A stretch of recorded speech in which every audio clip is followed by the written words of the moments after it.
Alright, let's get this done. So, yeah, slipping a little bit here. Let's take a look at the old chip graph. Did a great comeback. I was down to 1,000 chips down here. And I got it all the way back up to the chip lead at about 12,000 here without being all in. I still have yet to be all in, so I'm pretty happy about that. I'm also even for now. I got 200 or 225 $2.25 in bounties.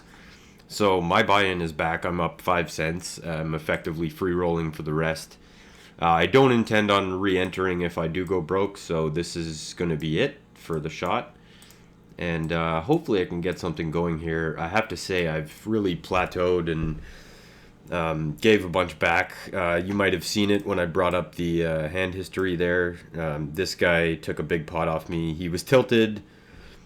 He played badly with the middle set and then got tilted the next hand, raised into me when I had aces. I tried to build a big pot to isolate him. It didn't work. I ended up getting flopped 3 ways. And I didn't like the flop, but I decided to jam it anyway because I felt like I was probably good.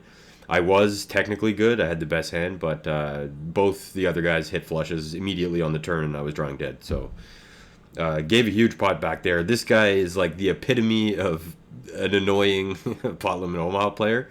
He does like all the things. He has a lot of habits that I can capitalize on, but I haven't been, and that's been really frustrating so far.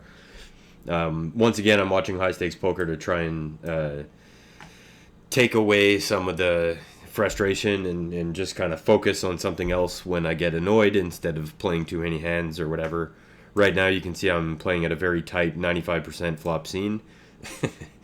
There were actually, that's weird. Yeah, I was gonna say there's only 2 hands I remember folding, and sure enough, 42 out of 44. So we'll see. We'll see from here. I feel like this is a critical moment. That's why I decided to turn the mic on, because this is where I either make the final table right now, or I bust very soon. And I honestly don't really have a feeling as to which one it's going to be. I kind of feel like it's going to go down. Like I'm not going to do well here, but I mean, obviously I'm going to try to, shake that feeling with performance.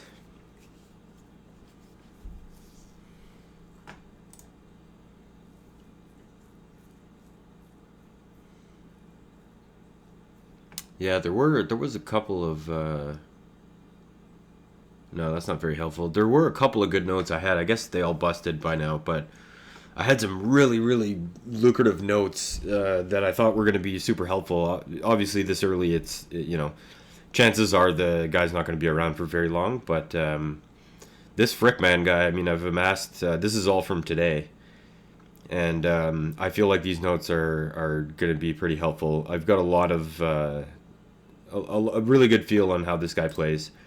I made one call down somewhat recently with a queen high flush that I pretty much thought was guaranteed to be not only no good, but drawing dead on the turn.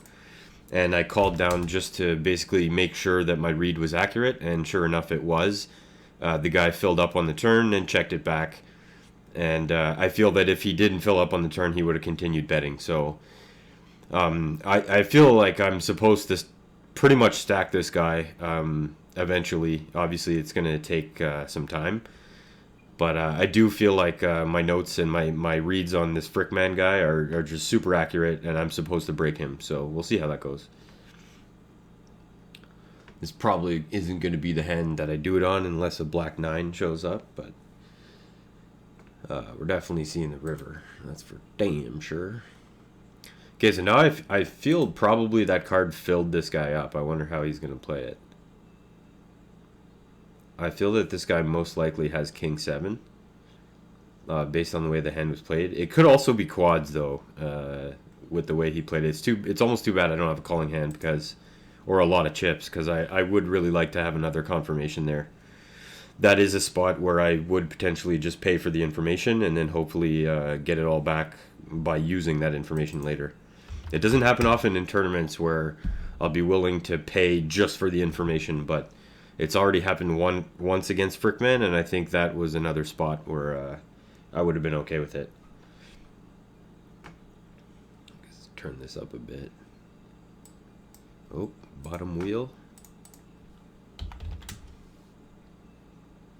Oh yeah, Sharky. It's the habitual tanker slash limp razor with aces.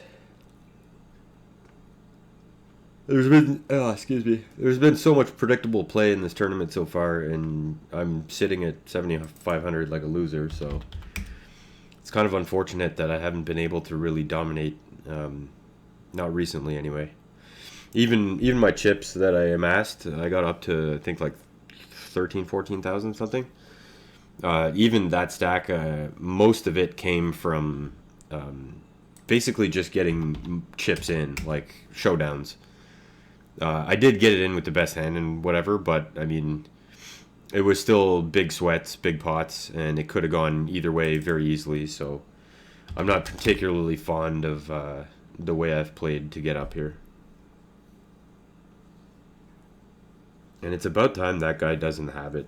I feel like every time I've either bluffed or semi-bluffed into Frickman, like he's had exactly the hand to give me problems. So good to see my rap didn't turn into a sad story there.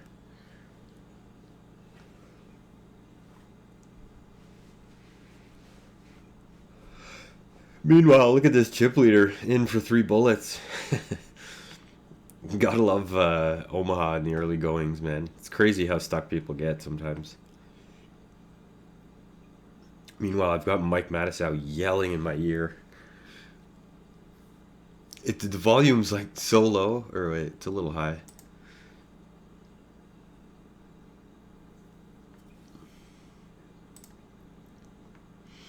And yeah, I'm done with this hand already. Look at this guy, somehow made it up to 19 without busting anybody. Oh, excuse me.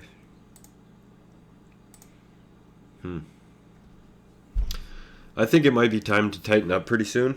I think my stack size where I'm gonna start playing a little bit different is gonna be 5,000, assuming that everybody else at the table maintains a stack less than that. If I get down to around 5,000, then I'll start to look for potential get it in spots against these shorter guys and try to get it in good with the best hand, hopefully, and also end up busting them if it holds. And I think I'll take a pot building shot. My backdoor flush draw.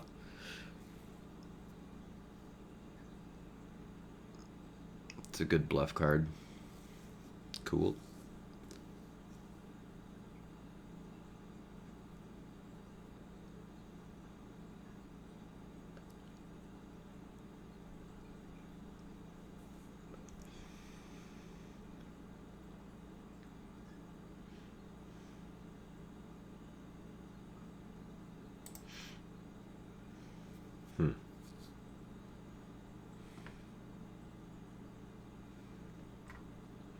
Normally for me this is like a check fold, but I'm really interested in training people to raise my small leads.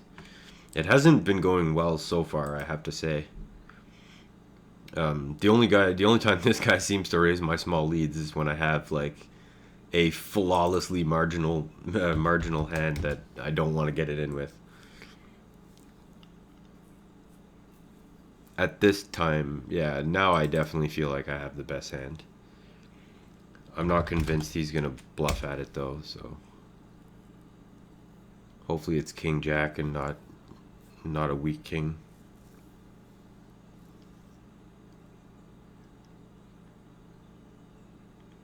The amount of time he's taking makes me think it might be a monster though if he raises. No. He might have had me half-assed convinced there if he raised. That looked like a fake tank. I don't have any timing tells for this guy yet, but I felt like that was about to be one of them. Clearly I was wrong.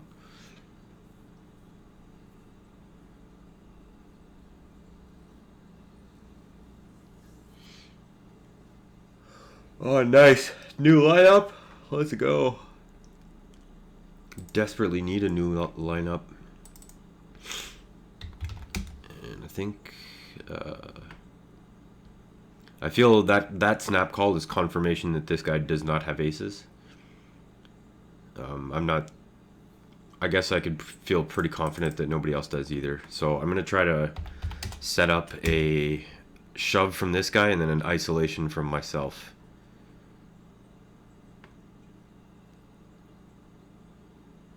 So if this guy shoves, the door's open, which is perfect. So then I can go. Actually, I can bet it all, which I will.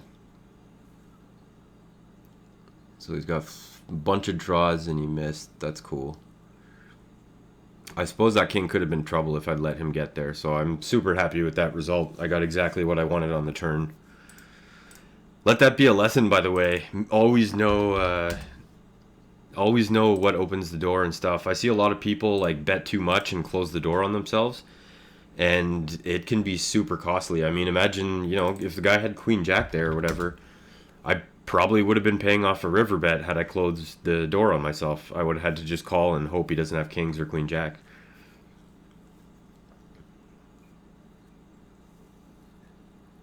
So I feel like that was step one to me breaking Frickman. We'll see if I can continue back above 100 big blinds. I feel pretty good about that.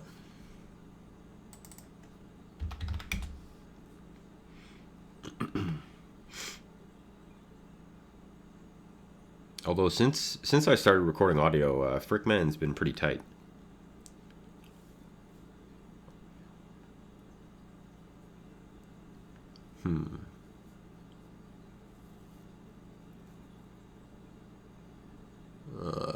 I don't like that call.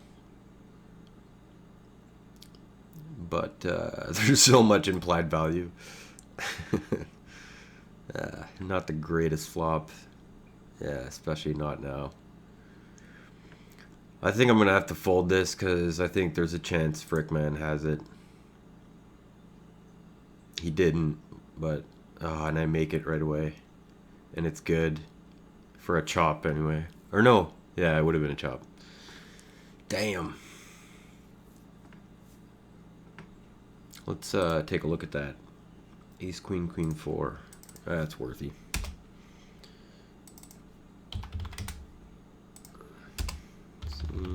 Three bet potting pre-flop with ace, queen, queen, four. Single suit.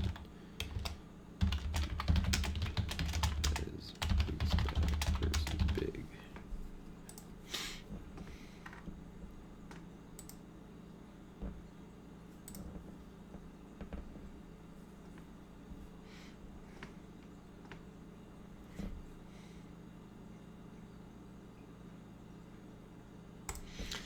Yeah, looking back, it's really too bad that played out the way it did on that last hand. Although I suppose now Frickman is within striking range. He's got 2,000 less than me, so I'm definitely enjoying that. Means I can take a shot and still have, 15, 20 big blinds. And this is exactly the kind of hand that might lead to that happening. Not so much on that flop, but you never know. I do have a pretty stupid number of two pair outs.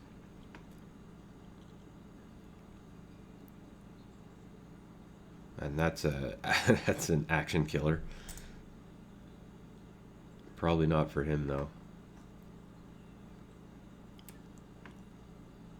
Oh, that's interesting. I'm already tempted to hero call, which would be one hell of a hero call on that board.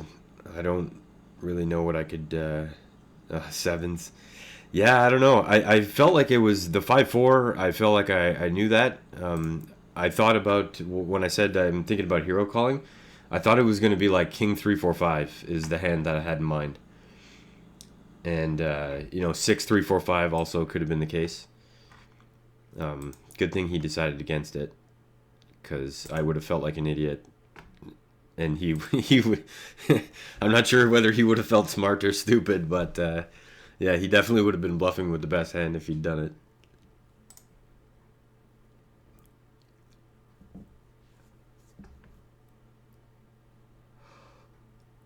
Oh, excuse me.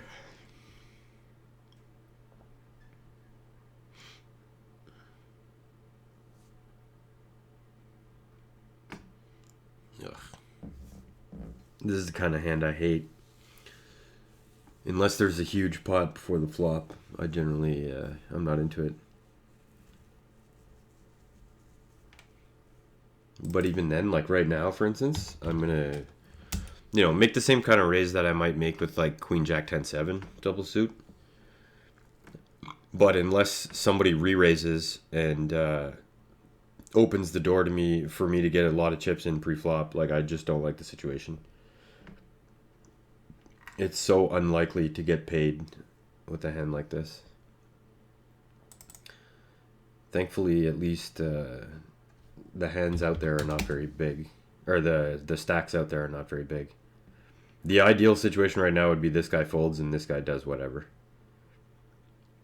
And I don't get it. Bummer. Now if he shoves, now it sucks. Yeah, situation shitty. I think there's too many draws for me to fold yet, even though I hate it. If this guy shoves, I feel like he's probably got two pair. Queen 8 with a flush draw. I hate this, but I'm going to call. Set of queens and a flush draw. Wow. 10 ball. Wow. Up against two sets. And, yeah. Wow, that was fucking embarrassing, man. That guy played perfectly. The guy with the queens and the flush draw. I mean, how much better can you do than just call my raise, get the other guy to shove, and then back shove? I mean, let's get a look at his name. Spieljung or Spieljungi, however you're supposed to say that. That was the best played hand I've seen, at least in this tournament so far, if not in longer. And I think I'm going to go ahead and, if you're going to make a mistake, make it a big one.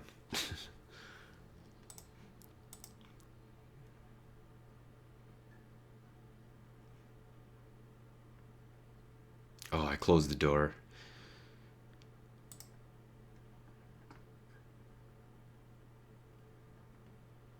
So now I currently believe my hand to be best, but I'm not sure. I just don't know. I don't know. Against this small blind guy. Set of tens. I get super lucky. Holy shit. Wow, man. Running hot. That's back to back. I mean, I did well to get it in against the set of tens guy. I felt like there was a good chance he had something like ace 10 and a flush draw. And I didn't want to give a free river there, but at the same time, what's gonna snap call into a dry side pot on the turn there? And it's basically only a set of tens, or king queen.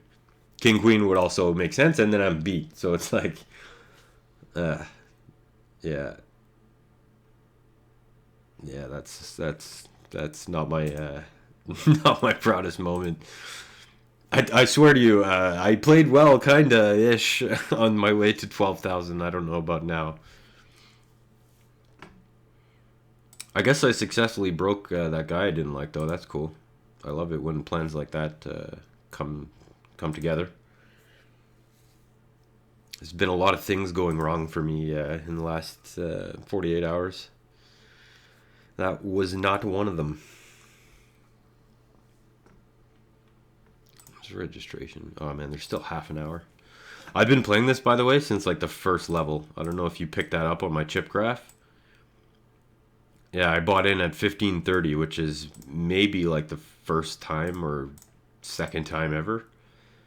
I almost never buy in early into this. I do buy in early, just never on the first level.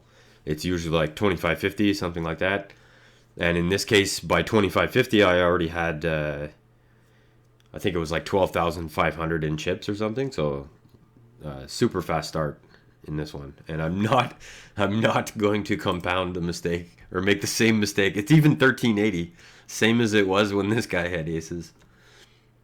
I feel like that guy most likely had top set, if not kings and a nut flush draw.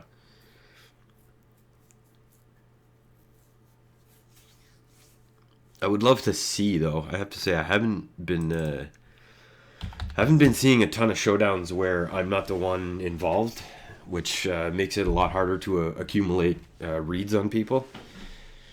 It's not exactly the time in the tournament where reads are like, super important yet, but and granted, my stack gives me room for error. But nevertheless, I would love to. Well, first of all, I think I'd like a table change at this point, because my problem with setups like this, when I have like way more than everybody else combined, is I'm way too likely to want to get it in light. I'm going to be way too willing to get 3,000 chips in with basically no hope of winning without a showdown, and that's, in my opinion, not super strong poker. At the very least, it might even be bad poker. We'll say. Even if you have the best hand, it's, I don't know. I feel it's kind of questionable. It's about as questionable as this hand is on this flop. It looks like it's got something to it, but really there's almost no card that I can hit to pay me off. A 5, basically.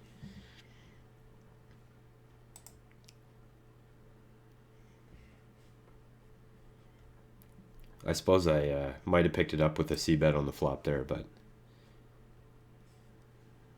Well, I probably would have got that guy out on the flop. At least now I get to see some people's cards.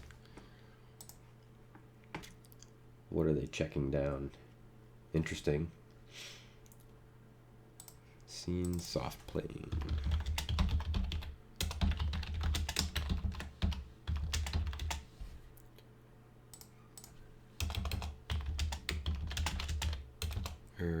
Yeah, I guess that's short. In early PLO KO. Info. Nope.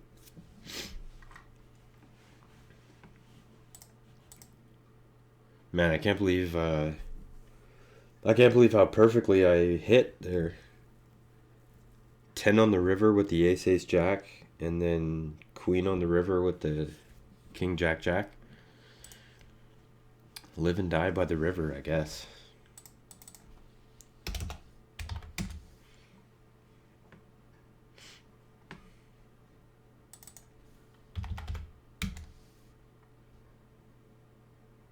Yeah, not a fan of this situation, for sure. It's funny, I didn't say it. Oh no, he did have only a flush. I felt like as soon as he called the turn, I'm like, I'm dead. And you know why? Is because that note. If he's playing slowly with ace king king 8 before the flop, there's a good chance he's not a maniac, and the way a non-maniac would play that hand is by not getting overly invested with a 9 high flush. Meanwhile, I love this situation.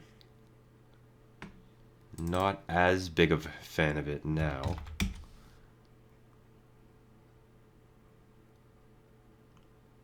Yeah, this looks to me like just dry aces, but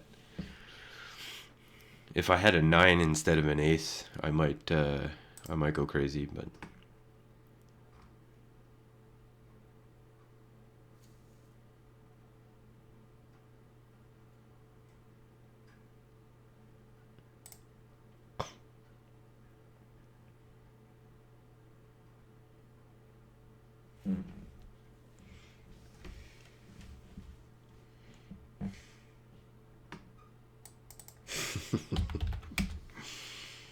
Jamie Gold is currently basically playing the curse of the rack. I don't know if you guys know what that is, but when you rack up your chips to leave and then you don't leave, the curse of the rack is in effect. It means you're likely to get coolered because you racked your chips up. And I have no idea where I'm at here. I feel like this is probably the nuts.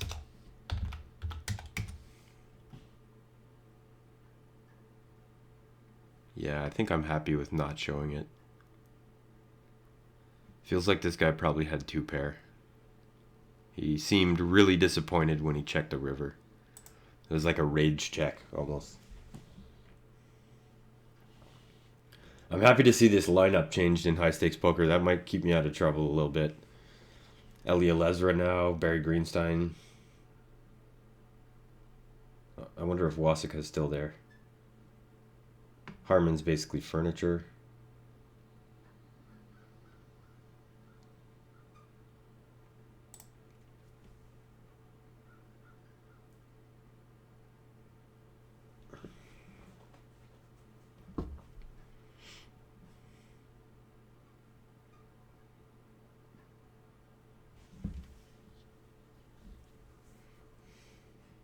Oh, Waska is still there.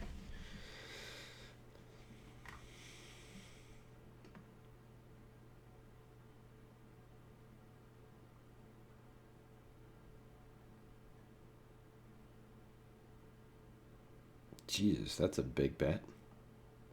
Oh, no, it's not.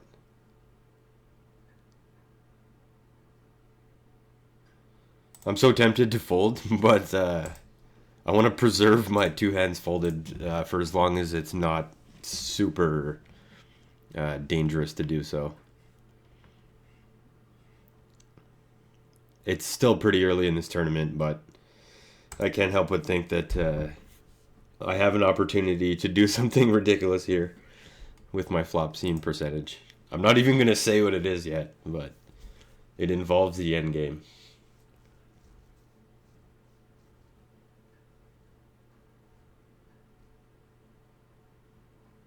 Nice. Greenstein fired it all in. Jack's full. Wow. Yeah, trips are dangerous. I want to know. I should have been paying attention there. Barry Greenstein distracted me, but I want to know how Camaria played that on the flop. Where's Camaria? There you are. Bet pot quickly. Turn comes brick. Bet pot again. All right then.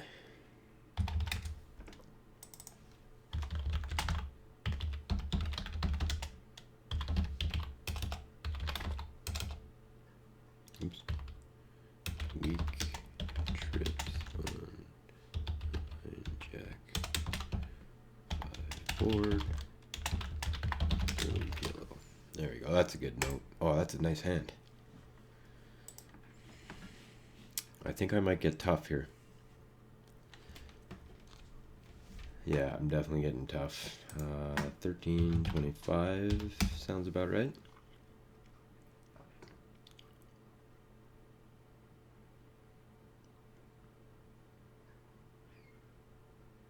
I'm not even sure what I prefer.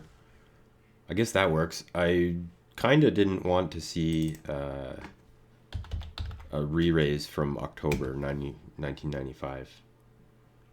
Wow, that's a lucky flop. Sweet. Another 50 cents in the bank.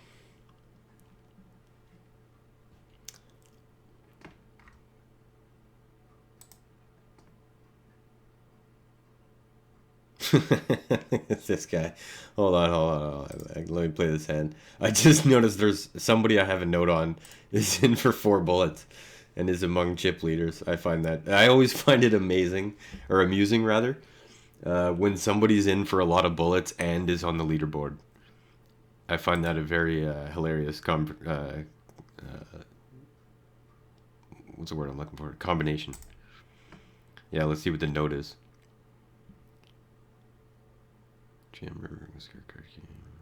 Oh yeah, it's this guy. I busted him the first time around. We both had the nuts, and he just called me, and then a river card came scary, and then he jammed, and I just didn't believe it.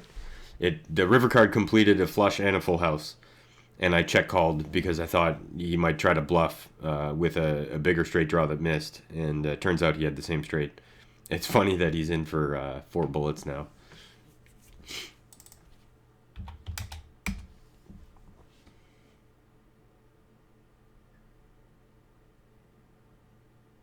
I'm pretty sure this guy's been at my table since the very beginning.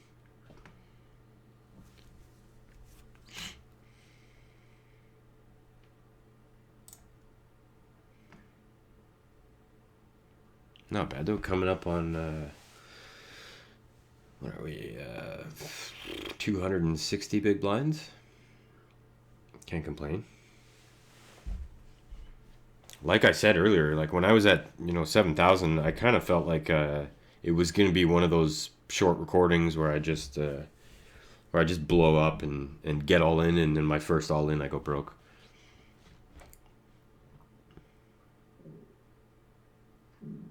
I played a $2 hyper turbo progressive KO, a 6 max, and that's basically a flawless description of how it went. Never all in until I have the best hand, and then get it all in and just go broke. I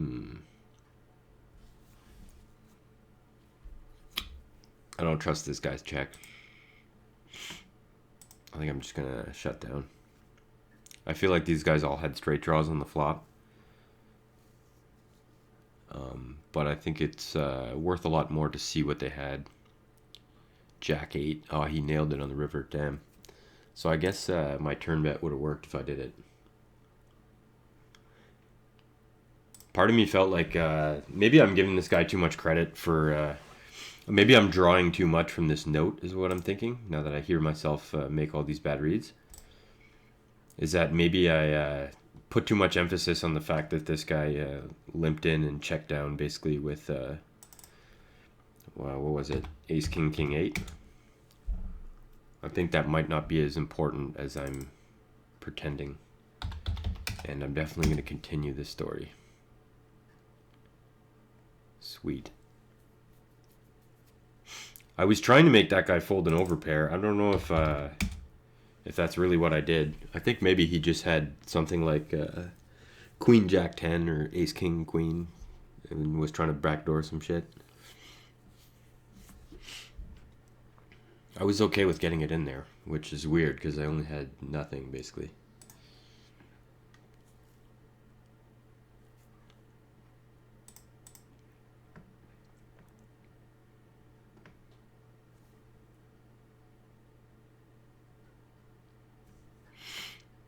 Oh, great. Todd Brunson.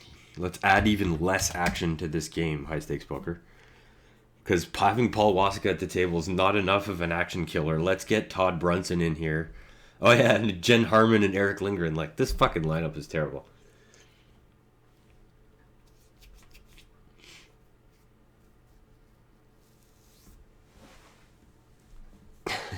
Nice. Gabe and AJ are making fun of Todd Brunson. Oh, that's interesting. Bottom 3 pair. Hopefully I can get rid of this guy so that he stops confusing me. I meant, like, get rid of him, like, bust him, but, yeah, I'd like to get rid of him so I stop misreading him. Meanwhile, there's, like, a lot of cheap shots at 50 cents right now. It's making me want to just jam everything until further notice and play down to about 37,000 very loosely.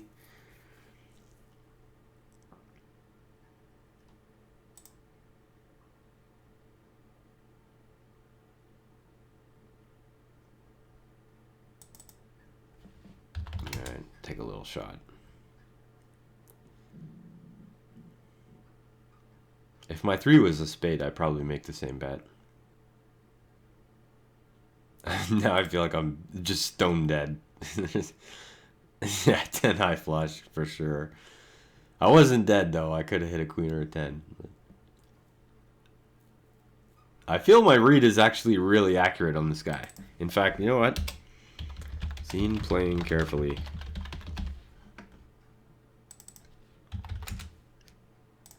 Actually, consistently seen. Hold on, buddy. Yeah. We'll get that in. Sure. Cool. Oh, he hit it. Damn. Consistently seen playing carefully with middle flushes.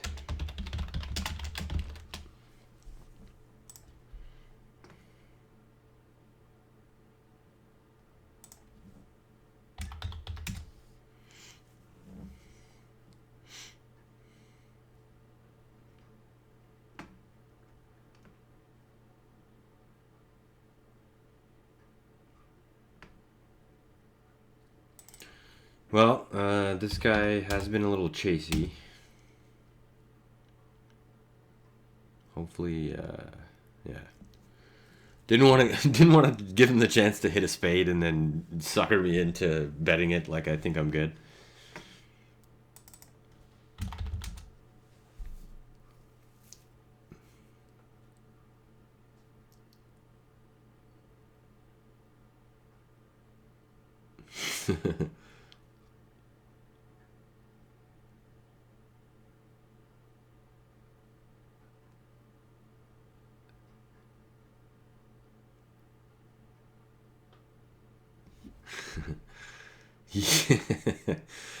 Yeah, Jamie Gold's like getting begged by the entire table to stay. He's leaving right now, and they don't want him to, obviously.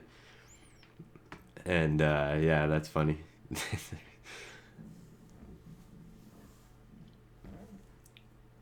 You know you're awesome when the whole table like comes together to try and keep you in the game.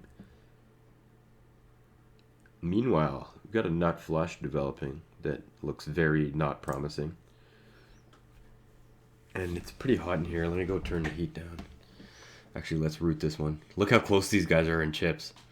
7 chips separating them. Oh, third wheel. Who's got the free roll? Everybody? Mad huge chop. Would I have chopped it? I don't think so. Yeah, I gotta go turn the heat down. Be right back.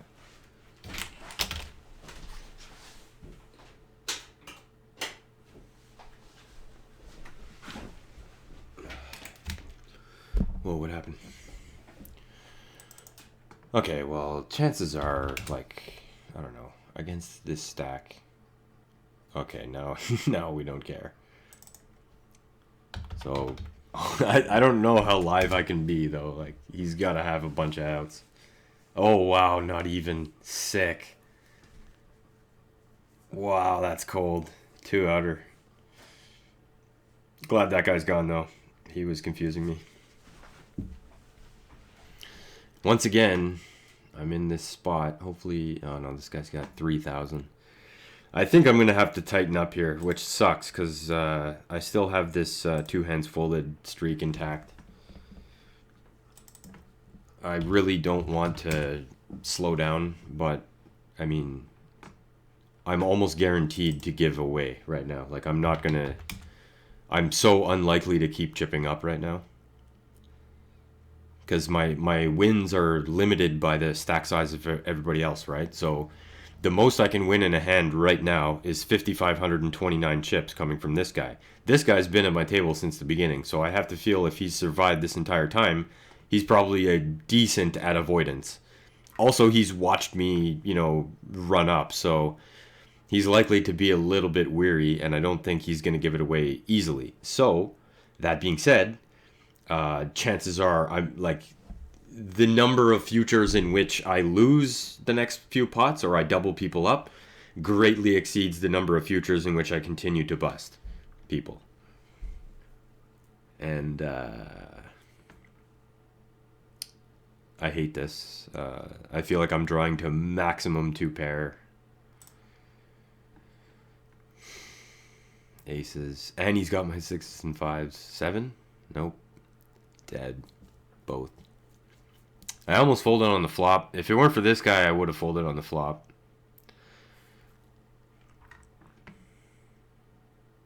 Probably should have folded on the flop. Let me take a look at that. This guy had a full wrap to the nuts. Made it on the turn. So I was completely dead. After the turn, there were... Oh, yeah. A queen would have given me the side pot. That's it.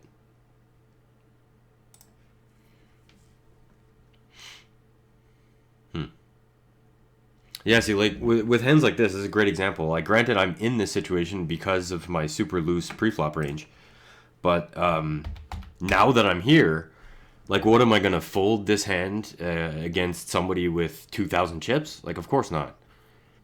The Guineao guy, I'm not sure how to say that. Guineao? Anyway. If he comes over the top with check raise, I snap fold because that guy has been around forever and he has to have at least 10-5 there. If not, 10-5 and a flush draw type thing. So, but like this guy, if he check raise all in, I'm snapping. Like I'll even get it ready. Okay, he didn't, but. And then if he has a set of 5s, like I'm just gonna lose. So like hands like this, I have no problem getting in chips anyway in a normal situation. So this is fine to me.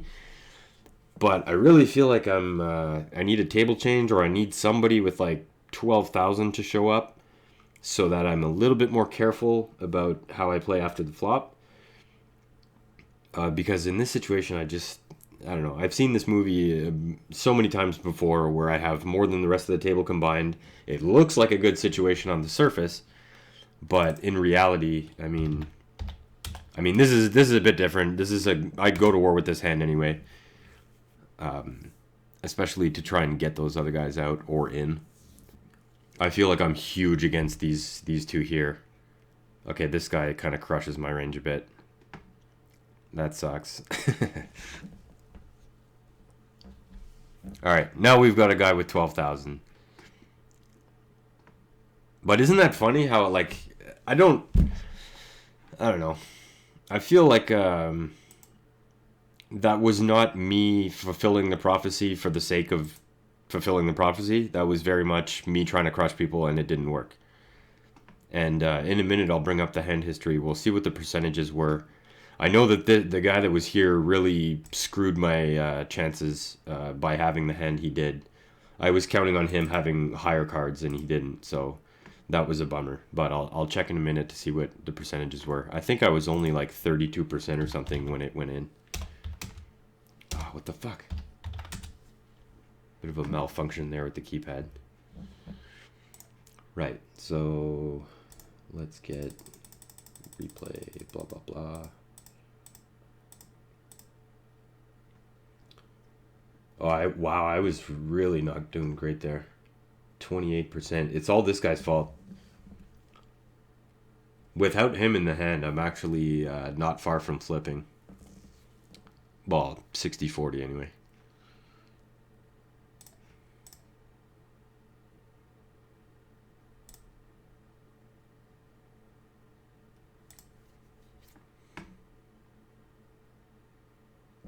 Yeah, this looks like an overpair. I'm tempted, but fuck it. Oh, look at this guy down here. He's challenging my bounty. Got $6 over my 650. When's the registration over? 10 minutes. Is there a break? Break in 10 minutes. All right, perfect.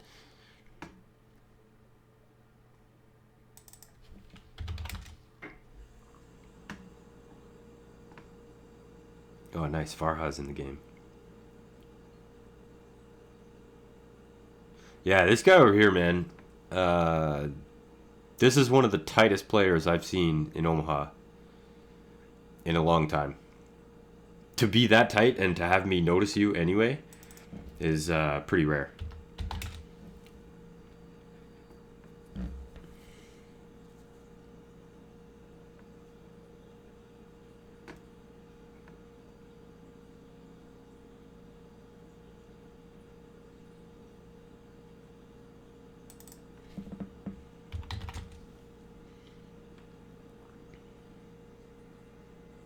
God damn it.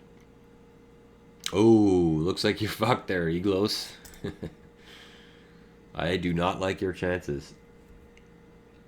That's at least a nut flush draw in the small blind. I feel like it's ace-5 of diamonds with something else. Oh, wow. Wow. Well, we'll put a note there. Snap potting. Middle set threes.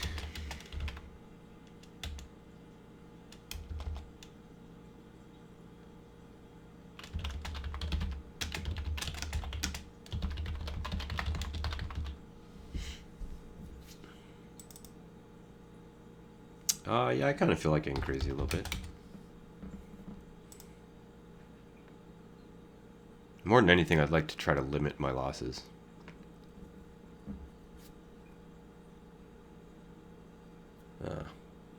That's all I managed to do. Spade would have been nice on the river. Not doing super hot with the showdowns lately. That's what happens when, nobody at the table has chips. Like I said, I'm bound to spread it around, which is fine for now. At this point, with 8,000 and 18,000, I'd like that to stop. I'd definitely like to shift towards picking up pots.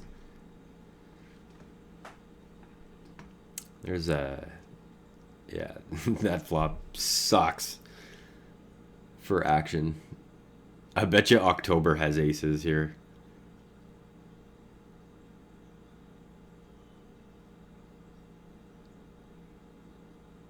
And the queen. Wow, what a disgusting slow roll, man. What are you doing?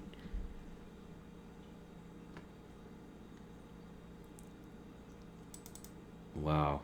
That was seen potentially slow rolling. It wasn't necessarily intentional.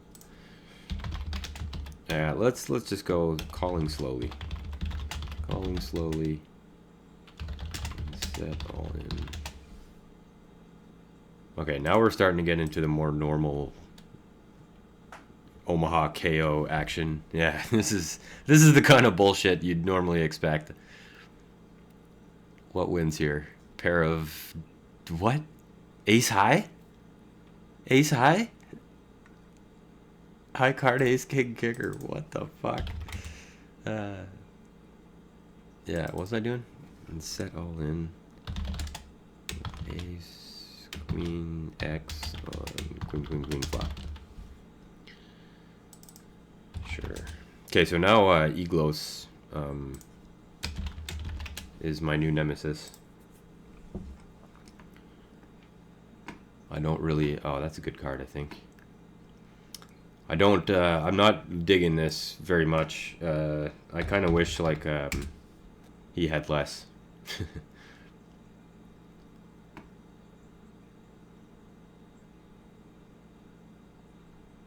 I think I'd rather learn exactly what this is. Aces with better clubs. Wow. I was about to shove there thinking I had the best hand. Interesting that I didn't. I suppose that's worthy of a note because he...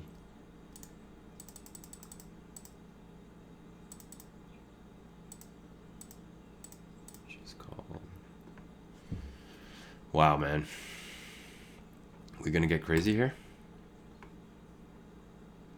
I think we might get crazy here.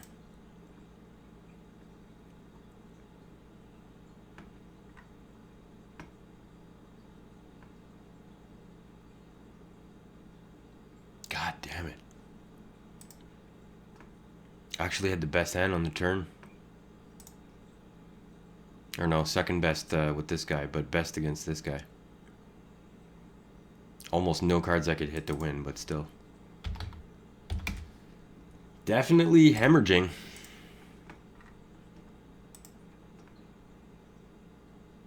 I tell you, the table complexion sure changed in a hurry, didn't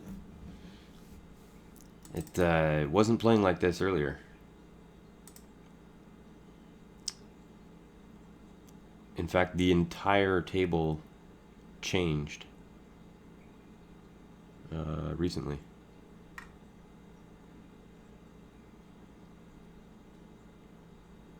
Sure. Nothing like a sucker rap.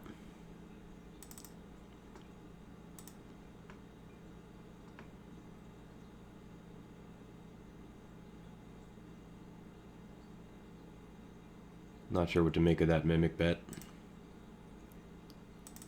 I feel I'm supposed to block though.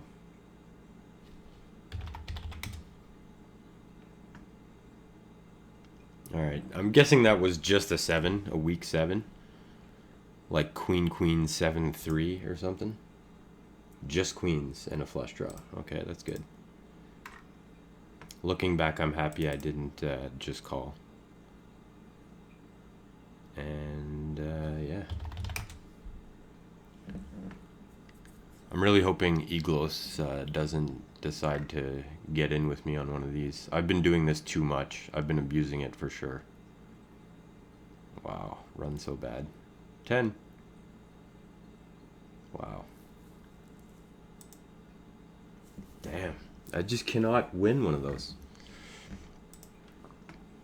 I was a slight favorite going in. I don't know how much that's worth.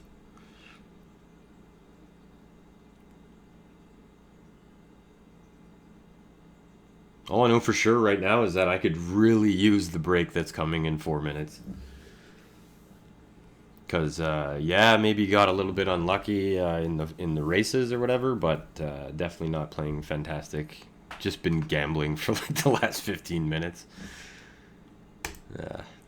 That's not easy to believe, but I'll believe it.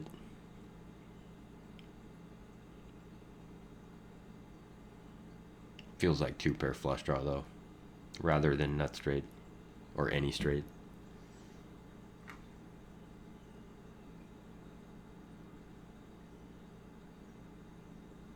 10-7 and a flush draw.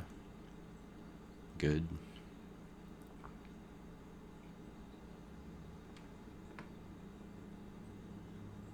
Hey, wait a minute. Oh, damn it.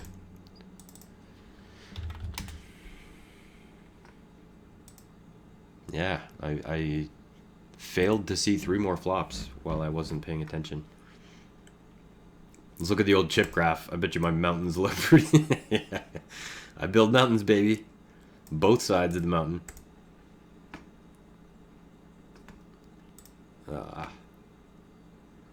This looks like the side of the mountain might go down a little further here.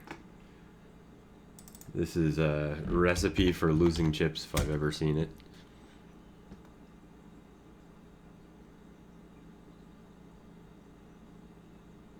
Everybody's got 10K too. This is crazy.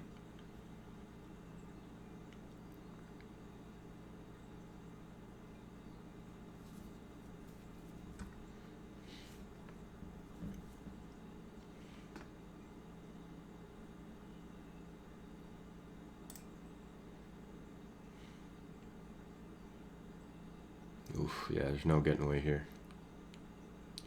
I kind of hope Bradley just pots it. Yeah, that works too. I don't want to deal with. I mean, I'll get all the money in against anybody here, but I would prefer. Yeah, that's harsh, man. I'm probably chopping like there's multiple Jack 10s out here. I basically need a 7. I just hope they don't have sets. That's all I want. This guy not to have a set. He's got top 3. I have the nuts. Still nuts. Oh, that guy's got diamonds. Shit. Fuck. God, that's a bummer. Oh, that was a big hit. I quote-unquote should be at 37,000. Oh, I guess I did get a bounty there. $1.25? Is that what it was? It doesn't give us the bounties in the replay, but... Yeah, he could have hit an ace, a 10, or no, wait, a 10, a jack, or a diamond.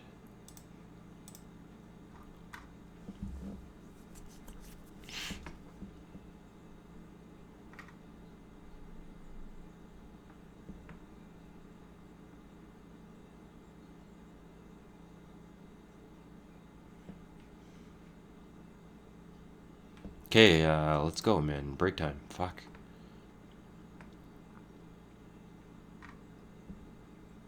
God, that was rough. I have to say that last pot shook me a little bit. Actually, yeah, slow it down. Slow it down again. It's amazing what a break can do for your mentality. I went into the break annoyed that I got, you know, well, that I lost the chop.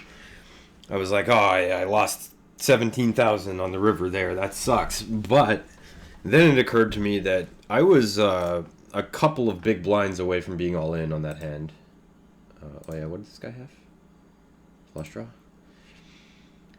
Yeah, let's take a look at the exact numbers here. So I had 4,000 behind. And when the money went in, I was 36%. Oh yeah, because this guy. Right, this guy messed up all the percentages. I should be bigger than that because a jack or a 10 would also be good for the main.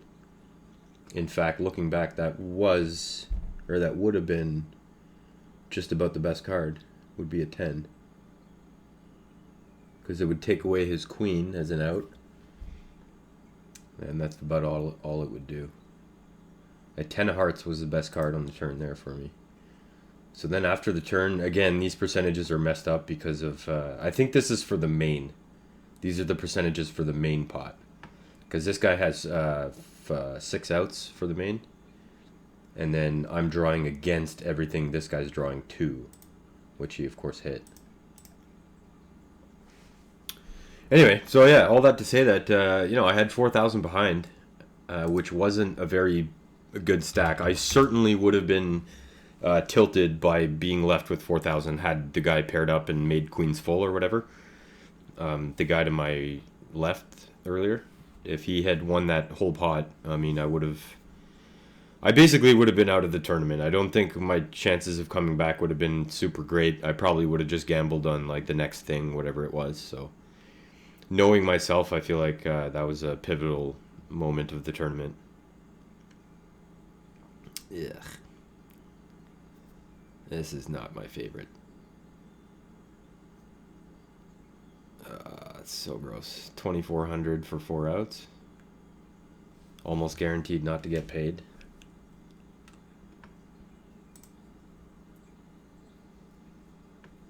Oh my god, it was good. Oh, I'm so bad. Wow, this guy snap led. Okay, that's worthy of a note. And we're right back to being annoyed. I came in with a good attitude after the break, I promise.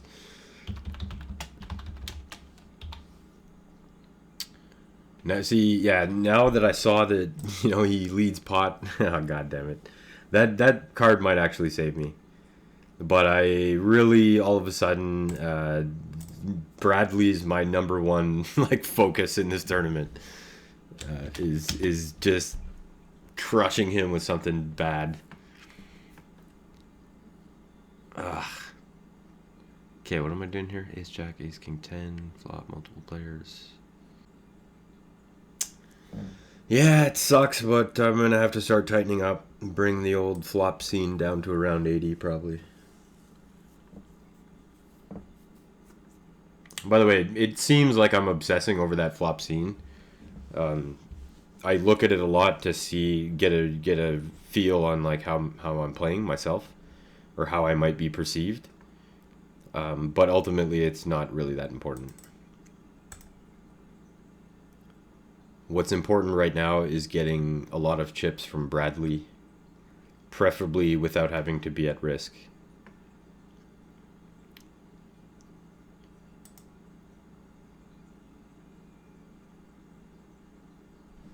Oh wow, big turn card for E-Dog.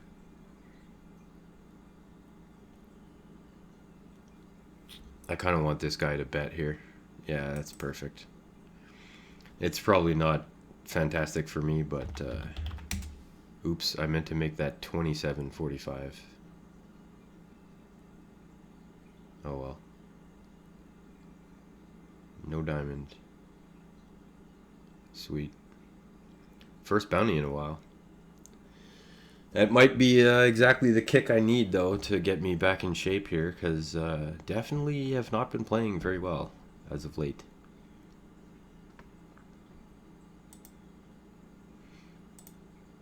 I feel like that hand might have helped me for image, too. It showed me raising with the non-nuts. Hopefully, hopefully it'll get me paid at some point. This would be a decent point.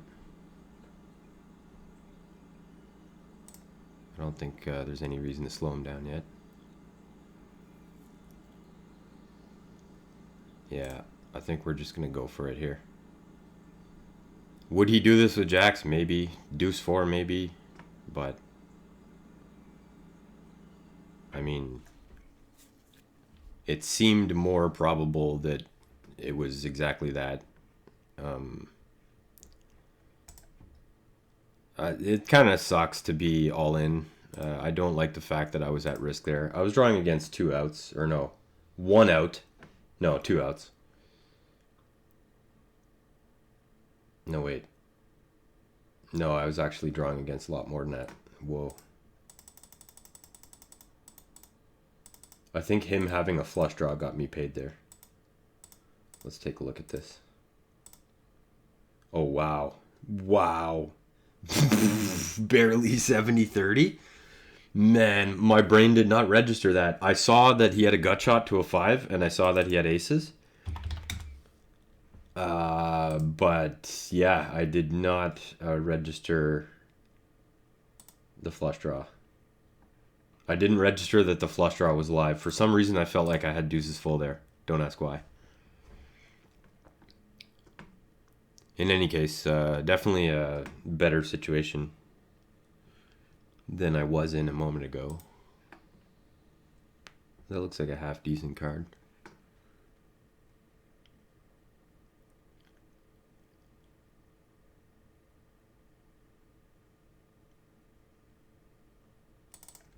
See if I can convince these guys with a little subliminal bet. Subliminal suggestion. Nope. I'm pretty sure this guy has a deuce. He took forever on the turn. If he bets here, it's probably 7 deuce. Possibly, I don't know. I just feel like this is guaranteed deuce. I'd probably fold ace whatever there. Yeah, let's take a look at the old mountains, though. Yeah, pretty good mountains. That was one hell of a period of yikes, but we got through it.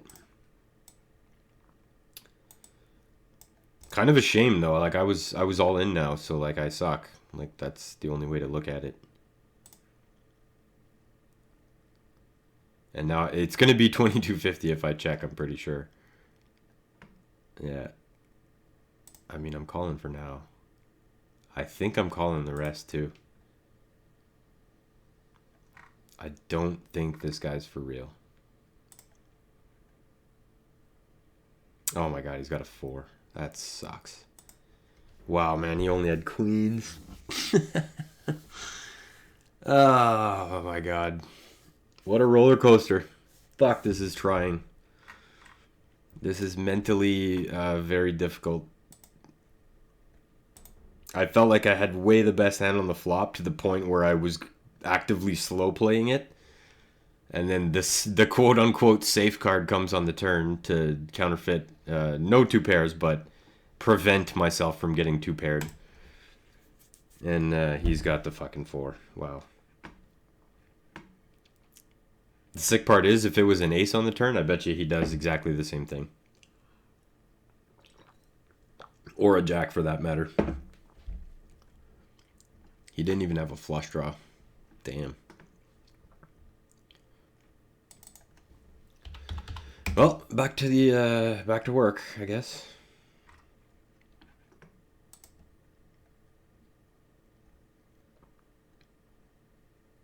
Sure.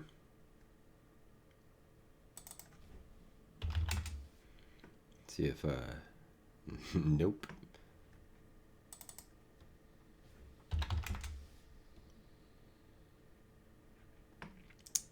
I'm almost surprised that worked. I felt like I was getting called by a 7 there. Bradley, I bet she's Canadian. UK, just as bad.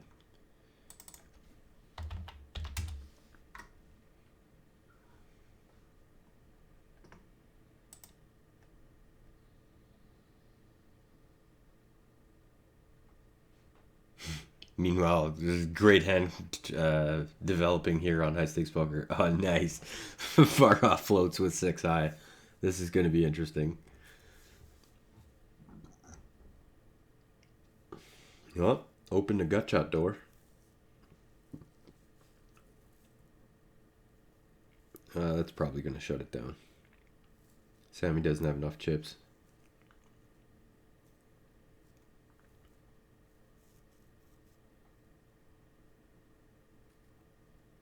I don't think it'll work.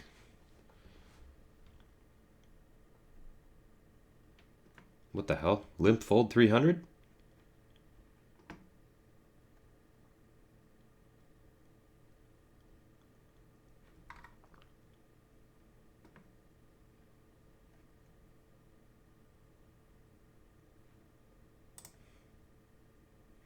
This guy appears to be a habitual tanker.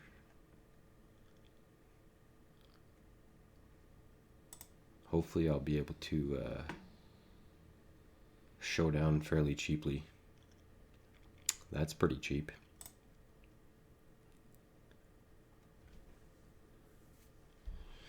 All right, good to know.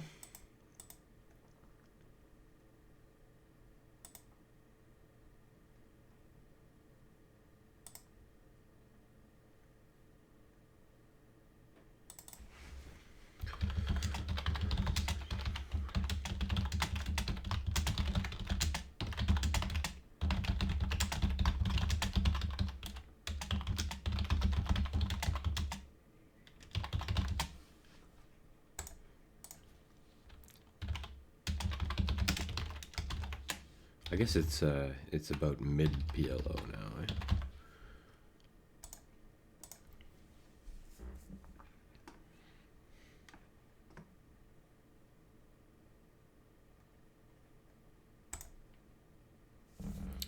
That looks like it's probably good to me. I'm still going to check it down because I want to know what this guy was back raising with. I'd like to know what the other guy had too. 9s with a 7. Alright. Okay, I think that's worth 15. Click raising.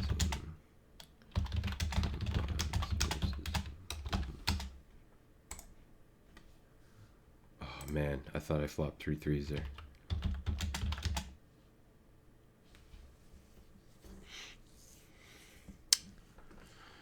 Well, I think this might be a bit gluttonous if I were to continue.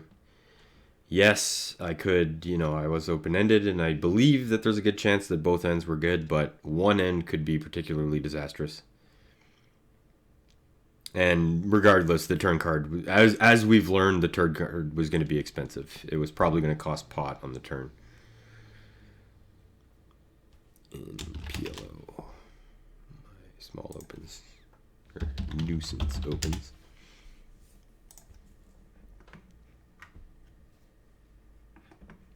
I'm kind of surprised that the chip leader is not more than 50 right now. I'm pretty sure I had like 42 at the 75-150 level, which granted was fairly big, but I'm surprised nobody else has like really taken over and gone on a huge bust out streak. I predict that by the time it gets to 300, 600, somebody will have 120,000.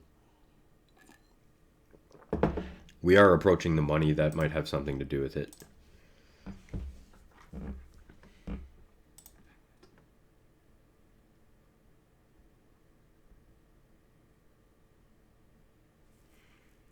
Oh man, I'm so tempted again. If I was alone with Bradley, I call. Damn. Maybe damn. This is the kind of spot where, yeah, I probably have the best hand right now against this guy. There's a good chance he's got ace, ace, jack, whatever. That's unfortunate. But even against like ace, ace, jack with 2 clubs, like this isn't very safe.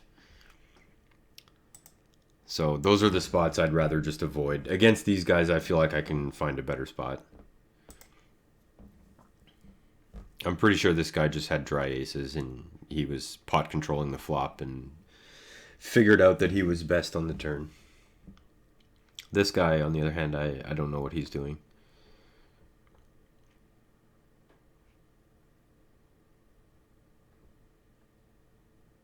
So I'm definitely going to tighten up here as everybody else gets looser.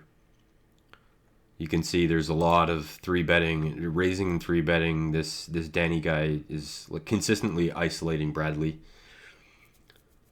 So I'm not super willing to get in the middle unless I'm willing to call it off or jam it off, one of the two. And I'm not willing to do that right now. Yeah, like that re-raise over the top was eventually going to come. I'm surprised it didn't happen last hand, to be honest. So queens against aces. Wow. The guy even had a flush on the flop. Man, that's so sick. Bradley is just he should be gone. Should be gone a long time ago, in my opinion.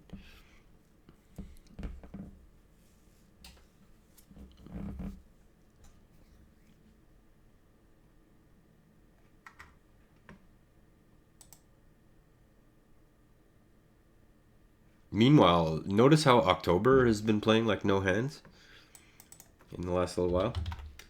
He was pretty active earlier, or got it in pretty light anyway. And this looks like a beautiful spot to control the pot size. And probably call a river bet. Maybe not that big. I would like to know what this is, though. I don't think it's a flush. It could be aces full. Ace deuce would make a lot of sense. Ace something. Interesting. All right.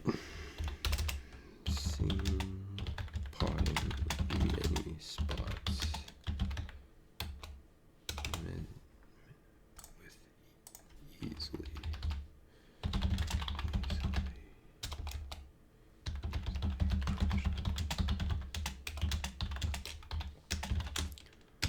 Yeah, I feel like I talked about it earlier. I feel like that was 4,000 well spent because I wanted to really know for sure whether he was doing that. He was trying to make up for not having bet earlier, or he got there with something, whatever it happened to be, like pocket seven, some weird hand.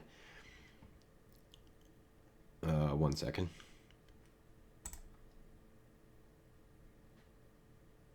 Yeah, I'm gonna take a shot here.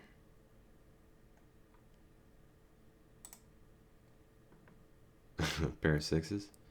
At least I don't have to show.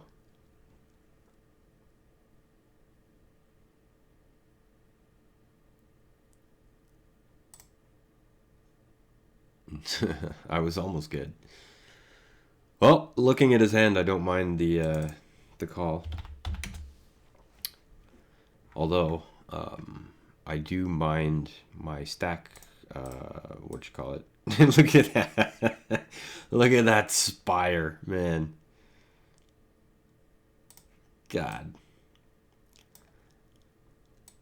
This really feels like one of those spots where Bradley is just not going to go away.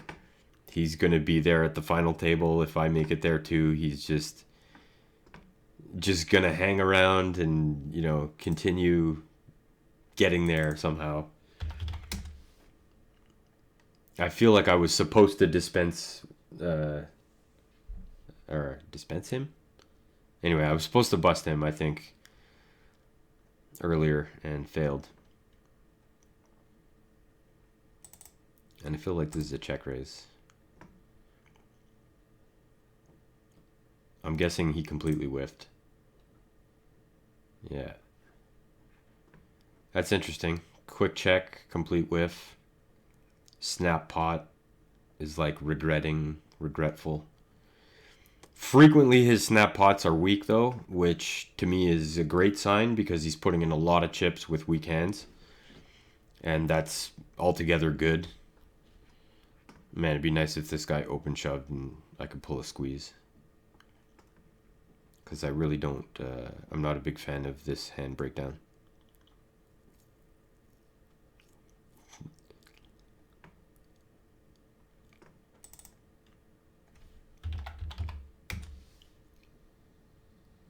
Hopefully nobody notices that I'm in the big blind. Oh my god.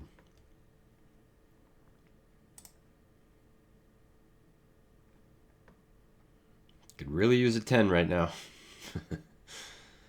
It's about all I'm drawing to as far as I can see. It's funny, as I said that, I'm like, what about an ace? Well, maybe an ace is good. I mean, I'm going to put it in, I think, if he does. Or regardless, I think I'm putting all the money in. Yeah. I don't really think that I can make him fold better, but he might call off worse, is what I'm thinking. He did call off worse. 7-8. Pick up $1. Did he bubble? Wow, that's sick if he bubbled. It looks like he did bubble. Ugh.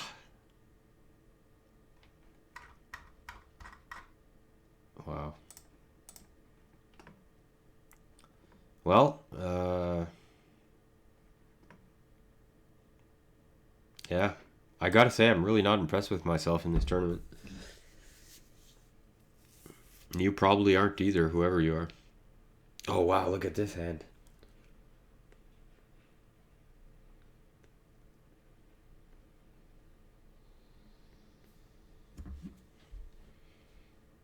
Ellie, come on, man. You can't be good. It's Eric Lindgren, man. The guy's such a nit. And this is like 2006, 7.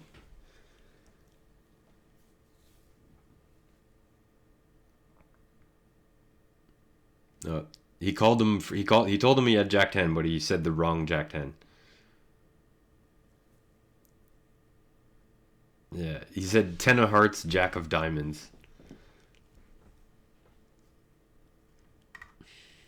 Good fold though. Nice job, Ellie. I don't mind Ellie Alezra.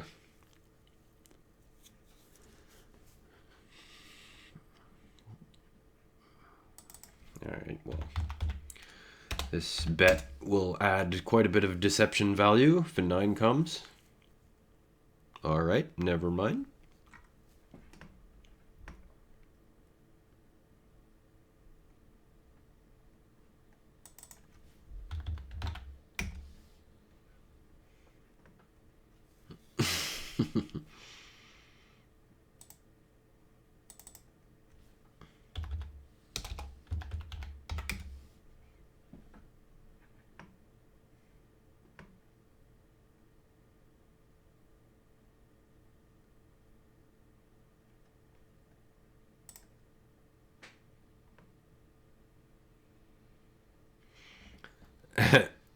I was gonna say there aren't too many river cards I'd be happy with. That's definitely not one of them. I feel like even like busted hands beat me now. I was hoping for a fold on the flop. I don't know. I guess like Queen 8 of clubs would make a lot of sense. King Queen clubs. Just some random fucking King Queen. At least he doesn't get the bounty. That's still in play. Man. Well, I guess it's my fault. I suppose maybe I could have made him fold the turn. Pretty thin call on the flop though. I felt like my flop bet was designed to get rid of exactly hands like that, and it didn't work. So I felt like he had a flush draw. Apparently not even. So that's a bummer.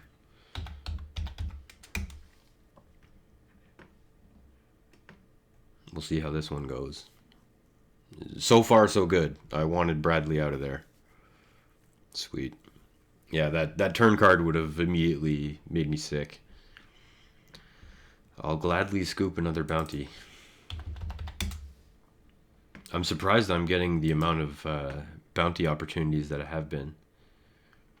Up 975, which is pretty heavy for this stage. And here we go again in a spot that I actually really like because I expect him to have a big pair. He's been waiting for a long time to put the money in, so yeah, like I love my chances here. 60%. I mean, got there. It's a little dodgy with that 7 on the turn, but man, I will take that spot every day. Let me actually. No, what the hell? That's not what I want. The last table. Yeah, I didn't move tables since the beginning. Let's see what it was before the flop. 60-40. Yeah, that's about right. And then after the flop, I'm open-ended with pair, which gives me 2 pair draws. Every one of my cards was live, plus a 10 or a 5.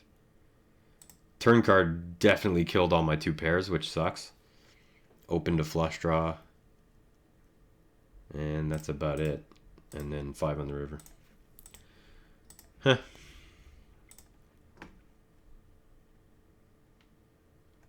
I feel grateful right now. I'll say that. I feel grateful that I've been able to undo the great risks that I took against Bradley on that last table. And now I've got fresh image, fresh table. Everybody has chips. 26 big blinds is the smallest stack, so I'm a lot more likely to play well at a table like this. Or play carefully, if not well.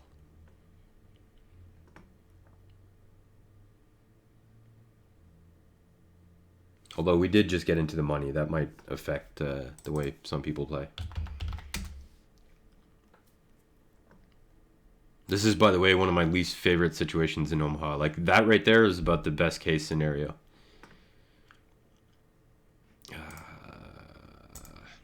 Alright. Down to 92% flop scene. Take a look at my mountains. Some pretty harsh mountains there. Look at that double bottom, though. Isn't that a thing of beauty? Support, resistance. I have to break through the 45,000 level. Otherwise, I'm screwed.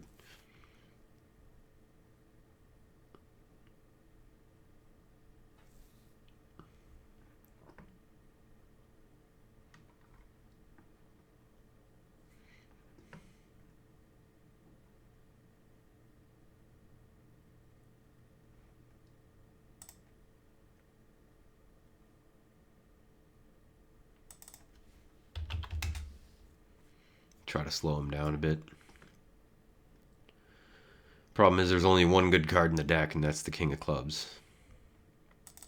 That's a decent one, but now I have to either represent that I had a straight draw on the flop, or nobody's buying it.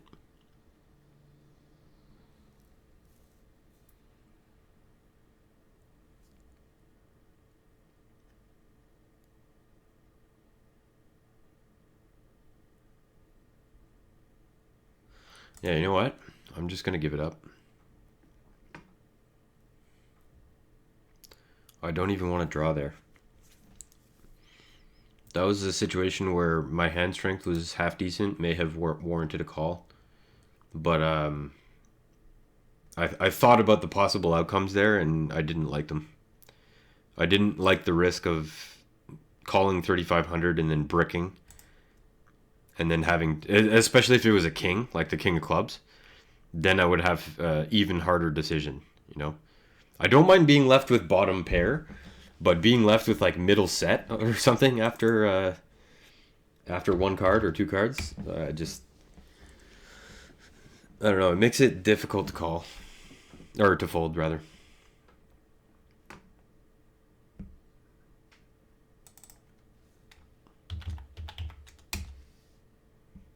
Oh.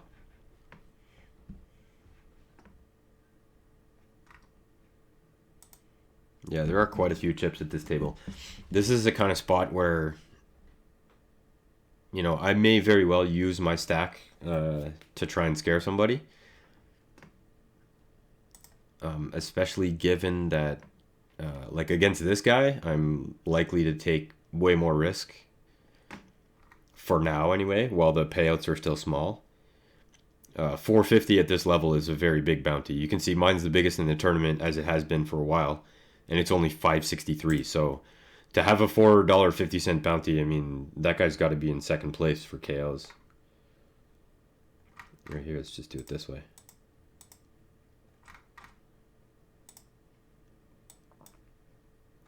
Yeah, he is indeed the guy with the second number, the second biggest number of KOs. So.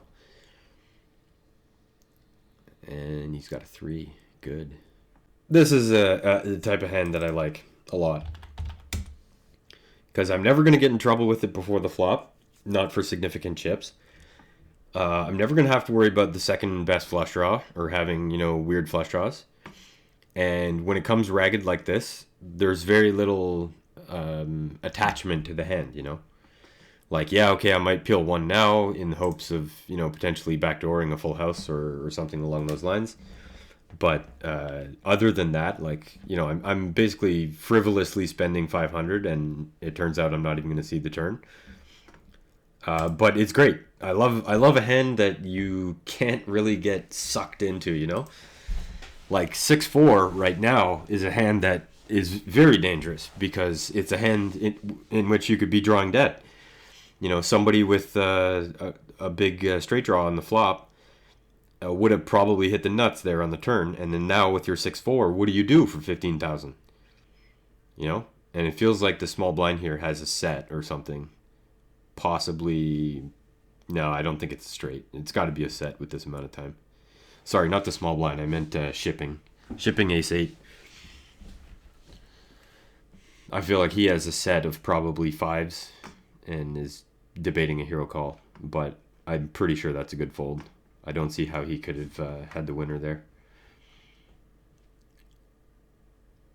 Because that guy just called 500 and then suddenly came to life on the turn. So to me, that screams 6-9 that didn't want to be outdrawn. And then when the river came, he was excited that he still had the nuts, so he jammed all in.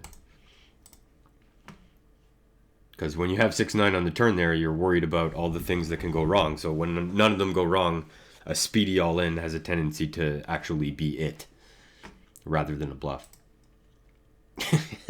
What a ludicrous turn card. 5 of diamonds on the river, I guess. I don't know. I want to try and add a little bit of deception here and represent Jack 10. Hopefully nobody actually has it. So I really don't want to get check raised. Pretty sure I would have got paid if the board paired there. Feels like everybody has 2 pair. Hopefully they just don't have 2 pair with the straight now. Set queens and king 9. So it's a pretty good result for that run out. It's not exactly my favorite river card. Board pair would have been amazing though. 5 on the river. I don't necessarily double up, but I think I would have got at least 1 bet out of Eisman. I probably would have bet somewhere in the neighborhood of 8,000 on the river into 13. And yeah, if a 5 or a king or... Yeah, 5 or a king on the river, I feel like I get paid.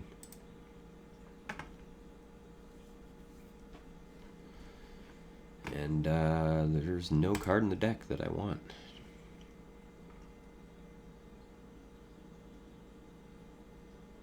Aces and kings are good. Well, I said by 300, 600, somebody should have 120. They don't. The chip leader has 100. But that's still not the worst. I'm still actually kind of surprised. I mean, there's only 5 people with more than 100 big blinds, which in Omaha, like maybe I'm missing something, but I feel like people in general are supposed to have more chips. Like there should have been more clashes than there were, or than there have been.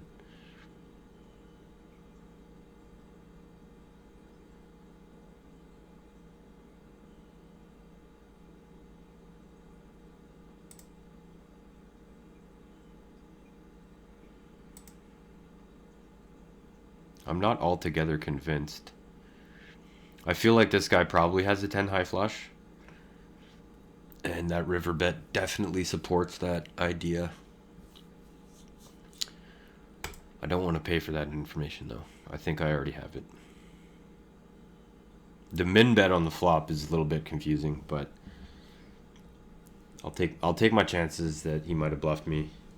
Could have been bluffing with the set of 8s too. Quote unquote bluffing.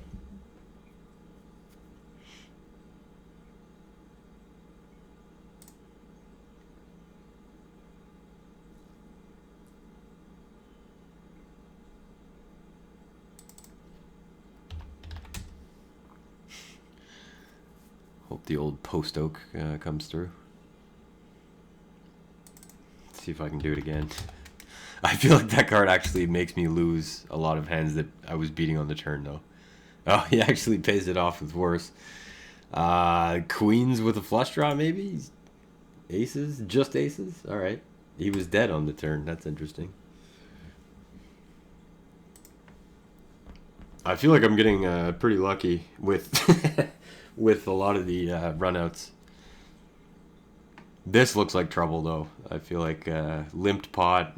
You know, this guy's got 10,000, so I'm for sure not going anywhere. Oh my god.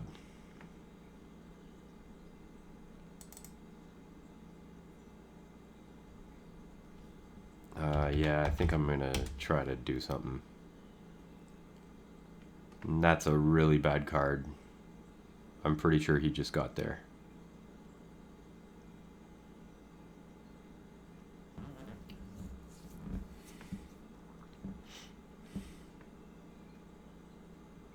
If he's got a set, he's gonna go crazy on the river, so.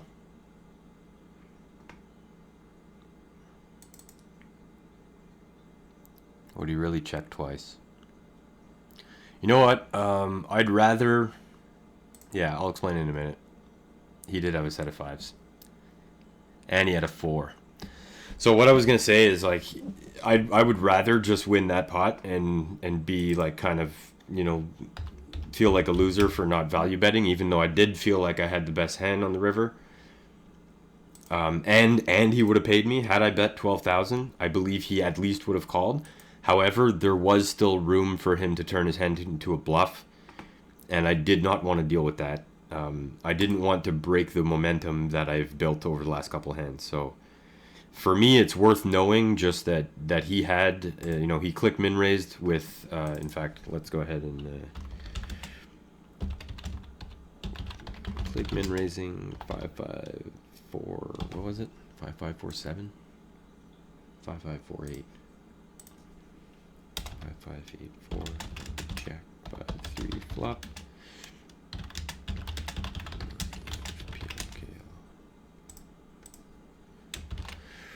Yeah, I forgot what I was saying. Yeah, it's good to know, like, that information right now. Ugh. Yeah, you know what? Yeah, the information that he's check min raising with a set, which is like a super typical move anyway. But to know that he was doing it with that hand, I think is more valuable than whatever chips I would have got out of the pot. Unless, of course, he goes broke right now and it doesn't matter. Oh, I make the nut flush. I don't see how I would have got there, though. Queen nuts. Nice. There's a lot of guys with small stacks and big bounties right now. Or 2, anyway. A third of the table.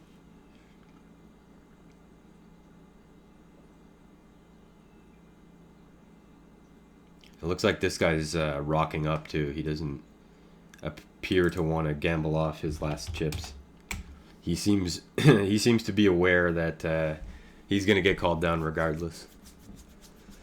So here we go with another check min raise, which is frequently very strong when people do it. So I'm definitely treading pretty cautiously.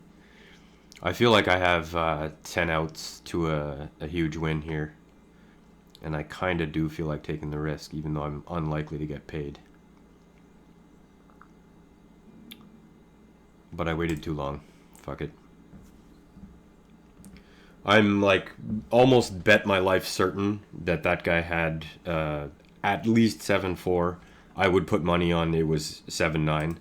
And I would even put money on he did not have a backdoor draw. When the Queen of Spades came up, that did not offer him any more outs. That is how I view that hand.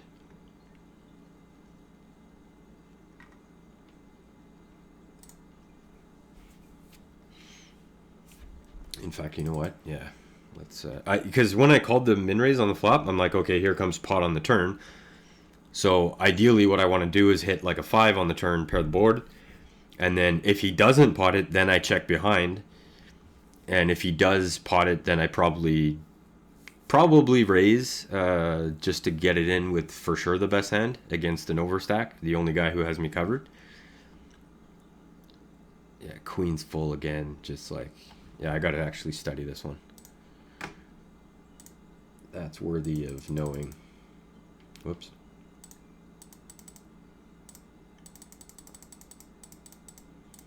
So limp,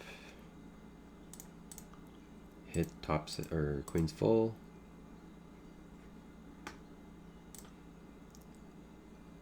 Let me just play this hand first.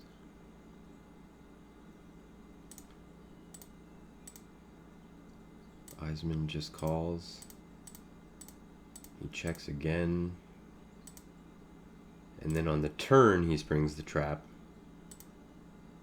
And this guy... Oh, that guy went broke. I just noticed. Damn, I missed that bounty. He decided to ship it off with king high on a paired board. Bummer.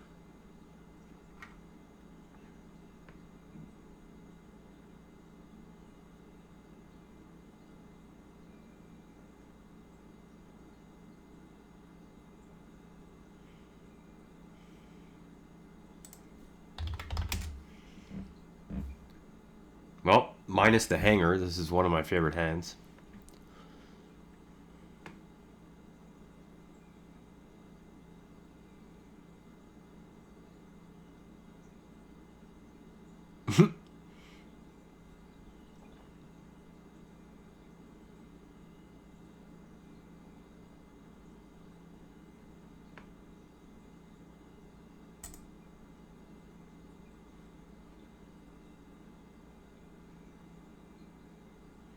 No, don't tell me this guy's got it again. What the fuck?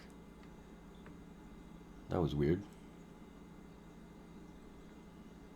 Forget about it.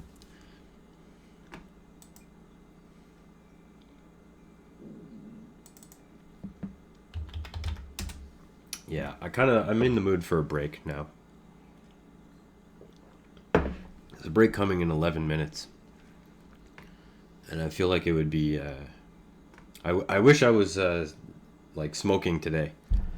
Because this would be a fantastic time for me to just go for a joint and take an extended break of 15 minutes or so. And just, unwind a little bit from the craziness. It has been a pretty bumpy road as of late. You can see my chip graph is not exactly smooth.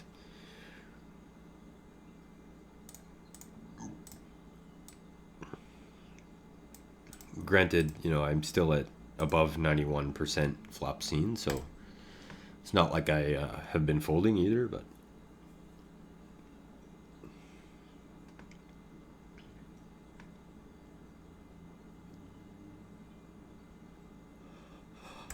yeah, I don't know.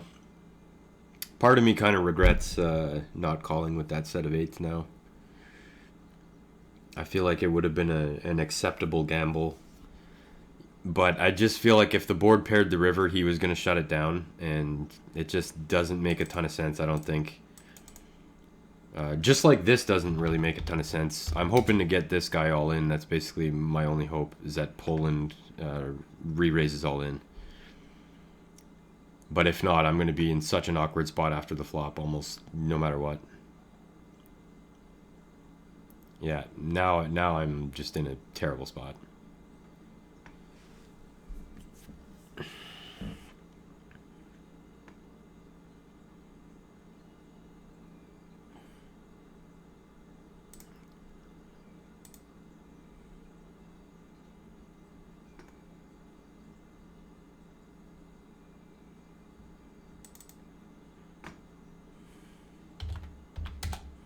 I'm going to try to rep that I have a straight already.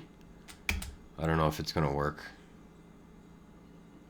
I feel like Queen Jack, Queen 9, Queen 6 even are probably calling. Yeah, that sucks. Drawing to a 10, and there's probably 3 left.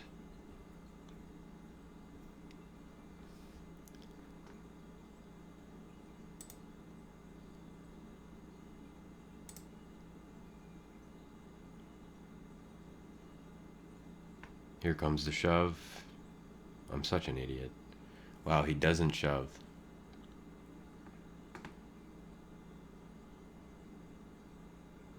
God, I feel like such an idiot right now.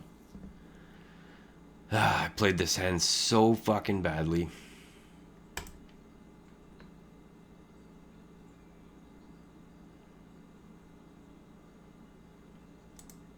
And there is exactly why I almost never squeeze before the flop from the blinds. Or even raise from the blinds, to be honest. Ugh, the mountains continue. Oh my god, we're getting close to the average now. Let's take a look at this. Average is 32? Jesus. I'm in bad shape now. Ugh. I make a straight?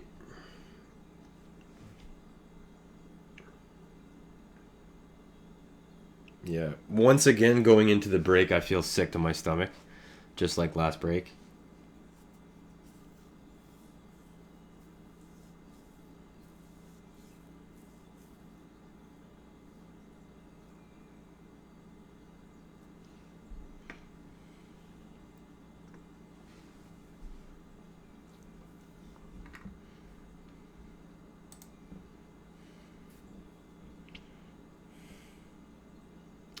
Yeah, given how active Eisman has been since then, I definitely have at least a tinge of regret at not having taken a shot with that set of eights earlier.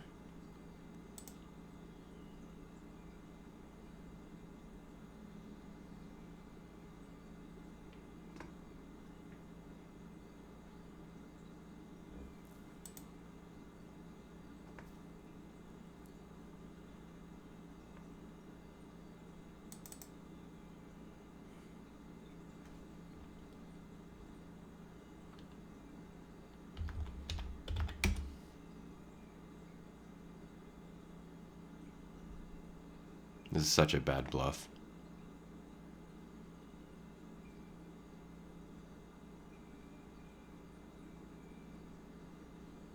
He's got King Jack, I believe. And I'm actively trying to get him off it. Such a bad bluff. Wow. Oh, man, I don't know what to say there. That was a spur of the moment decision. I guess maybe it wasn't King Jack, maybe it was King High Diamonds the whole time, but I really feel like he hit the king and I was actively trying to get him off it, which for that price, the pot wasn't really big enough for it to make sense. I feel my sizing was great though. That was a perfect value size, but I don't know. I feel like that made me feel, it like confirms that I'm playing like shit right now. Yeah, I don't know. I keep thinking about a couple hands here. I'm living in the past right now. I'm not even really present.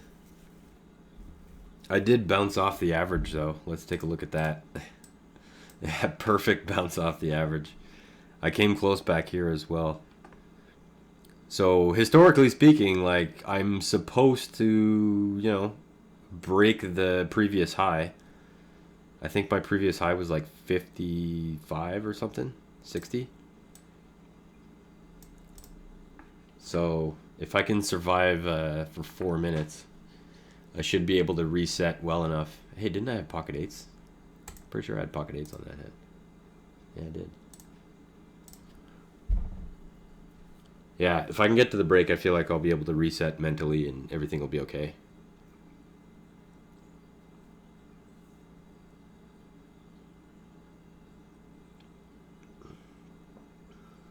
Wow, this guy. Oh man, 4-way, 2 all-ins, and the door's closed. See, folks, that's why you don't fucking bet like that. This is why betting pot is invariably, one of many reasons why betting pot is invariably stupid in pot limit Omaha. It's because too many times you will shut yourself out, and it is not a coincidence that you will shut yourself out. This guy could have got like a huge amount of chips in pre-flop and potentially isolated Eisman. And aces are huge right now, by the looks of it. So that would have been great because it looks like Rudin does in fact have aces or just a 5. Wow, that's sick. Wow, that's so sick. And he takes over the lead by a long shot. What did this other guy cold call with? 3 kings and a 10. And he was good too pre river. He was scooping before the river, and he would have scooped had he got Rudin out. That's so sick. Oh man.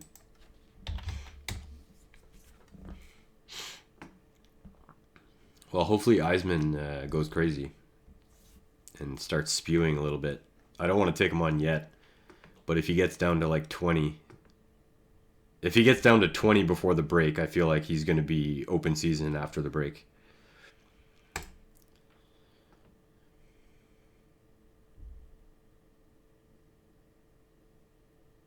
Mm, 14 times 6. Nope. Don't do it. Fuck. Nobody's gonna fold. Am I folding? I don't think so.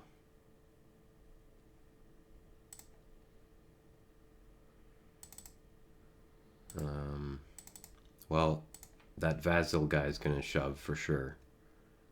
So hopefully Rudin doesn't actually have anything, and I can just isolate here.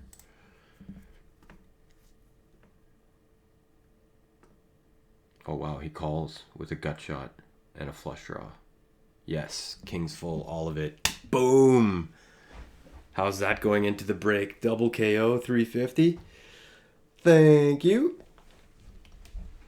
Yeah, I think this is a good time to leave for break early. Oh, starting soon. Never mind. Perfect timing. Holy shit. I can't believe this fucking guy. A pair of 9s and a gut shot and a backdoor flush draw. That was really scary, by the way. I don't know.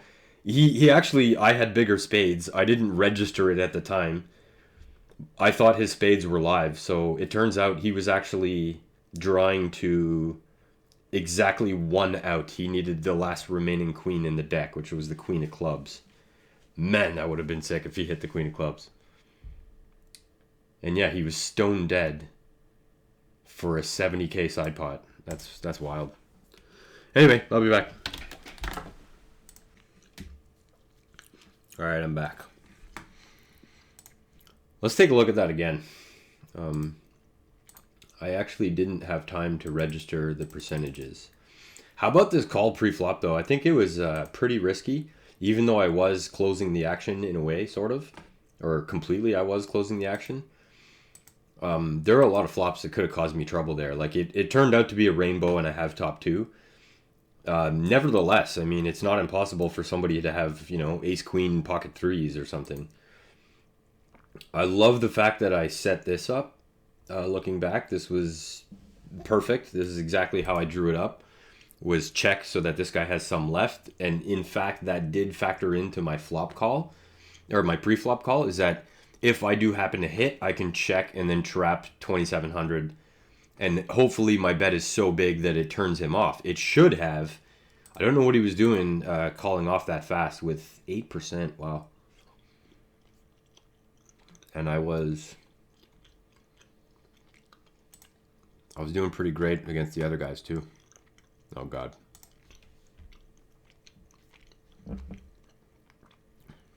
Well.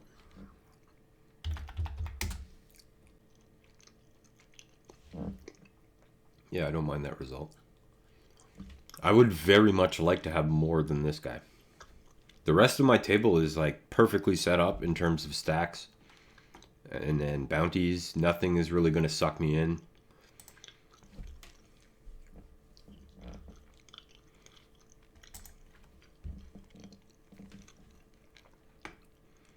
But yeah, the guy with the 100K, I mean, if he starts going crazy, and he has shown so far that he can, he's not really a sitting out type. So there's 3 guys in the tournament that have me covered, and one of them sitting across the table.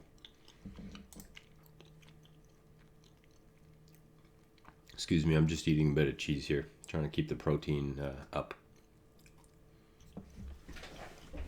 Once again, as usual, every time I eat well and then play a tournament, I don't do well in the tournament. But if I don't eat and I just jump into a tournament, as I did today with this one, which is the first tournament of the day, I end up going deep, and then I get hungry right when it counts.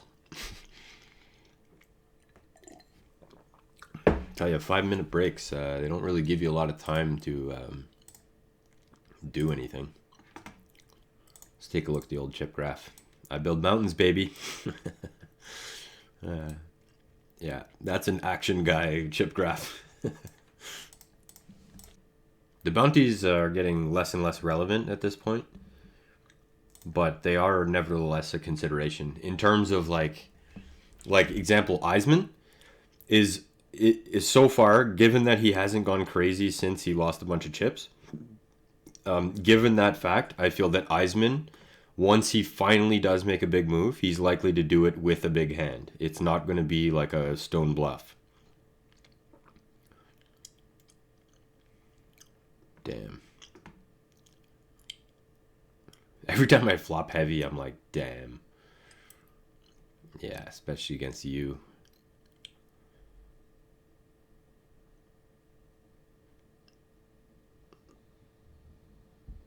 I was probably folding if Eisman raised, which is kind of gross.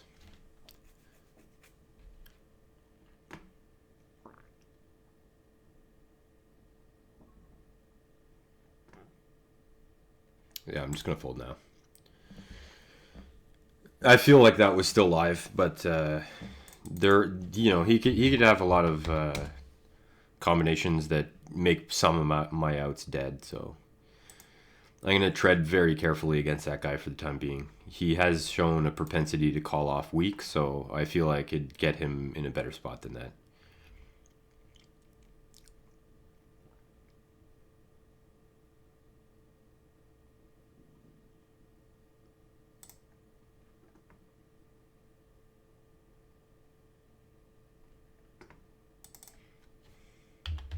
Take a little stab.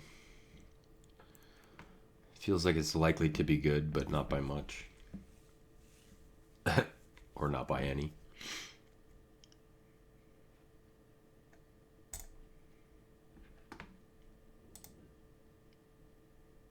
I feel like my image against Rudin so far is he thinks I'm going to fold every time I don't have it, which is accurate. So far, anyway. Meanwhile, I still have the biggest bounty in the tournament, which is kind of shocking. Nobody else even broke $10. I don't know if that's me doing well or everybody else sucking, but I feel it's unusual. All I know is these bounty tournaments, like they're progressive KOs are negative EV. Is the way I'm starting to look at it. Is KOs are just not good.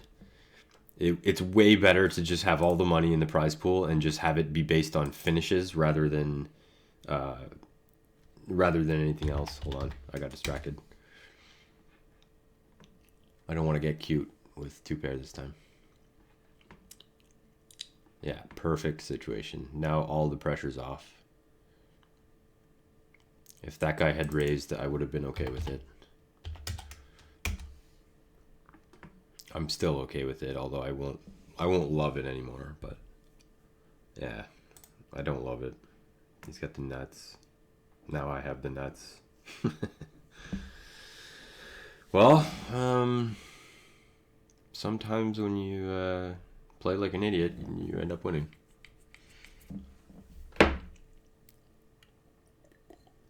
Good example of a hand I would not have been able to win against another player, though.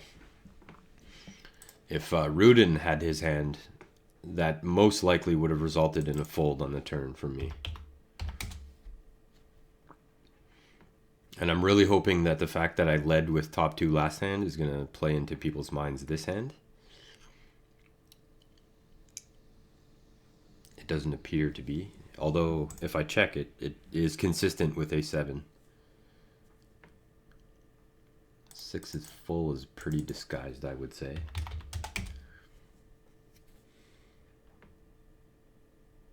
I'm pretty sure he just made a straight. I'm going to go with 5-3 was the active hand there. 8-5. I was wrong. He did have ace-4 on the flop, though. That's interesting.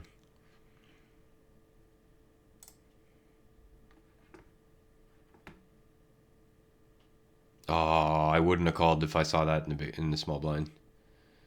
Good thing he folded.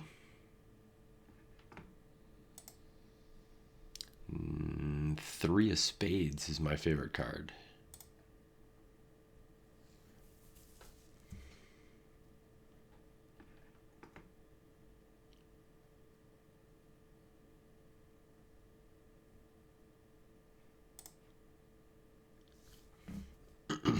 Yeah, I think I'm content to just chill. Down below 90% flop scene, so starting to tighten up a little bit, I guess. I guess you could call 89% tight. Even for me, to be honest. I joke about it, but like, you know, over 70% in a 6-max, I think, is fairly loose for me. Under 60 would be like, you know, atrociously tight, unacceptably tight. Under 50 is I need to quit poker immediately if I'm playing under 50% in a 6-max. That's assuming, of course, that flops are generally seen. Obviously, in No Limit Hold'em, it would be a lot different because the action is a lot more open-ended before the flop. But in Pot Limit Omaha, I feel like it's inexcusable to have flop seen under 50%.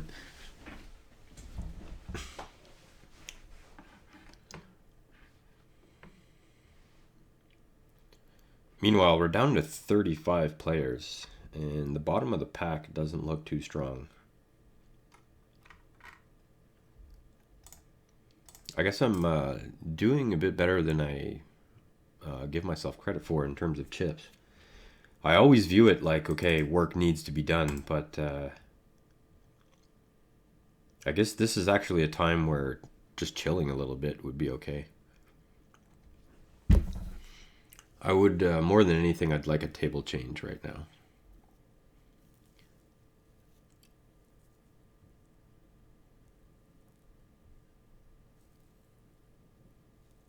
I think I had king queen of diamonds with a 6. Yep. Damn, that would have been a big flop.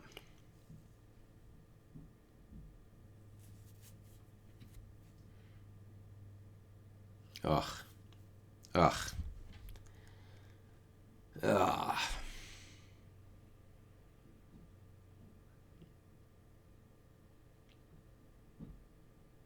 Oh, maybe I got saved.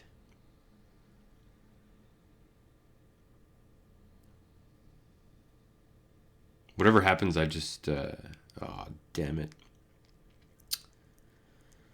That sucks. What did Eisman have? What was he betting the turn there? Just jacks. Dry jacks. Everybody in the world had diamonds. 4, 7, 9. There were 4 diamonds left in the deck. Damn, tight fold cost me. Just when I was like, oh yeah, I should probably tighten up there, getting, 89%, gotta tighten it up. Fold kings full. In a spot where I most likely would have been paid decently. No.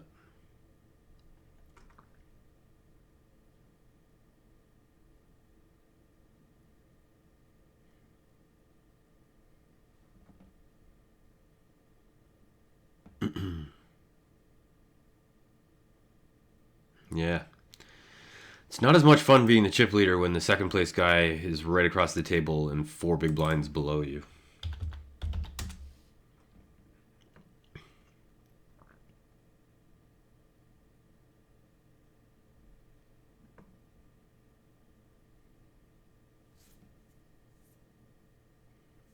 I should probably look at the pay bumps too, eh? 30, 23rd.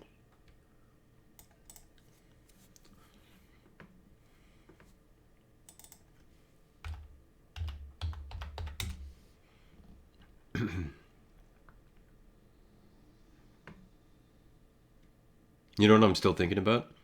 That hand against Eisman, where I folded a set of 8s. Part of me feels like that was good avoidance and protection of a playable stack, but part of me is like, because I did that. I played this tournament. I think it was the last time I played this tournament.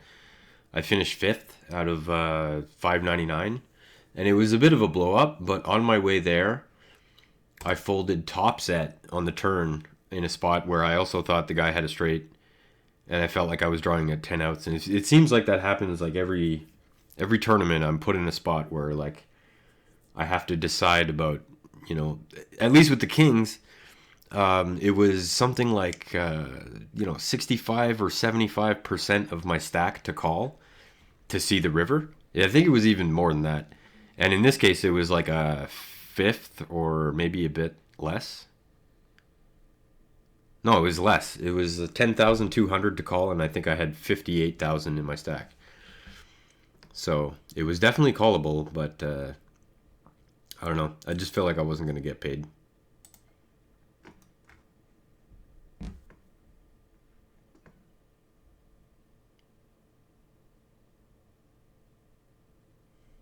It would be so gross if me and Rudin got involved in a huge hand right now.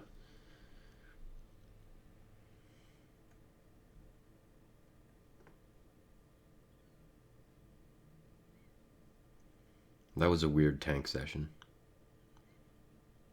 Not sure why he took a long time.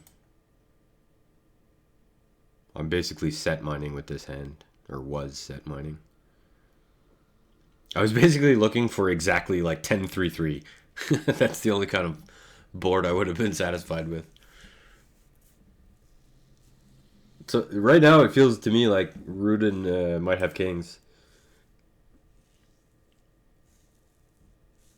Especially if he bets like 3,500 right now or something. Or some kind of small bet, 45, I guess, half pot.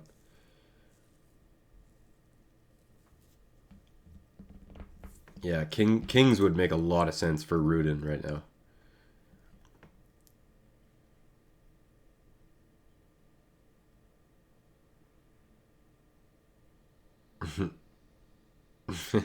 You suck.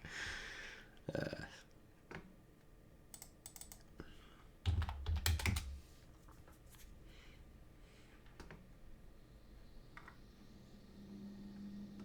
hmm.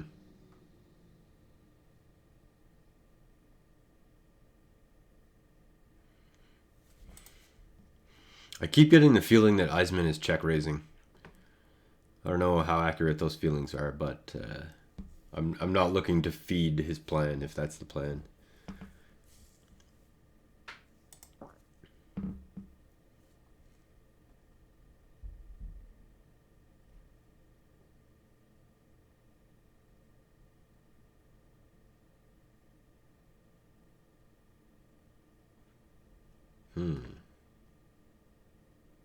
I really want to see this. Damn.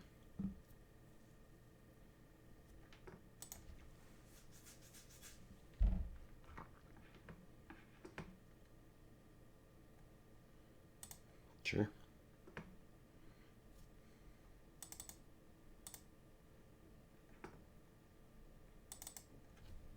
Actually, it's pointless.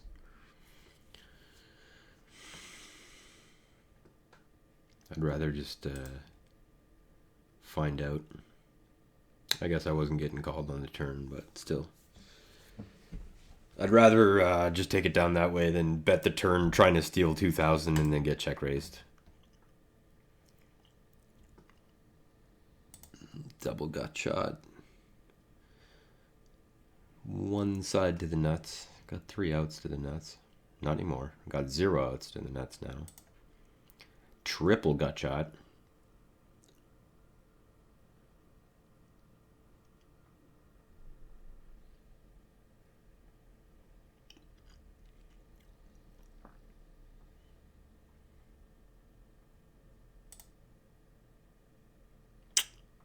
I feel like that might have been a bad call in the turn anyway, even if I hit something. A 4 was probably the best card that I could have hit. But I kind of suspect that this guy had a bigger straight draw above the jack, which would make him have a queen high straight right now. And I feel like Sparrow probably has 2 pair jacks up. Maybe 10-6. It looks like he's setting up for a crying call, which would make sense. I really feel like Rudin had it, though. Or has it. What? Jack 5? Did he really have 10-6 there? 10-5. Wow. Pretty ambitious river bet.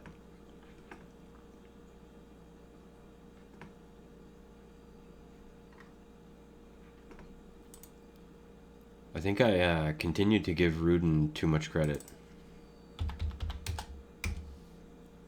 Hopefully, I don't know whether I'm ahead or behind right now, but I'm just hoping to isolate Eisman. Mission accomplished. Let's see if we can take it right now. Nope. That's a really good card. Now I'm getting paid by a 9 probably. So I'll make it look a bit like a busted draw.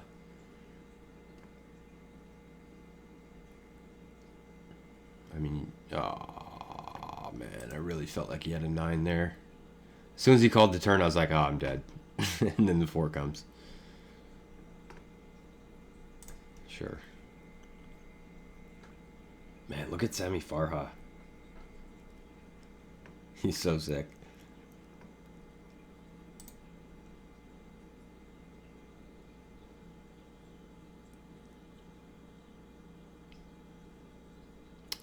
Take it down, buddy.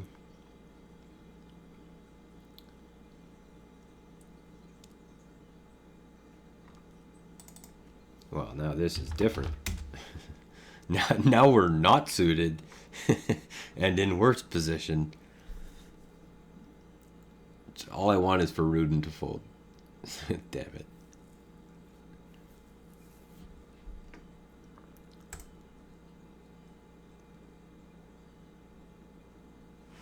All right. I was gonna say the small blind is has triggered my brain to label him as a routine slow player. We'll see if that comes into play, because right now there isn't a whole lot that's believable other than 9-3. I'm gonna fold just in case, but I really hope Rudin calls. Folds aces. That's interesting. That was interesting all around. Rudin chose not to raise with aces before the flop. That's interesting.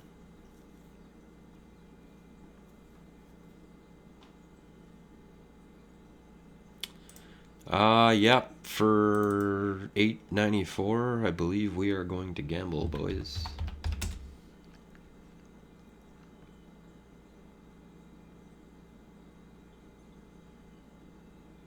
It'd be great if this guy folded. Oh, wow. That's so lucky. Favored with this shit. Boom. $5. That's a big one. I cannot believe he chose to do it with Queen 7-7 deuce. I find that shocking. It's great for Team Casper, but I'm really surprised. I thought I was going to have to get lucky, which I guess technically I did, but yeah, I thought I was going to have to hit a lot more than pair tens. Meanwhile, where did this guy come from? Kazakhstan. Let's take a look at him. Yeah, I was going to say, he wasn't around earlier. That must have been sudden, and it was. He was below 40,000 at 400, 800, and now he's got almost 200,000.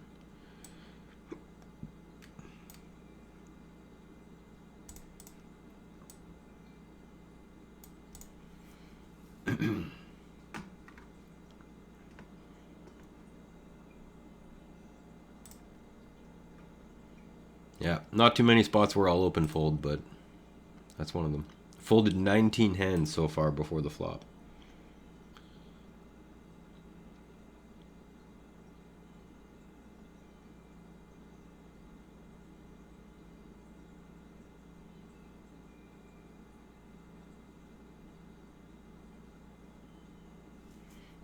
Wow.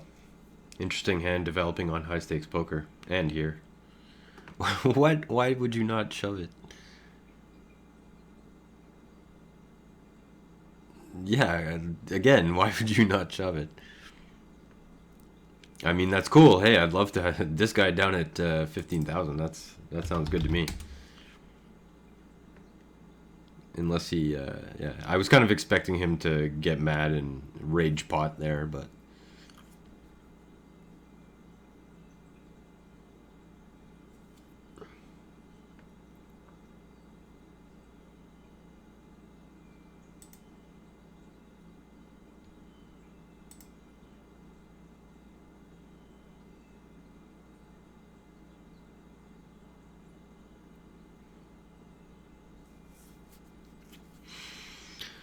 so there's now one card in the deck that I'd like to see, and that is the Six of Clubs.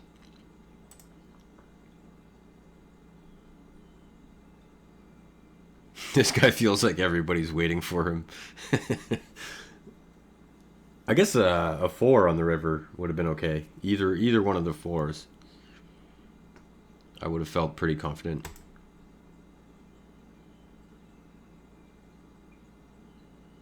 That looks to me like exactly what it's supposed to be. Just random 5-3. Like Queen 10 5-3 that just hit it. I wonder what. I'm starting to wonder what this guy's going to put it in on.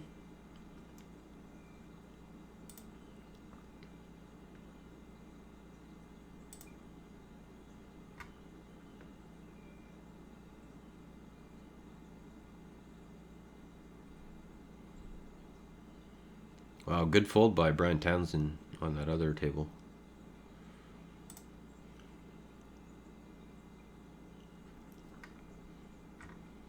$25 players left now. I guess there weren't that many players. Oh, 575. Jesus. I did not see that one coming. Hold on. Let's get a calculator up here.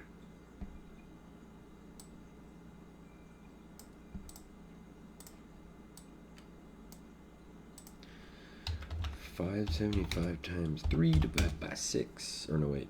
Times 6 divided by 7. So, $250,000 average at the final table. It doesn't feel like that right now.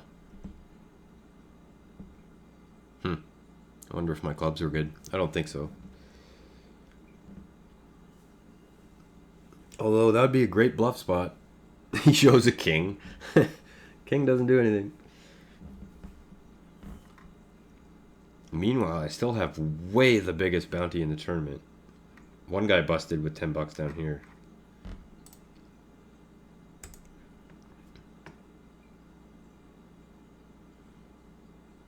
Anybody gonna isolate?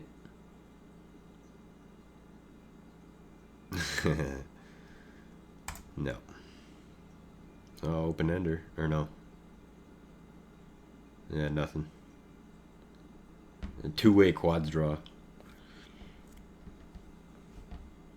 That looks really weak. I feel like Kirk Ohio doesn't have it. Yeah, bunch of discombobulated. Oh, I hit a set. Fuck. Oh, that sucks. How much was that bounty? I don't remember how much it was. In any case, we got somebody with notes here. Check pawning. Oh, yeah, I remember you. What else we got? All right. This looks okay. 94,000 is the stack to worry about. This guy. But I like my position relative to the stacks and bounties.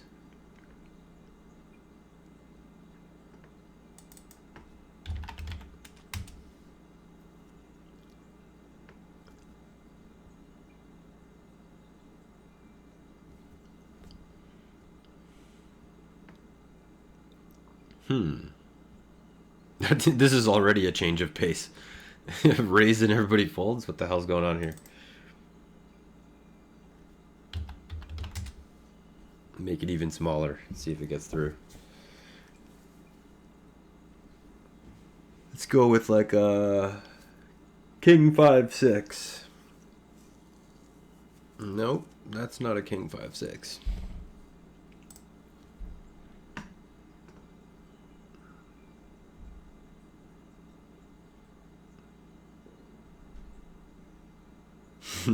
That looks so bluffy. But I still am not going to call. Interesting that he's using that style though, the tall stack, as I call it, tall stack strategy, making a lot of chips show up. Because he bet like 1/6 of the pot there on that hand, but it looked taller, you know, looked like more. Be interesting if he was doing that consciously.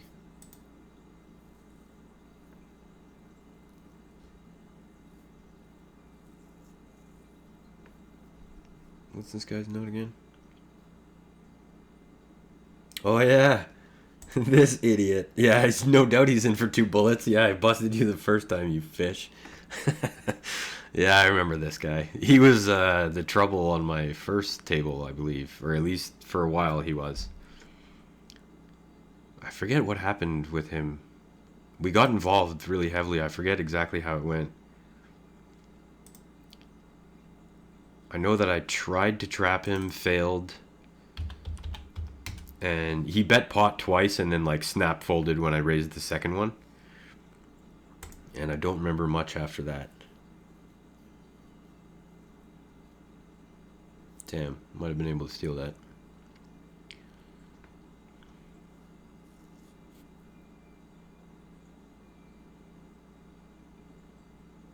Here we go, Wasika again in there with the big pair. If I were in charge of high stakes poker, Paul Wasika would not be allowed at the table. Like anybody who plays like that is banned for life. Meanwhile, Sammy Farha would be invited 10 times over.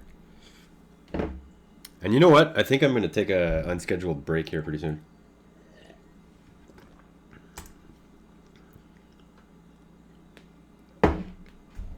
I don't like the way things are shaping up. I feel like I need to just step away and get kind of clear-headed. Oh yeah, I didn't say anything about it. I actually didn't record it because I didn't last long enough to start recording. Well, let's let this pot play out first. I'll tell you about what I was going to say in a minute. That's such a game changer card. Welsh Viking Queen 10, I guess. Or maybe just a straight. Jack's full. Nice. Jack 10 against Jack's full. Dirty. Yeah, so I didn't say anything about it, and I didn't record it because I didn't even last long enough. But I took a shot yesterday at an $11 PLO KO. It's part of the knockout series on PokerStars right now. And it seemed like such a good tournament that I was like, this is so above where I'm supposed to be buying in right now. Even $5 tournaments are like a pretty big stretch in terms of what I should be playing and shouldn't be playing.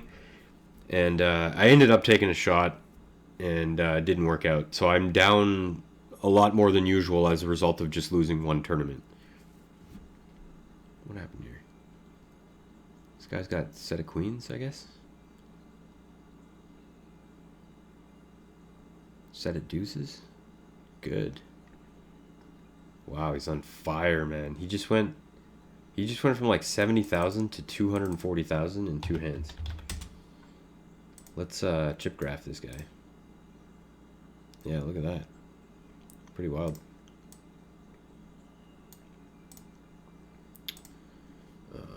Sure. A little feeler.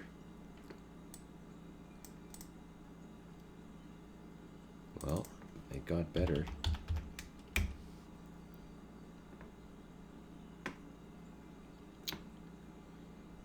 Wasn't I going to take a break or something?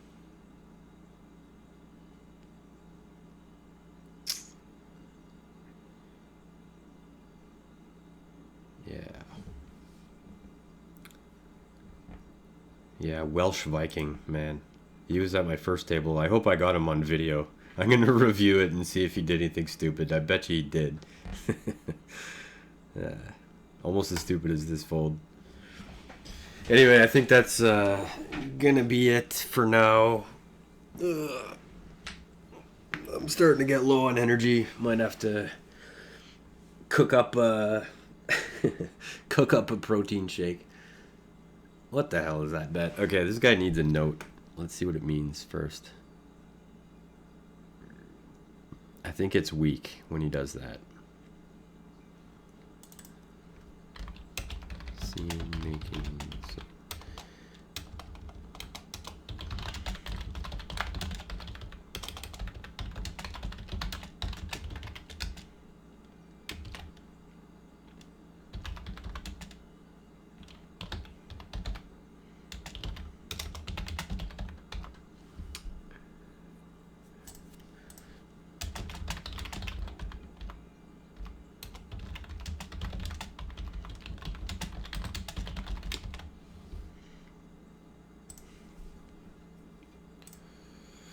Okay, yeah, this is my last hand before my unscheduled break. And we're just going to fold it. Okay, I'll be back in a bit.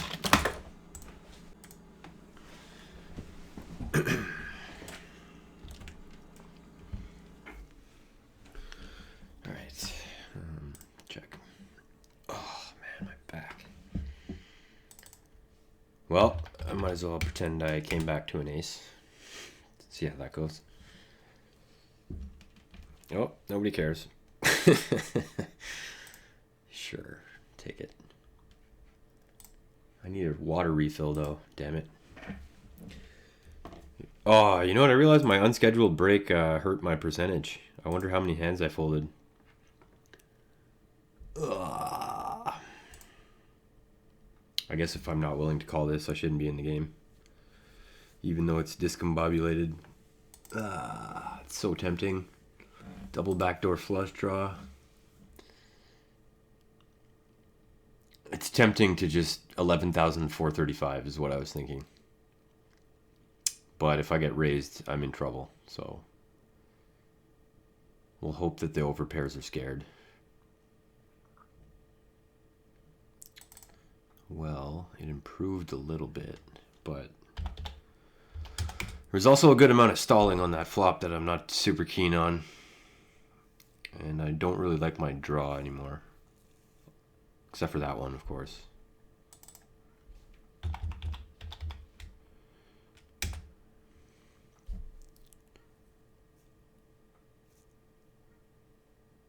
I don't really want to show this.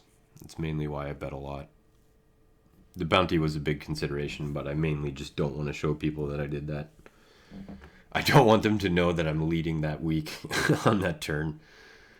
Okay, I need water. Oh, wow. Aw. Man, you didn't give it to me just to give it to that other guy?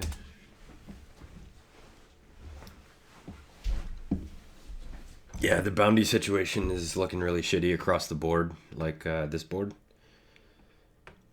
It really doesn't look all that healthy for making money.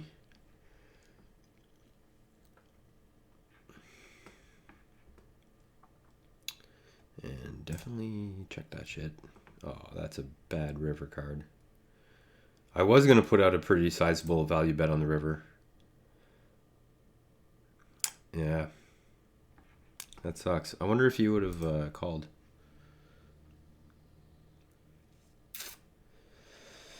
$15,000 out there. I mean, I guess it's a toss-up, really, whether or not I could have ended that hand on the turn.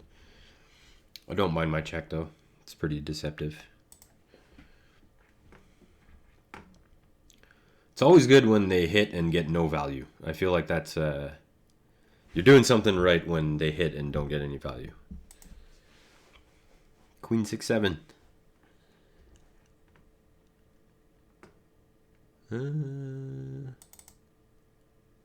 Not exactly my favorite.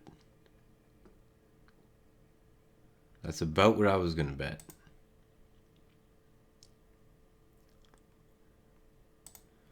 That's a bad card for my story plans. It's shaping up to be a hero call situation, though. Nope. He had a jack as well. Yeah.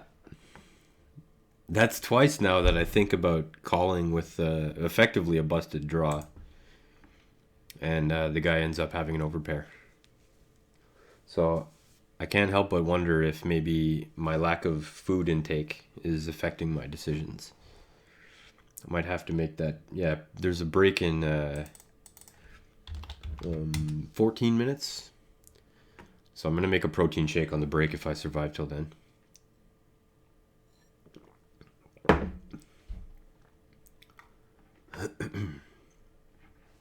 Welsh Viking appears to be kind of sitting on his lead.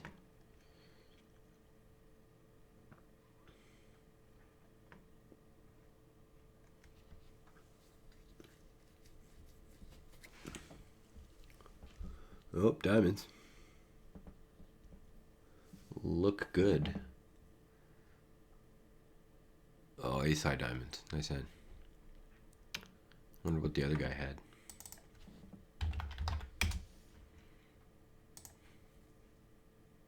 Just a jack.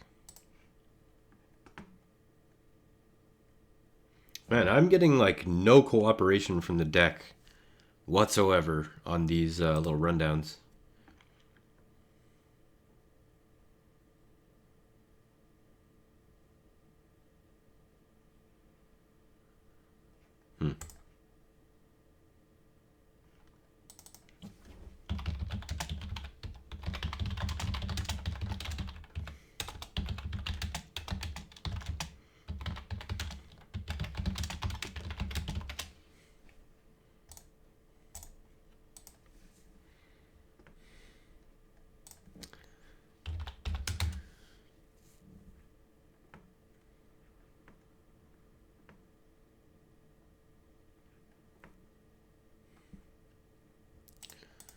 Well, I consider that a brick, whether or not it is. Cool. I'm happy with that. Anytime you get away with flopping a set on a board that makes a straight possible and contains a flush draw, I mean, can't complain.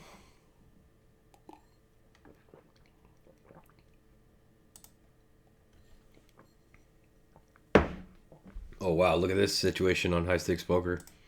That's fitting to be a big hand, and it's not Townsend who's gonna produce it.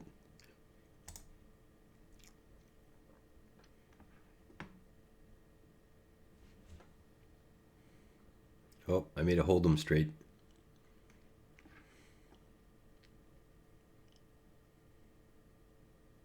Quads, wow. Very small raise.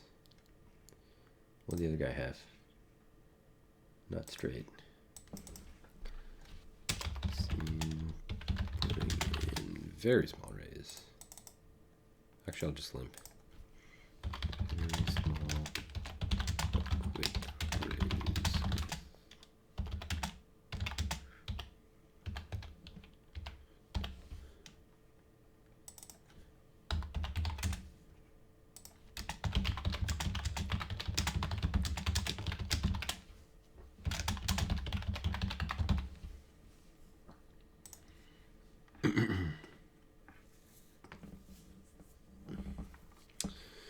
Down to 17 players.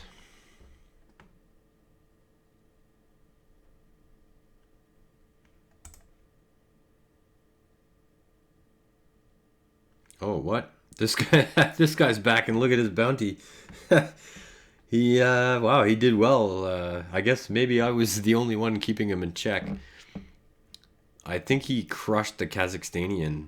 That was, or no, he's right there. Yeah, I wonder what happened there. Let's look at the graph. The graph tells the story. Yeah, boom. He's just been exploding since 612. I think that's 2 levels ago. Interesting. Everybody I've played with earlier in the tournament seems to be coming back.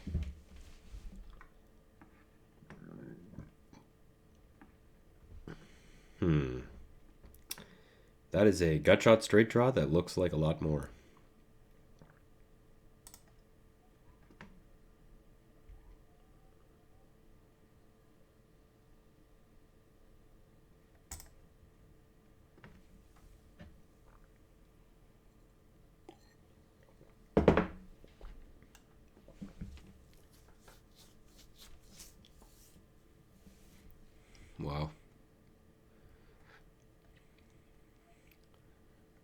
Case is full, Mike.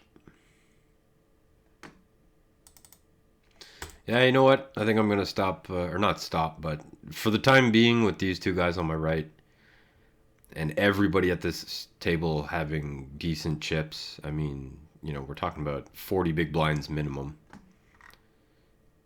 The average stack is pretty heavy, though. It's well over 50, so... In fact, it's more than 50 big blinds 2 levels from now, so this is pretty deep stuff we're playing. And yeah, like a spot like this, if I had seen this board, I'm not sure how I'd feel about any of this. Like, okay, second nut flush, but...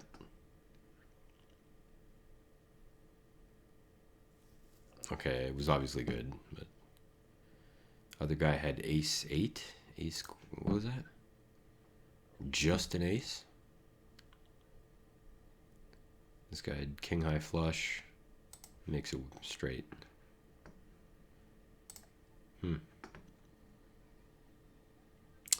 Well, gathering information.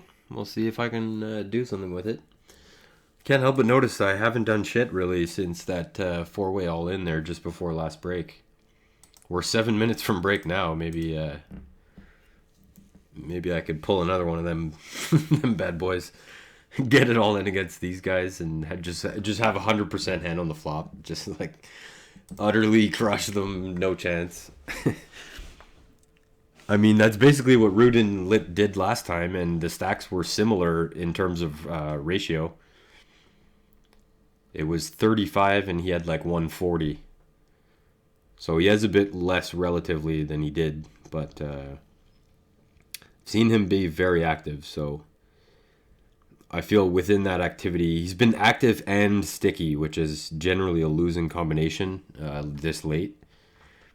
When you play a lot of pots and aren't willing to give up marginal hands, that's when spew happens. So hopefully I can catch him in some kind of spew and not catch myself in some kind of spew, which is incredibly probable right now. Or not probable, but it's definitely inside the realm of possibility. I'm going to fold a royal draw pretty tight. Oh man, the sun is in my face right now. Oh. Yeah, sure.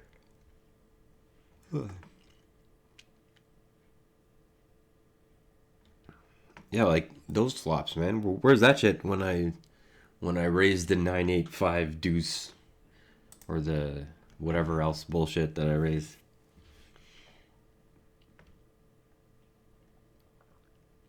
Can't even really feel confident about the queen either. Certainly can't feel confident about that. It feels like nobody had much on the flop, but tons of straight draws, or tons of 2-pair draws that are likely to have gotten there.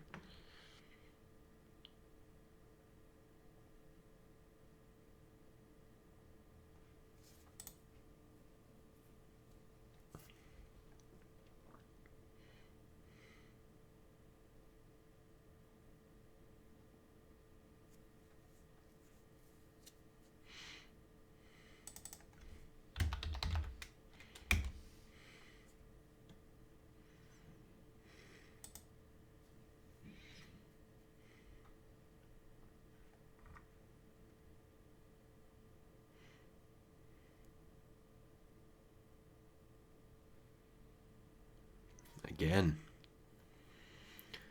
I'm on the wrong side of like every single one of these, and I just don't feel confident bluffing.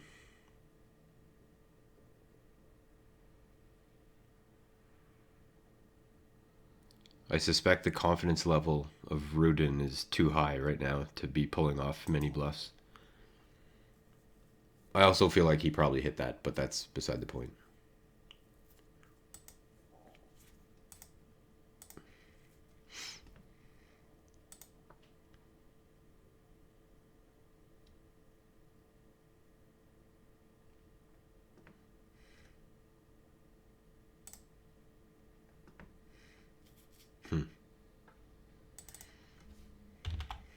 Actually, you know what?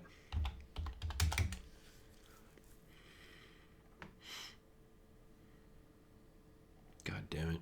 That's like exactly the card I didn't want. I'm not truly a believer yet, but I think I should probably just learn, pay for the information. I feel there's a good chance this is like a spades are on my mind. I don't know what else though, so I'm just gonna learn. Just spades and an ace. I was gonna say ace five with spades, but I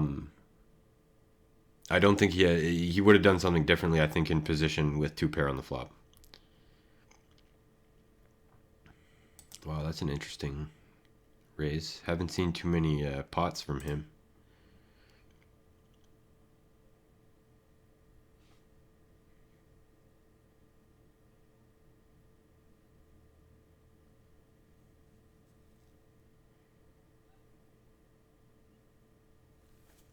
Here we go again with a pot.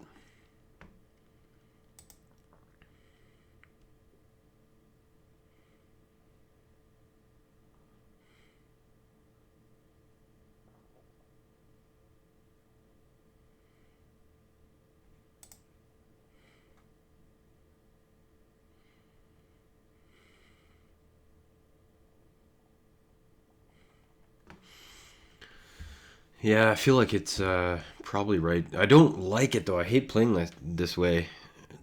I'm not used to being the guy who's not leading the pre-flop action. But Rudin is just all over.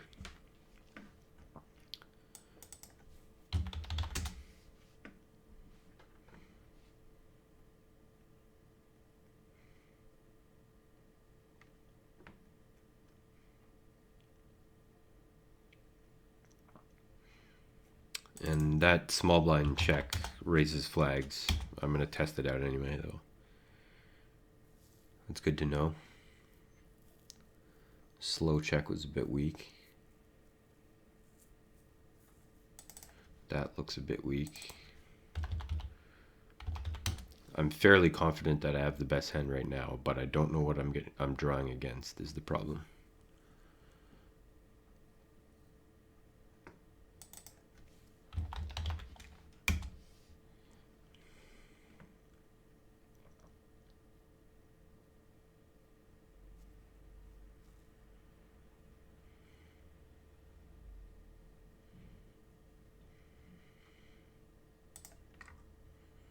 Looks like we're stuck around 15 players here. The bust out rate has really slowed down. Meanwhile, Welsh Viking and Rudin. Oh shit, it's break time. Yeah, I'm gonna have a protein shake here. I'm making all kinds of bad reads.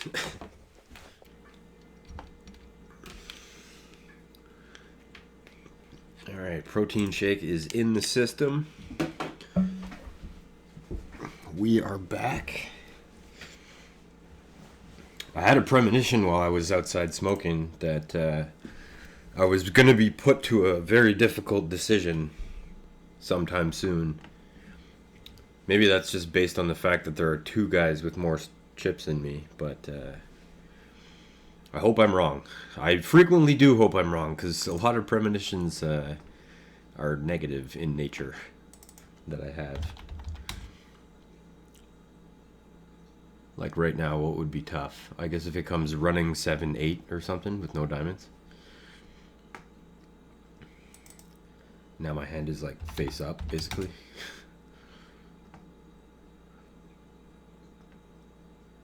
Oh, that's such a sick card. It's a great one to get paid on.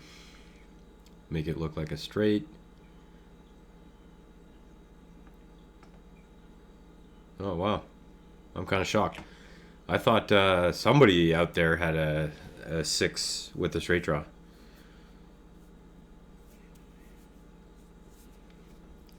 The gods gave it to me because I bet the turn. I'll tell you that much.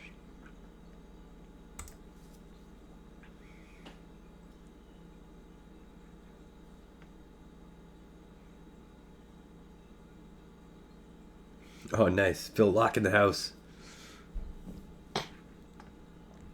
Aw, folded a winner. Probably.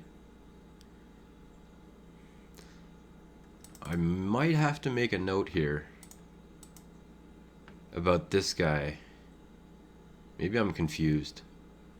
I was going to say this guy frequently slows down after being aggressive before the flop.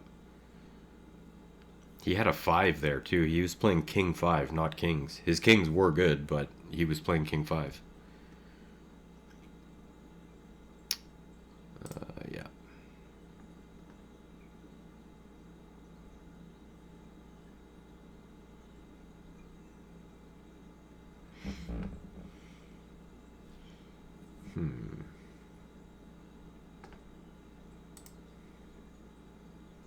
Oh, 5.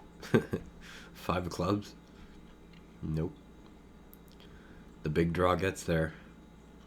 Check, check. Set of 6s. Wow. Nice hand.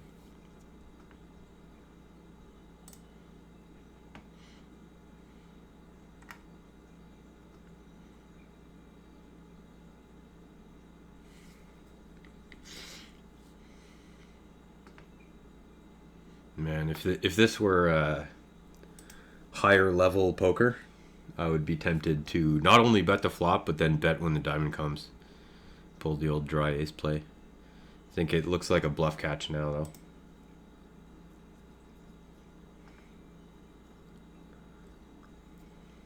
This story doesn't make sense.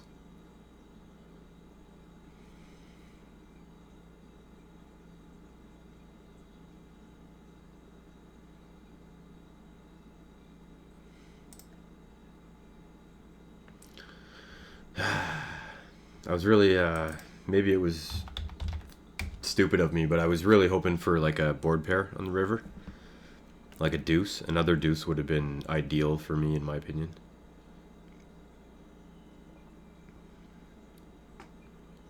I feel a lot more comfortable with this hand than I did last hand.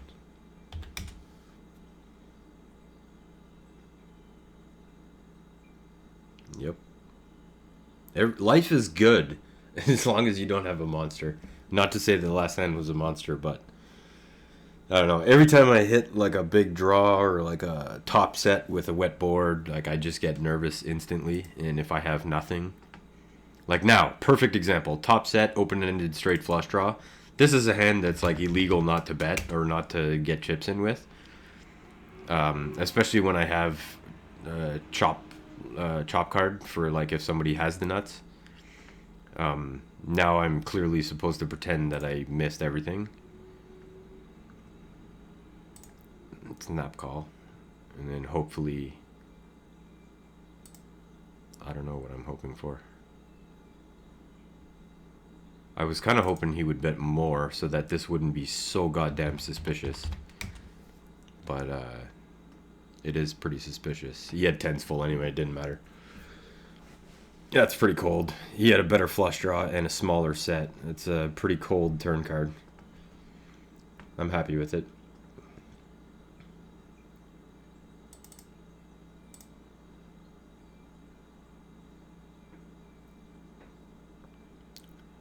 And now the top 3 stacks at the table, like the maybe even like half the chips in play are at this table right now out of 3 tables. Pretty sick.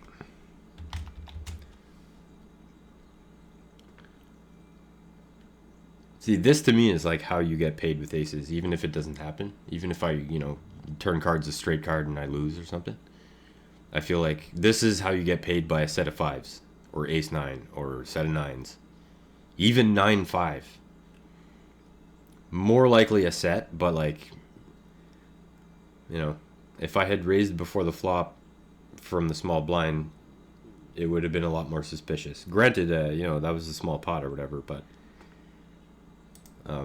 yeah, I feel like that is actually the way, like one of the best ways. It's like people who go crazy with ace king in Hold'em. I think shitty aces in Omaha and ace king in Hold'em are very similar hand strengths in terms of like how often they win or how often they make hands.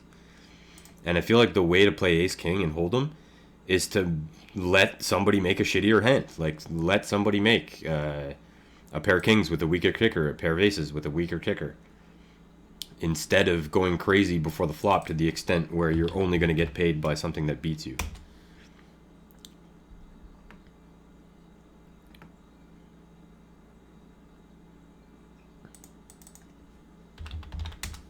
See what that guy had. I have no guess. I felt it wasn't a flush. Yeah, okay. So I should have said something. I thought it was like 9-8 with a rivered queen high flush. Oh my god. Yeah, see, this is a great spot. Great example of like me not feeling comfortable. I would prefer to just not have this.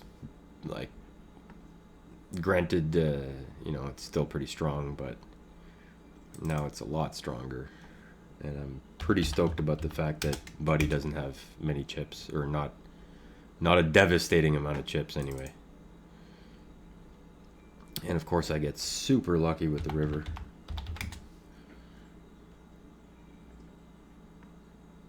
Chip leader. Pretty sure that guy rivered a straight. Yeah, he had king jack and then he rivered a straight. That's such a lucky river, man. Nice little rush there. Protein shakes, man. I'm telling you. It was the protein shake that did it. I even hit top set when got no action, but still. That's exactly why I checked, just to try to avoid this shit. I would have loved to put it in against just him.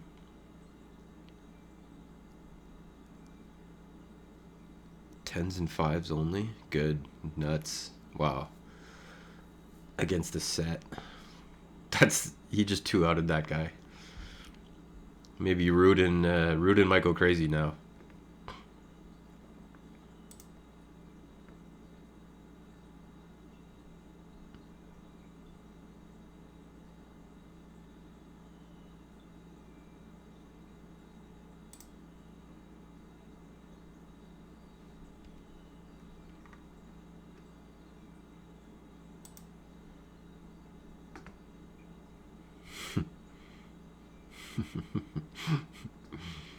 Phil Locke's being funny. Forgive me for laughing. I maybe should turn the volume on when I watch these, but I figured it might be distracting. After all, let's face it, like I'm the highlight here.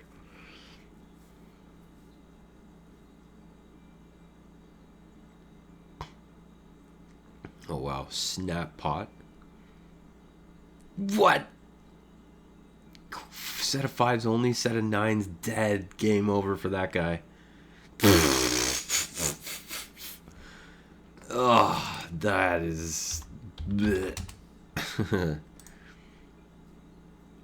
Wow, man. Wow. Third set. I mean, whatever. I'm glad that guy's gone. He was going to be trouble for me, I think. Welsh Viking, meanwhile, is not exactly not trouble for me, but I think I would rather this guy than the other guy.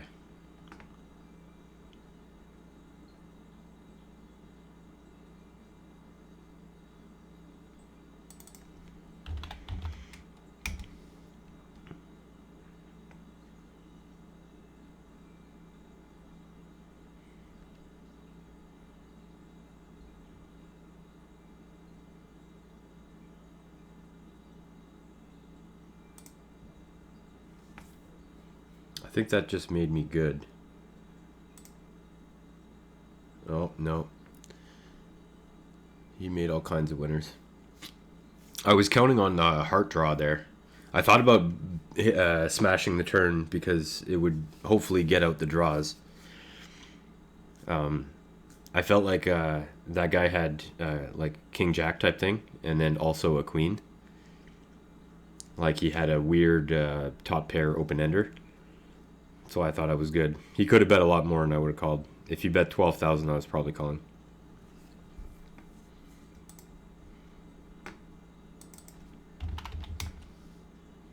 See if this works.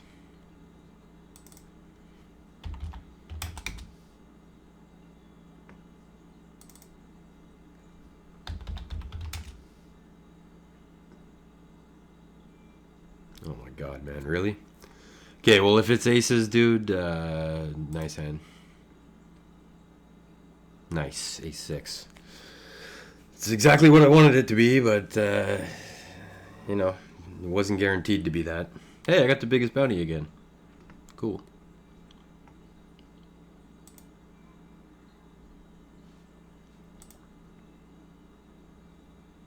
Man, look at the spread in the chips, the chip leaders down here. It's a really weird setup.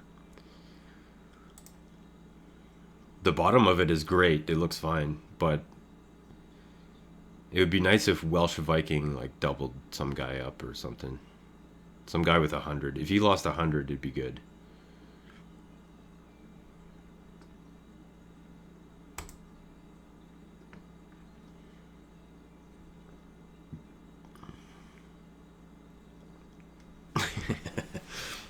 Elia Lesra is talking about how he TiVos all the high stakes poker.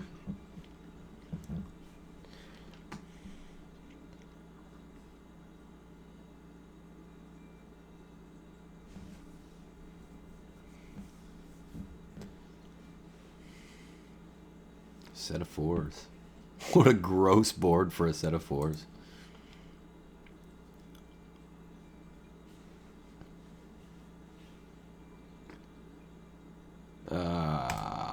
Tight fold. Down to 83% flop scene, man. There's only less than 600 players in this field, and I didn't even get there with 85. Didn't even get there at all, really, but it's looking good for a decent finish right now. A lot of these guys at the top are in for 2 bullets. While that doesn't mean anything on its own, I do feel like it suggests maybe they make more mistakes than some of the other people. Like ASD 2706, that's the guy who was killing it earlier with 190,000 when the blinds were small. I feel like this guy's more likely to be a better player overall than a lot of the bigger stacks with 2 buy-ins or re-entries.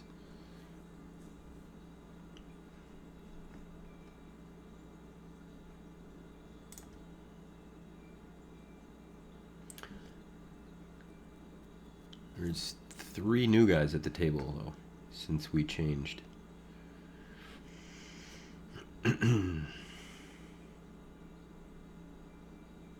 Well, I got all my money back from that PLO shot. That's cool.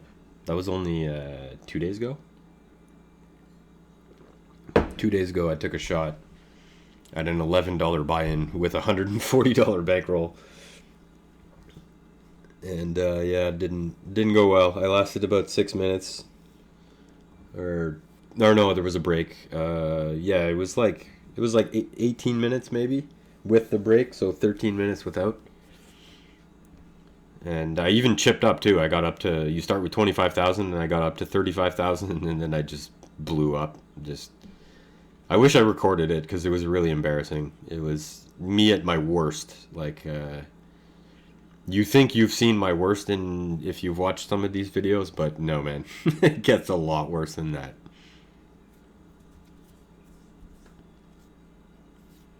And I think it's about time to stop caring about bounties, almost. Other than Welsh Viking. Even then, $12.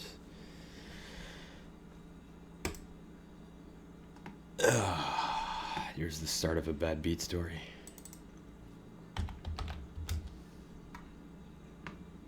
This bet, by the way, is designed to let everybody know that if I get to Showdown anyway, if I can get to Showdown cheaply, I would love to show these folks that my 38.95s into 12,000 is not always going to be just an 8 high flush draw.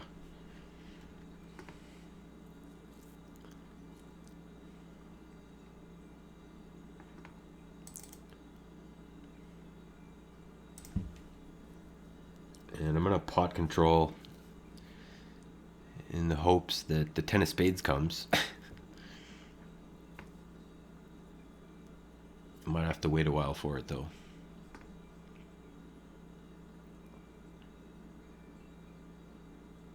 I suppose the king of spades would be pretty good, because I don't think that other guy has... I don't think anybody has king 9 here. I will divulge that much. And so far, I'm getting a showdown out of it. Feels like this guy probably has king 10.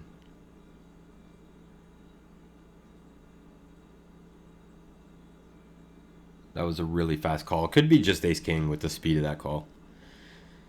So I think my bet sizing was actually pretty good. Let's take a look. King 8, not even ace king. Interesting. Can't complain. Can't complain about much lately, I must say.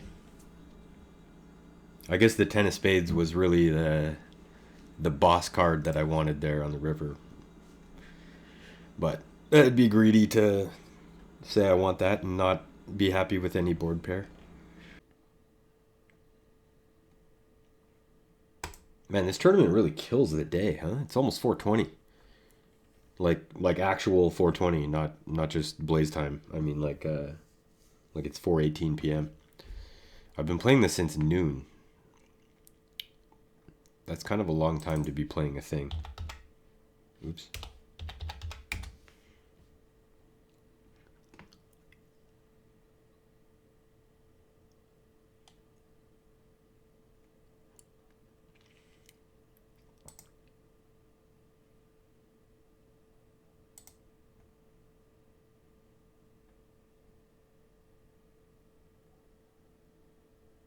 You know what I haven't done in a while? Taking a look at my mountains, baby. Didn't do shit for like this entire period. From 400, 800 to 900, 1800. I did almost nothing. Stayed alive, which I guess isn't completely nothing, but yeah, one hell of a skyrocket since then.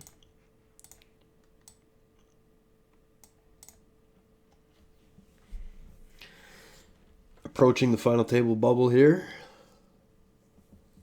I don't see, excuse me, I'm yawning all the time. I wonder if I'm making you yawn. Write in the comments if I made you yawn just now. But yeah, I don't see too many spots where bubble pressure is going to be a thing, except for maybe this guy. He might actually, if the other table is watching my table, like if players on the other table are watching, come to think of it actually, given everybody's here, I wonder what the other table even looks like. Yeah, guy with the way ahead of everybody else with 140,000 must be nice. Over here, you can have 450 and not even be chip leader.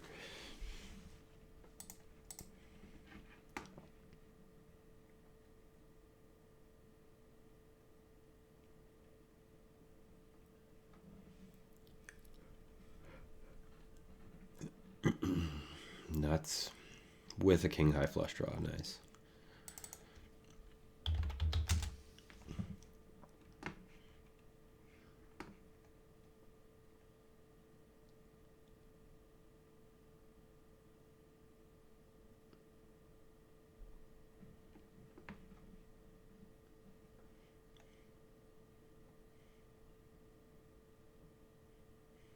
Oh, wow. Not a bad flop for pretending over here on the high stakes. That's a pretty good flop to continue the story. Now Queens is legitimately shitting themselves. 16-5. Yeah, what's your plan on the turn though, Eric? Oh, nice. Good little river there.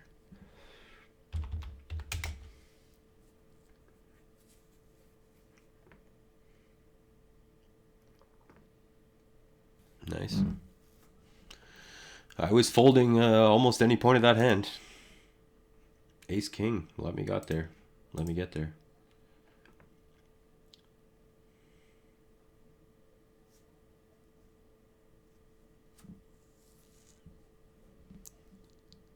Oh, it'd be so sick if you check raised. Wow, Eric, you actually bet 26. Yeah, I was gonna say, fuck, make it 100 and something.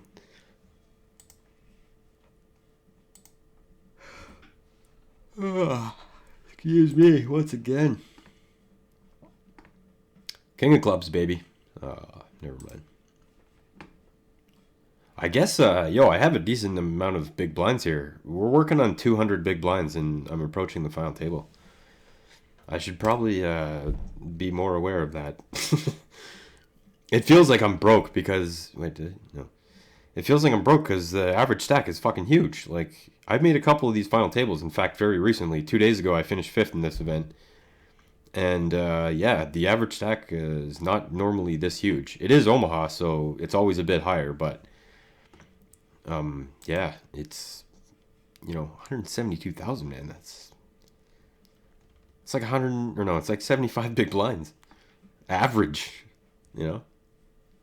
And because me and Welsh are hogging all the chips, everybody else is starving. So if me and Welsh get into a big hand here, it's going to be devastating for the rest of the field because I don't like anybody else's chances, especially if I happen to scoop it somehow. Like, can you imagine? I don't want it to happen because I don't want that many chips to go in, but yeah, like even here, this is too thin, I think. I need to protect better than that. Oh, and I have to see it too. So imagine, hold on. Wow, he bets half pot. Oh, that's a good river for me. Ah, he only had 3 pair. What the fuck was that other guy doing? Diamonds. I mean, he had 2 pair, and there were diamonds out there. It sucks that the 10 of clubs came, but given what they have in their hands, I don't mind my fold.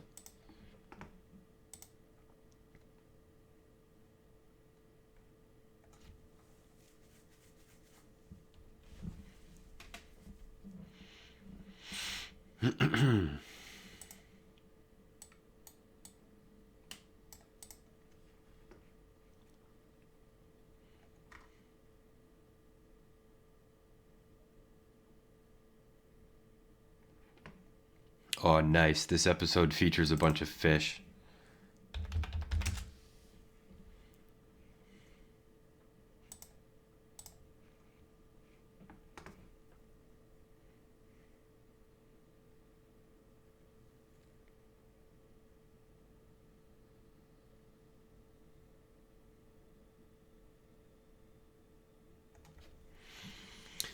Yeah. Uh,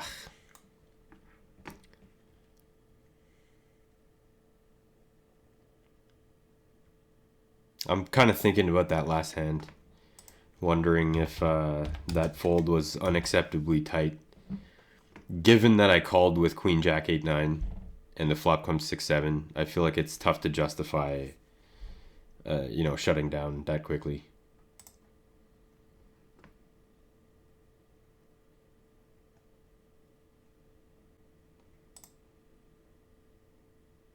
Nice try on the turn there, buddy. Okay, fuck, let's go, man. Are you seriously stalling for the final table, man?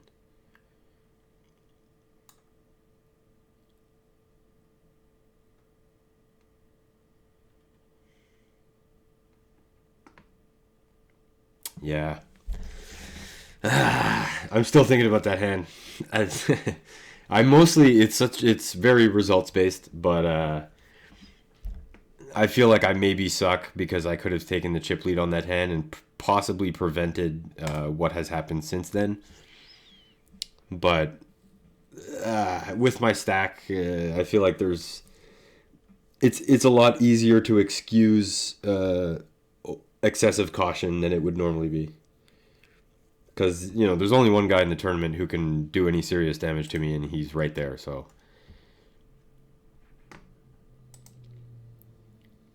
Not to mention, I didn't know what this guy was going to do in response. He could have also, come over the top and put me in a squeeze, in which case I would be calling just a fold later. And that is not half pot. 12,074, 21,560.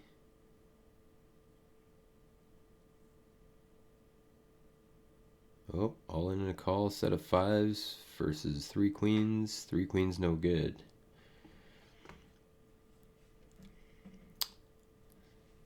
All right, one down. Meanwhile, Welsh Viking is really separating himself.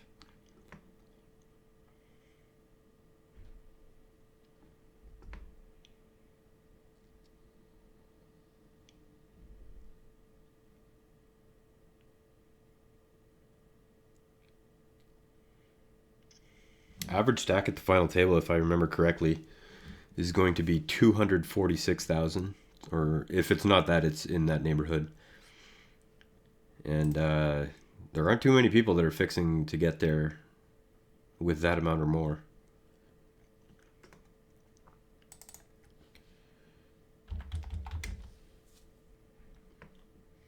That bet sizing was wrong. I should have gone with like 7,600. Oh well. Oh man, hand for hand.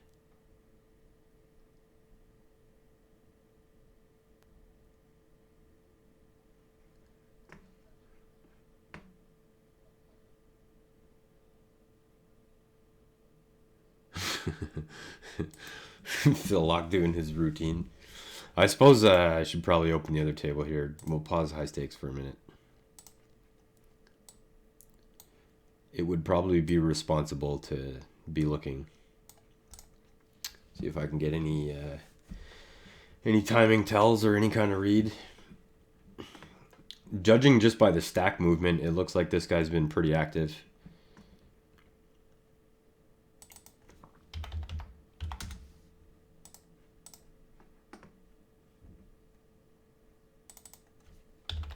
Should be a bet fold. If I'm right about the situation, which I might not be.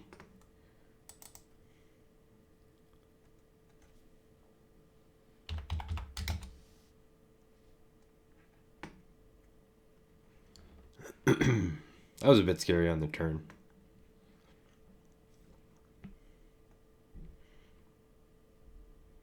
I can't help but notice that he's avoiding me almost as much as I'm avoiding him. Welsh Viking. It seems like he's content to just get to the final table with the lead he has. Which, I mean, who could blame him? That's one hell of a chip lead. In fact, I should be way ahead of everybody right now with my 450. Blinds of 1428. I mean, I'm supposed to be way out in front with this stack, but thanks to that, what's his face? Rudin. Thanks to Rudin's donation, I'm not in as good a shape. Although I'd much rather one guy have that many chips than it be spread out among more players.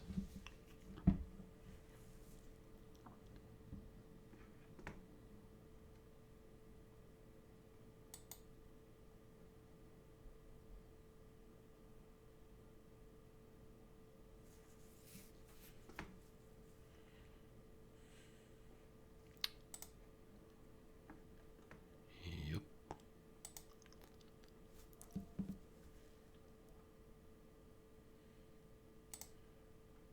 Yeah, I don't believe anybody has a flush. So I A, feel that this might work, and B, I think my ace is actually good right now, which it must have been. I don't think anybody was folding ace jack or something like that. Meanwhile, this guy is being pretty active. He's picking on. I mean, I like this guy's situation almost better than my own right now, because he gets to pick on everybody leading up to the final table, which can be worth quite a bit. I mean, he doesn't stand to win much in bounties, but in general, that's a really strong setup that he's got right there. They have enough to be afraid, but not so much that they're going to dent him severely if he gets caught, trying to buy one or whatever. Meanwhile, on my table, nothing like having the nut straight on a rainbow board. Well, let's not celebrate yet anyway. There's 12 river cards that could piss me off. Cool.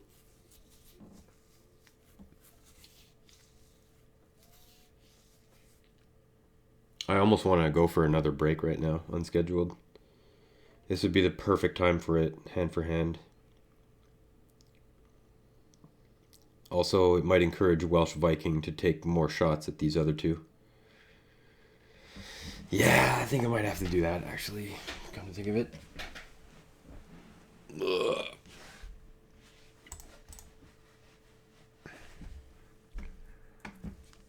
I would like to continue watching, though, the other table.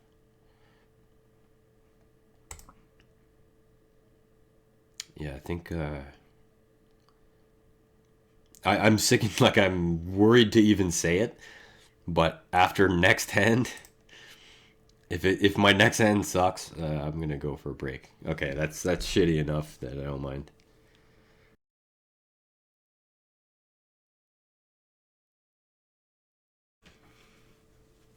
Meanwhile, the other table is leveling off a bit.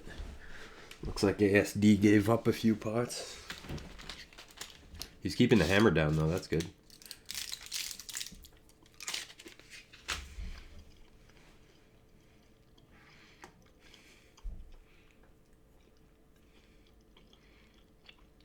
Bad Dreams got like a queen high flush. Set of deuces. Against top two. Wow, that would have been action if the board paired.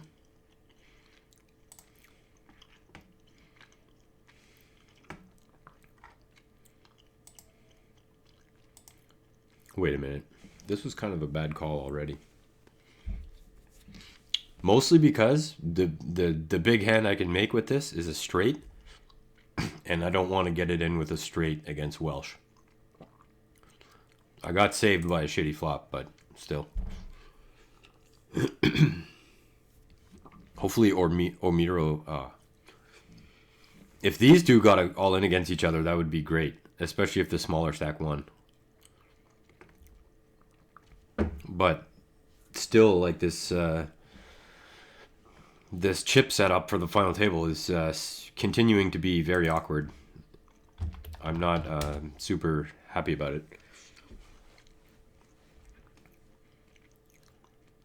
I'm trying to mentally prepare myself for the threat of going broke from second place.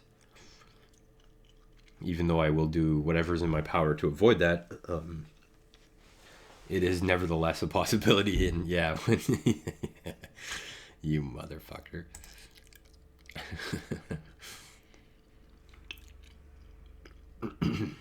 I just don't want to get involved. I also don't want to leave too big of a gap, though. I would rather stay above 400 if that's possible. Or I guess we'll set the line at 320 for now. Wow, the blinds are going to go up. Let's go 360. The line for me is 360,000. That's like what I would rather not risk more than. That was a weird sentence, but you know what I mean.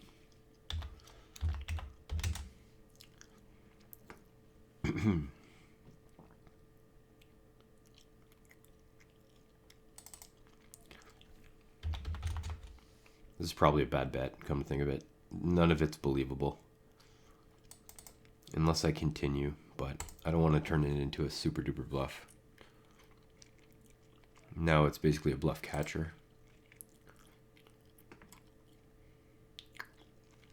I guess it was diamonds? He called so fast on the flop. Queen high diamonds and open-ended. Was there a good card? No, there was not. There was no action card in the deck there.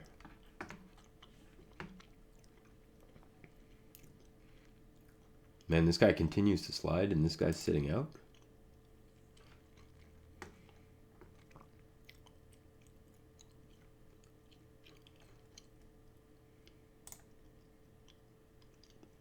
Man, if I had like 1,000 chips for every time I folded ace king something pre-flop, I swear, like, how many folds do I have now?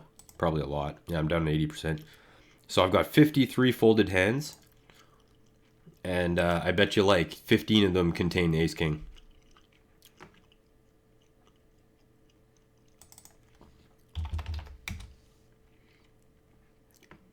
Oh, 66.95. That's a good raise for this level. Normally I do 71.95, but this is just as good and saves me a few chips.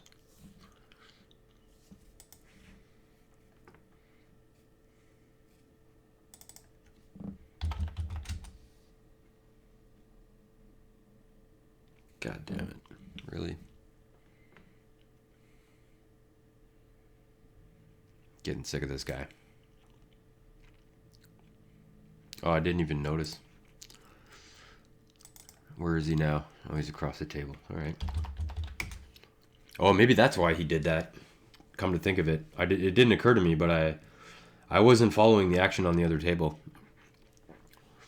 It's possible that check raise was specifically just pressure to get me to fold. Now I've got what we call, what in Calgary they call a Eddie G rap. Because of a legend, a legend by the name of Eddie G, who is notorious for calling with hands like 7-6-5 when there's a 4. And he'd beat, like, somebody else would have ace queen of diamonds with a set of kings, and he would get there, like, notoriously, frequently it seemed. So if you ever hear me refer to an Eddie G rap, it's that's what I'm talking about. One card on the board that has the potential to go backdoor rap. Anyway, made the final table. That's pretty cool. It's my second final table in this tournament in 4, possibly 5 buy-ins. I finished 5th out of 599 2 days ago. And I believe there were 2 tournaments of this type in between. There could have been 3. And I guess I missed something just before the final table because this guy's chip stack vaulted. I wonder what he played with against the other guy. In any case, the bounties situation here is a joke. Like, this confirms to me, there's 575 players, guys. Let's actually do the math. Let's bring this up and see how much we're losing here. So, okay, hold on. Can we make this wider? Okay, so bring the calculator up. 575 times 196 times 12,39189. So without bounties, first place would be $139. Or no, it would be bigger actually, because second place wouldn't be equal. In any case, I feel like you really don't get the value unless you're winning the tournament. If you win the tournament, okay, you might make more. But every other position, I feel like you're making less, unless you absolutely obliterated people in the knockout category. Which, I mean, you've seen me. I've been recording this since, I don't know what the blinds were, but I think I had like 7,000 in chips when I started recording, and so you've seen a lot of the bust outs. Oh yeah, I had $2.25 in KOs when I started recording. Now I have $26, and that is just barely the second biggest. So I feel like that's pretty accurate. Oh man, pretty accurate proof that bounties are just you don't get enough of them. You can't get enough of them. You can't be everywhere at once. And because you can't be everywhere at once, I feel like bounties in general are bad. And I'm not folding on the flop. Even though that looked a lot stronger than it was, but for 100,000, I don't think I was folding.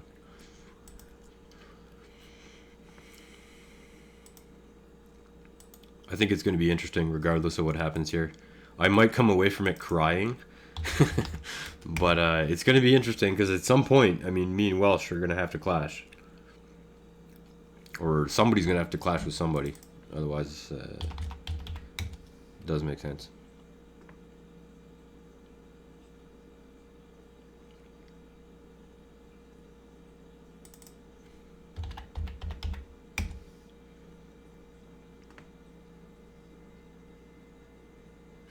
I'm surprised he didn't give up there. I was expecting something that wasn't drawing to a full house to give up. He had a smaller 10 and he backdoored a flush. Well, I put 0 chips in with the worst of it.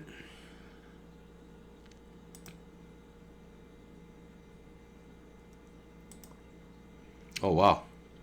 Oh, yeah. I know this hand. Yeah, this is where this ace-jack guy slow rolled the shit out of the other guy. Oh, man. This is tempting. If I had a queen in my hand instead of an ace, I think I would at least call. But I'm going to have to give that guy respect for the obvious big pair that I feel that this is. Oh, not even. Wow. And I get there. Jack 6, good. Damn.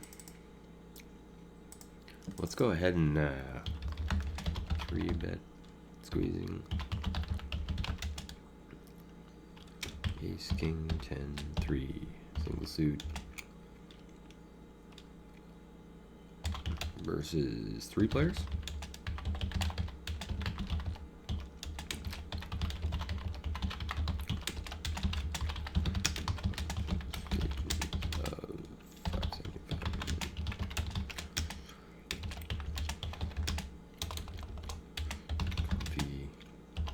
Third place. What? Yeah, I can't trust that other guy. That's like pretty sure that's the 4th or 5th. I don't know. There's been a lot of triple flops. It'd be a hell of a prop bet if anybody was doing it.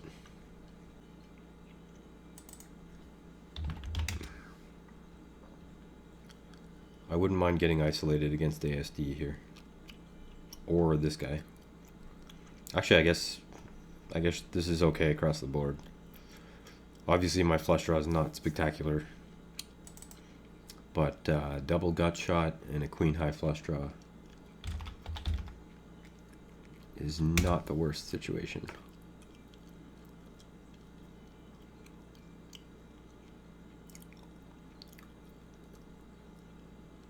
A lot of better hands could fold here, so I don't mind it.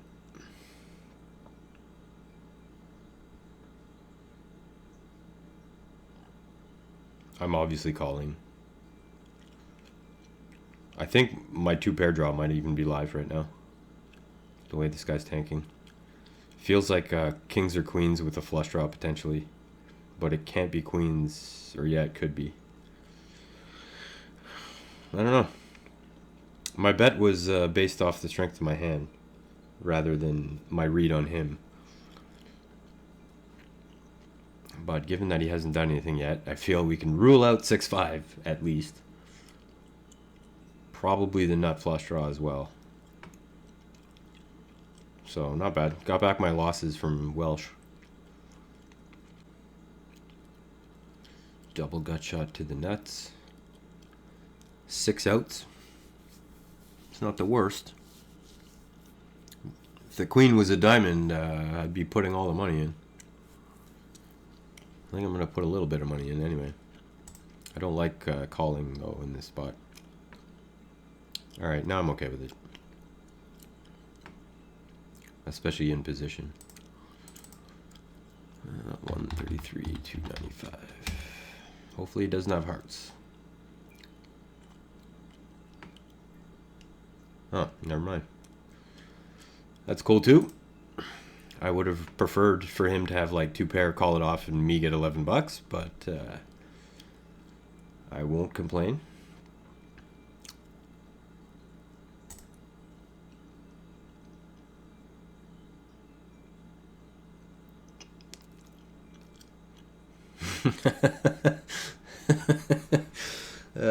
Yo, the best part about high stakes poker, I know you guys can't hear it, so it must be annoying to hear me talk about it, but man, the chatter at like high stakes in general amused me. It's why I stayed in the poker world for as long as I did. Or it's a big part of it anyway. And man, the chatter at high stakes poker, like right now, Mike Matisau is getting chastised badly by Phil and Antonio for having worn a Bluetooth headpiece in a nightclub.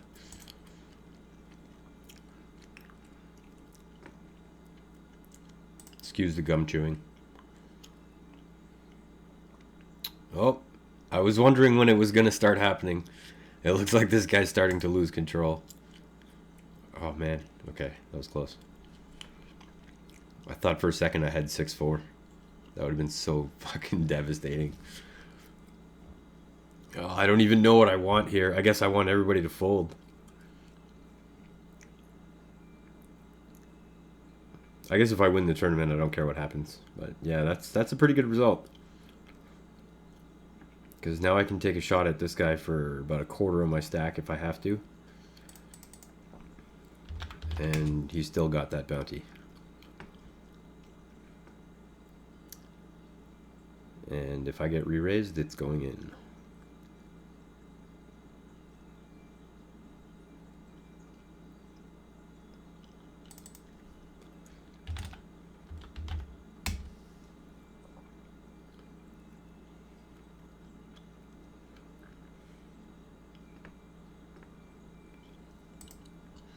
Let's take a look at the old graph. Yeah, it feels like a period of inactivity here. Bull flag. It's this pattern with the bounce off the previous support that suggests that I'm supposed to skyrocket from here as I did coming off of this level. But the only way that can possibly happen is by going head to head with Welsh, which is not something I'm looking to do right now anyway. Eventually, of course, but.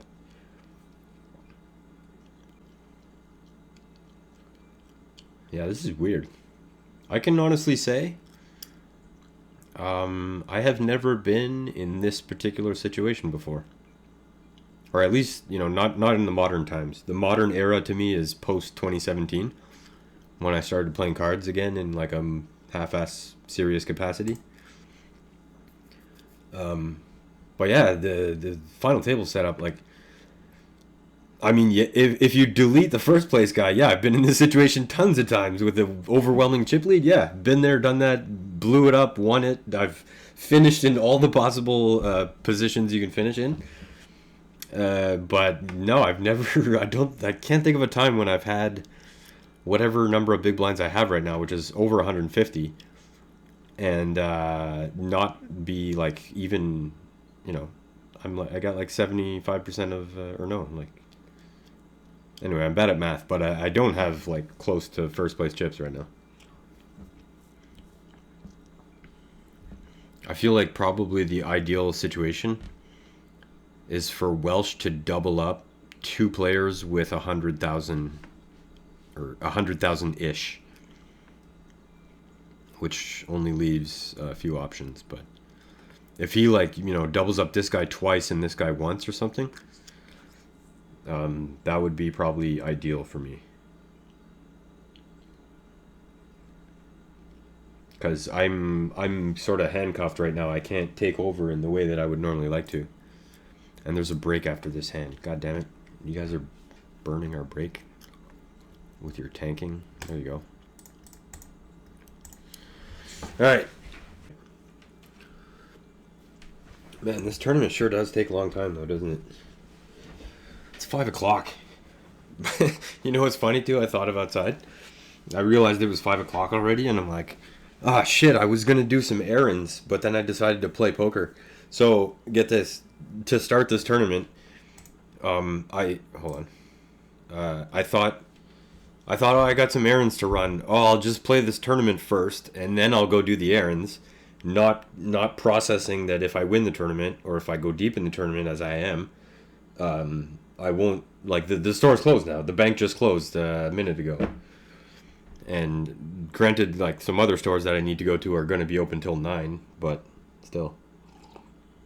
The point of the story is, wow, what a degenerate move to just, like, expect to not last that long in a tournament. You know what I wonder, too? Now that I look at the option, I just noticed its existence for the first time in a while. The make a deal button. I mean, that has to include the bounties, right? So how the hell does that work? Everybody keeps their own bounty and then we split the money, or right now that'd be a decent deal, I guess. No chance I'm making it any deal, but yeah. It sucks too. I won an 8 game a couple days ago, right after that PLO final table, the same day. I made the final table in this tournament, finished fifth. It was very disappointing. I was mad. I went from chip leader to out in a matter of like maybe 20 or 30 minutes. And I was really annoyed. And then I went and smoked a joint and consoled myself with some video games. I played GTA, murdered some NPCs, get the anger out that way. And then I went back at about 11 o'clock and I played the $1 8 game and I won it. And that's the first tournament that I've won in like 5 final tables that I made in about the last month. And I forget where I was going with this. Oh yeah, I bet on myself the very next day to win the 8 game again. I bet on myself. I bet $11, and I was out in like 5 minutes. It sucks that when I finally actually have a deep run, I didn't bet on myself. I feel like I do that quite frequently. I knew I was getting check raised there. I just wanted to make sure. By the way, that's why it was 4,500 and not more. That to me is like guaranteed ace 10. He wants to shut me down from having the lead, which is fine. Oh baby. Yeah, ASD in the big blind though. He's kind of unpredictable. I might be giving away 9,600 here.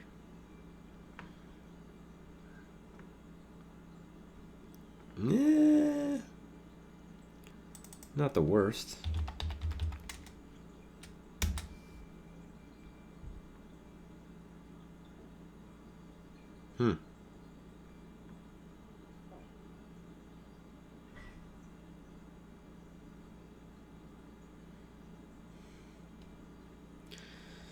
All right, let's go set mining. Queen 3-4 with the 2 spades. Actually, I guess all spades would be better. That way I suck in all the flushes. And then I just pair the turn and everybody's dead. I'm dreaming here, but it's okay. It's allowed. Man, it would suck if that guy made it 42.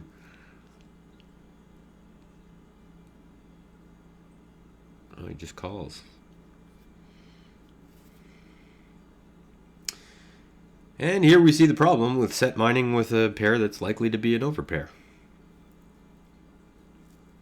Because now I have mediocre made hand and a mediocre draw, and I'm completely over both hands.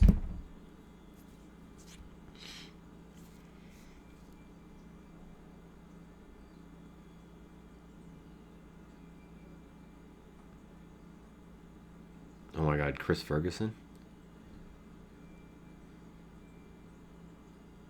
Oh wow, he calls. Feels like if he called that, yeah, it's got to be 8-4. What? Backdoor flush. Oh well, the bigger bounty has the smaller stack now. That's probably good. Man, that guy waited forever to get it in on a paired board with way not the best hand. Nice, he's chirping PokerStars now. PokerStars Goners Mafia? What? It's like, man, you never played live poker before? Because I've seen a good 250,000 hands of live poker, and that shit happens, man. It's not fucking PokerStars' fault. Like, just take a loss like a champ, will you? I don't know. People who complain about PokerStars, it's like, there's no easier way to identify a losing player. It's like in YouTube comment sections. You ever see that on poker videos? where there'll be like a compilation of bad beats or something. And in the comments, there's always somebody like, "Oh, stupid bullshit," just like PokerStars, and it's like, 100%, whoever said that is not a winning player. Not just they're not a winning player, but like they're really bad. They just ugh.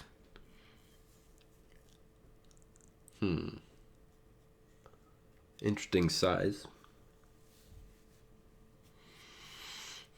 2.5 to 1.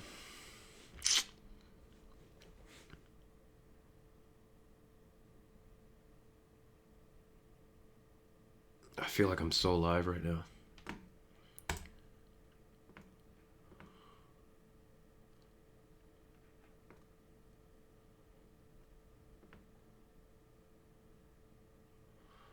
Yeah, I don't know how I feel about this. I think this might be good. If it's not, I'm destroyed. So I think what I'll do is lead and hope I don't get snap raised. I feel... Oh, that sucks.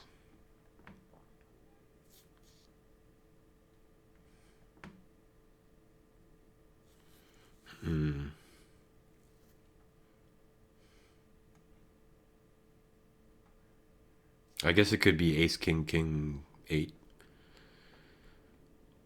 I felt like it was kings.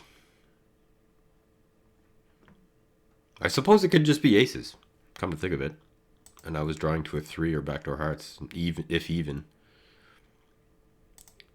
I really feel like I was going to shut him down, though, if he had kings. Well, can't ask for better than this.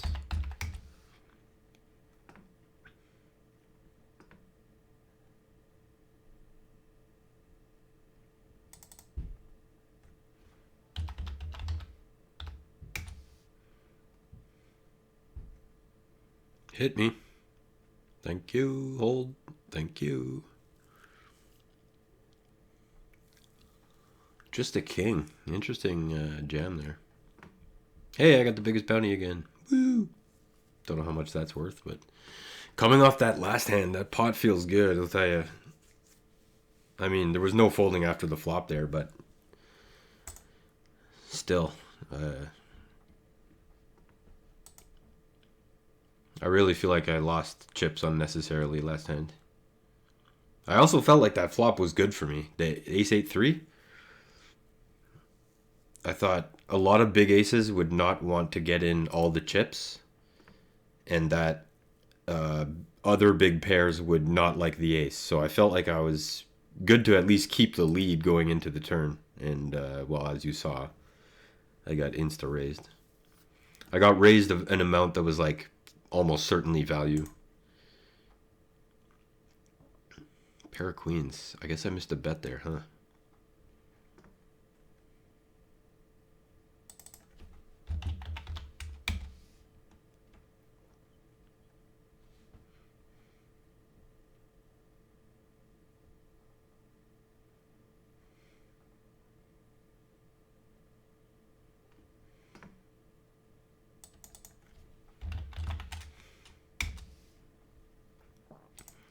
What's my... Oh, we're below 80 now. Damn. Playing pretty tight.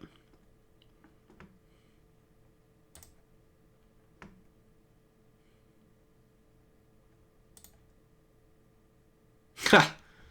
Nice try, dumbass. I didn't have that read or anything, but that was just a general play safe. But yeah, let's go ahead and scene checking 3 streets.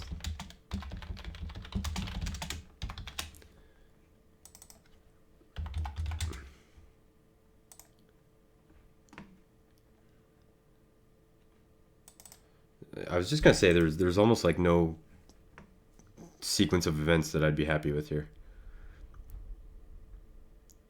Yeah, if he bet pot, I was gonna be like, that's suspicious. I don't really believe it yet. And now I feel like I'm committed to calling 82,000 if he puts it out there.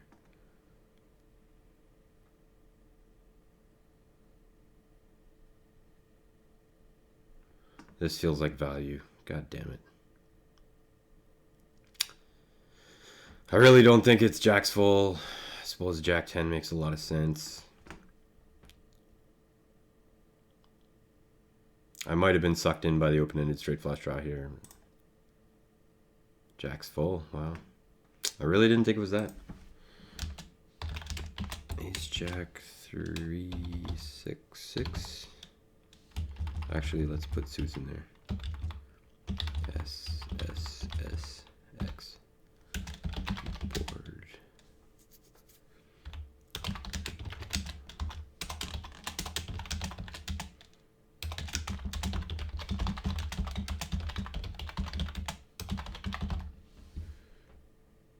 Checking 3 streets from out of position.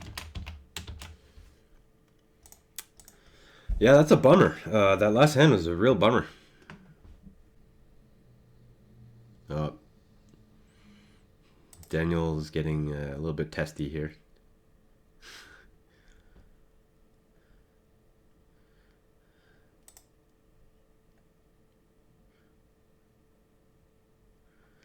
Oh, man. There's fucking debauchery on high stakes poker right now. Fuck. This sucks. Here goes 12,000. See, the thing is, I could raise and try to get ASD all in, but then if he calls, like, I'm just in the worst spot in history. So I'm basically turning this hand into a set mining operation. And it's probably a check fold, honestly, on this flop. Especially with that guy in there. Avoidance for the win. Sigh. Well, even the king gets there. That's good, I guess. Dry king is supposed to shove. King jack should check exactly as he did. He doesn't have king jack unless he's slow rolling. Feels like Welsh probably has king 6, possibly king jack or jack's full. Jack's full. Actually, yeah, an under full house would make the most sense. 6s or jacks. Man, he's killing it, though. He's 300,000 away from me now. Slipping towards third here.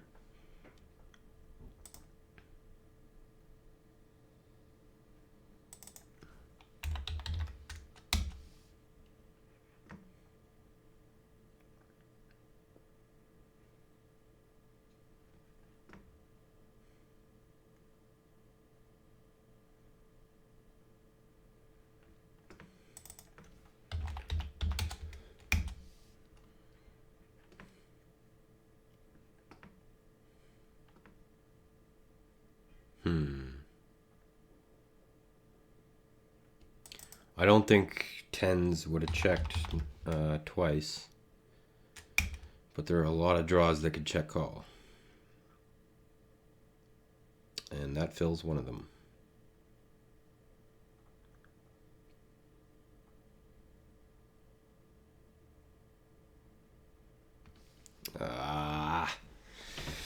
If he barreled, I would have felt more comfortable about it. I feel like this is Jack 9-7, and I don't think he's going to fold. Oh, 8 deuce with clubs. Wow, I'm so lucky.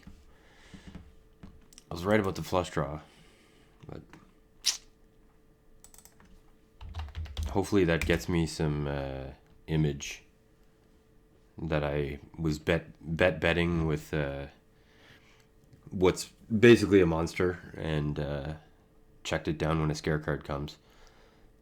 I feel like that should give me a little bit of you know, get me some folds next time I barrel kind of light, which might happen here.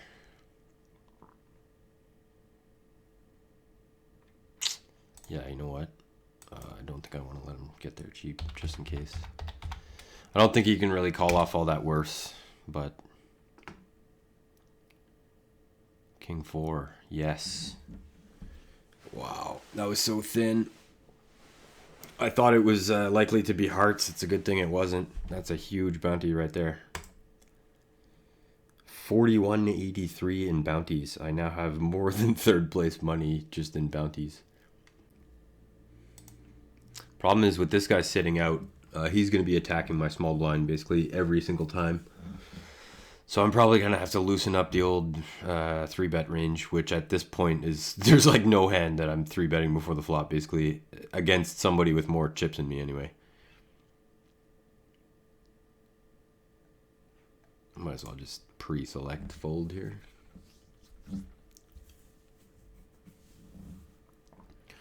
Well, I guess I got 50, 60 bucks locked up.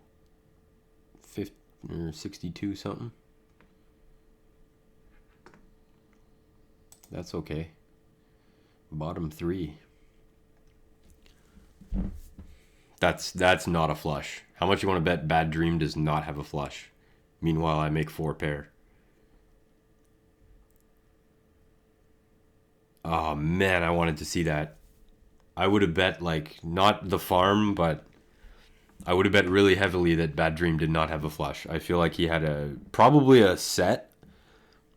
But not a flush. My most confident guess would be a set of 10s.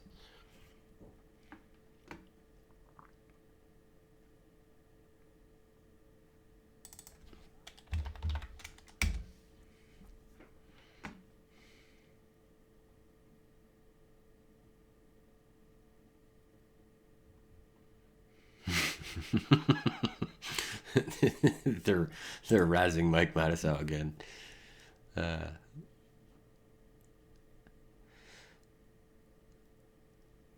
I have to say, Welsh Viking has been playing pretty well. I remember him from earlier in the tournament, and he played like shit in the early stages. And since we've been at the same table, he's been pretty solid. He's been doing a lot of things right, I have to say.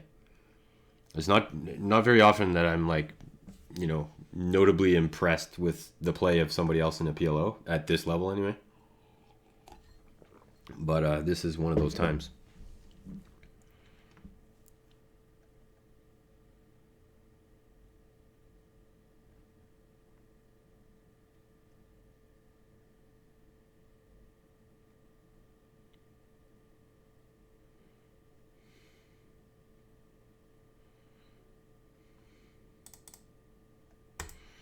Yeah, I don't want to bloat this pot.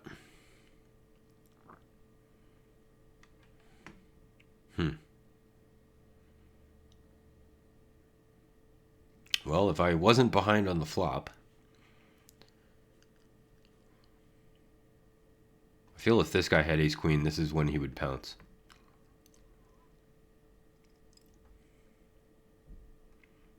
Yeah, that lines up perfectly with a set or top 2.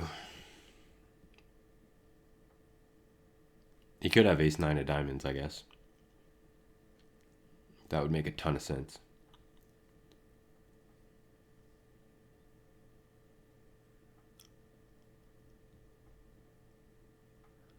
All of it, call, straight, good.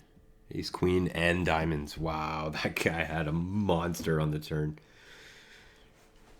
That's pretty cold. Way to go out. Man, as soon as this guy goes away, if and when, man, we're going to be deep stack 3-handed.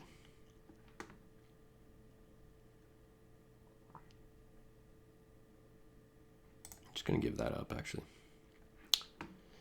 Thought about playing sheriff there, but decided against it last second. This guy appears to be kicking it into high gear.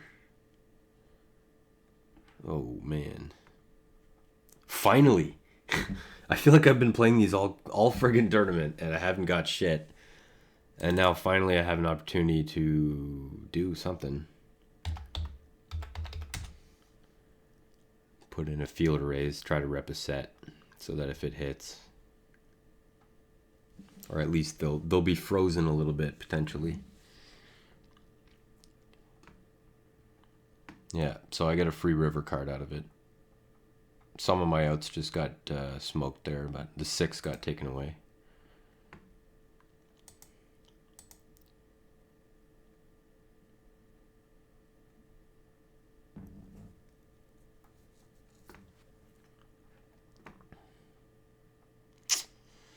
Man, full pot. He tends to do that, at least at the final table. He's been doing that when he thinks he has it. So I've got to assume it's like 8-3, 8-4. This guy shows something nobody cares about. Although he confirms that the 6 was no good for me. Man, that's a bummer. That's first time I drew a flop like that in like what feels like at least 2 hours. Like with this hand, it's supposed to come ace king jack with no hearts or whatever. All right, this guy's getting on my nerves a little bit. Yeah, like that's what has been happening.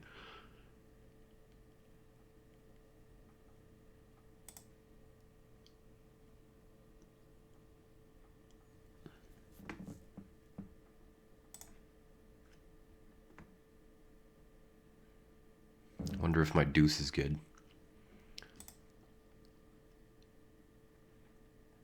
Interesting.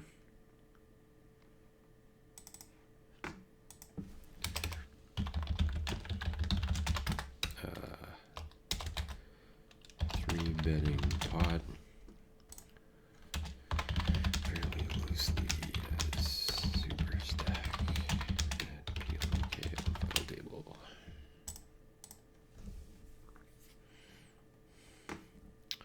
So I guess what I'll have to do as an adjustment is open up the 4 betting range, which I'm not a fan of it. It feels like I'm going to have to get all in to win this tournament. I don't think I'm going to whittle people down here like normal.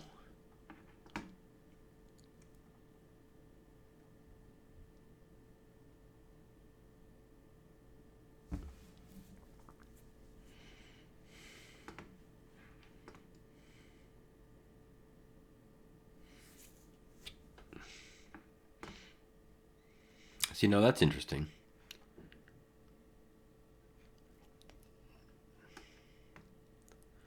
The bet sizing is like flawlessly balanced with Welsh. Oop.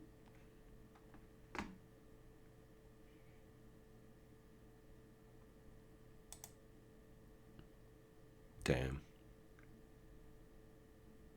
That'll teach me to fold a hand three-handed, or what's basically three-handed.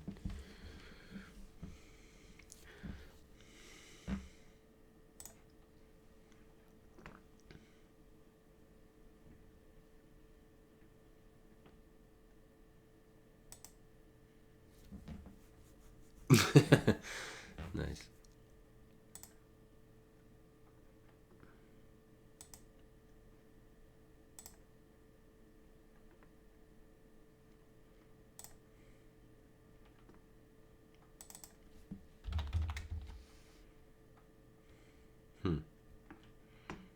Guy's mixing up his check 3 times range.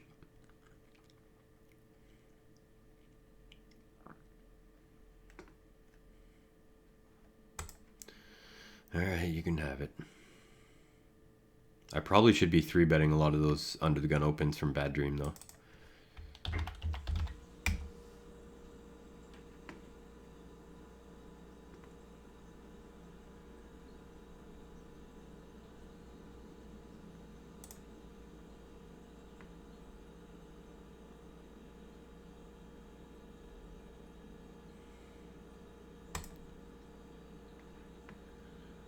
So far, I'm calling the river.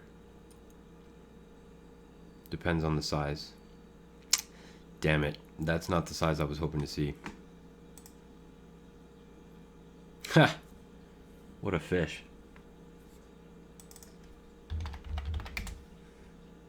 That's interesting. That's like one of the last hands I expected to see.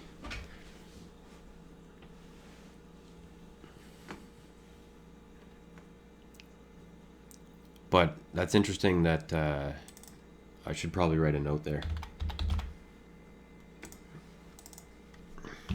Seen slow betting quarter pot on wet river with weird. Oops. How do you spell weird? Wheel. Weird middle pair. Might as well just with bluff. With bluff.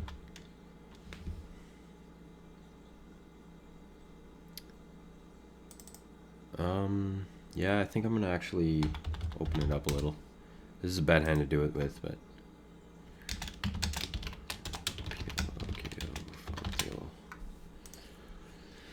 yeah, that's certainly not my favorite flop, but these guys are likely to believe if I try to rep aces, so I feel like if they call, I can very accurately put them on draws.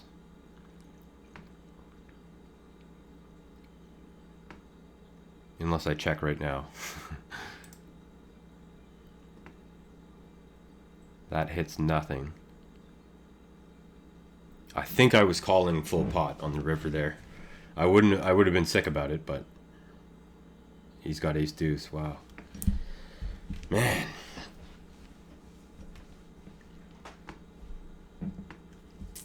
Yeah, that's a bummer. Good thing he didn't full pot it. I wonder what he does if I hold on a second.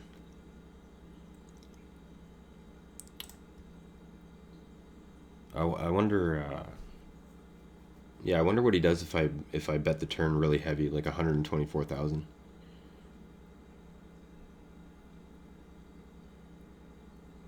I don't think he would have given up. I feel if he was calling the flop, he was probably calling the turn, unless he, you know, specifically put me on ace queen or queens. But that'd be a pretty tough thing to put me on.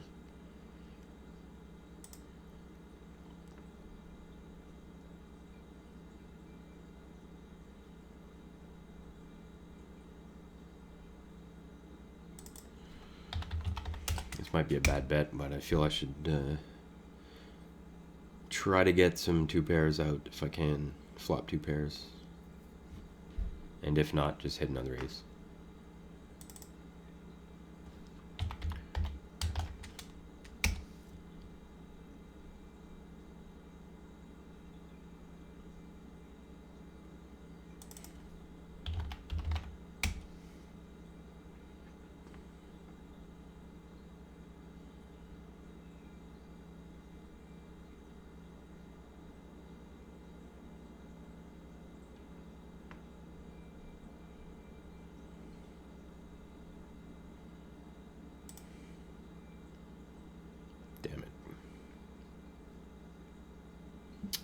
That's not my favorite at all.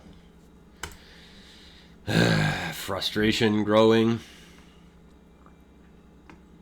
As usual, I can handle any result other than second, so I will be loosening a lot of things here shortly.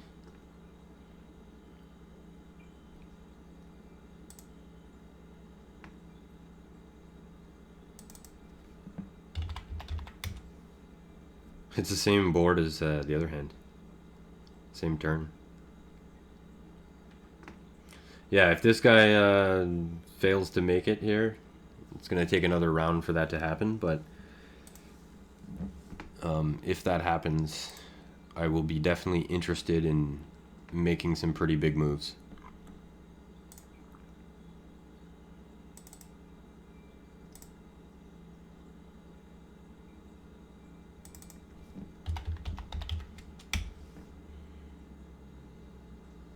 Wow, I'm surprised the snap call got through there. That might have been aces. Wow, two pair eights and fives.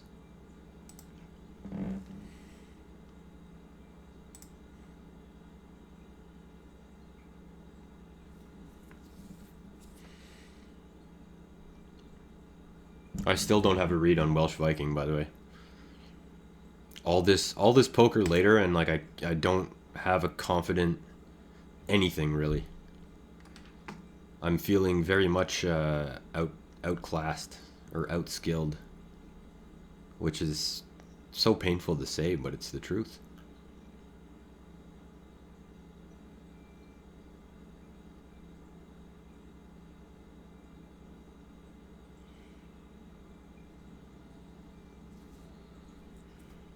I mean, bad dream must be full, right? and Welsh got there. Or he had like ace, king, jack, 6. Wow. Wow. That was a weird one.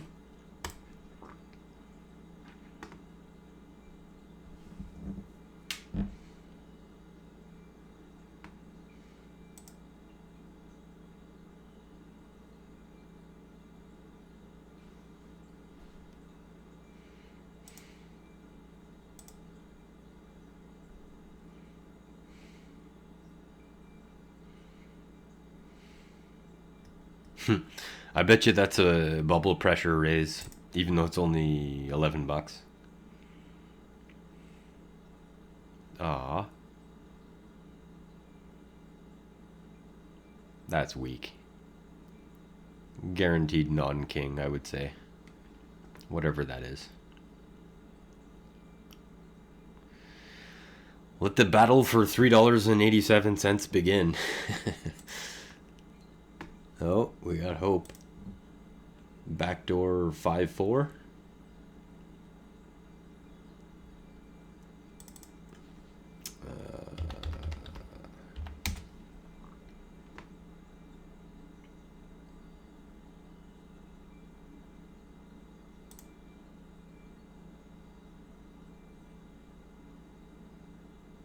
What? Oh, he had the nuts. Wow. Well, I'm down to third. You know what that means? It means raisy daisy. Meanwhile, this guy's got more than half the chips. I would love to upset him the way everybody upset me when I had half the chips.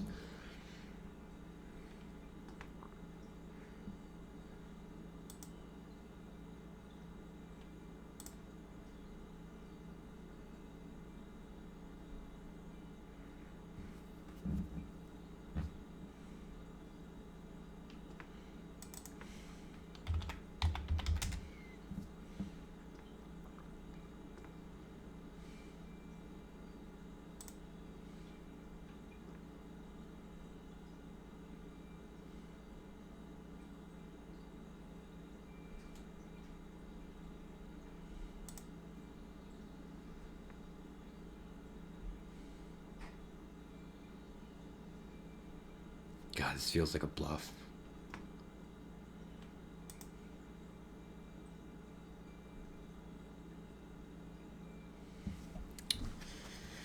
Yeah, I don't know.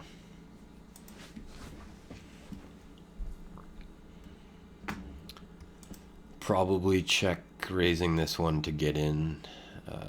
Not necessarily, but definitely now something's gonna happen.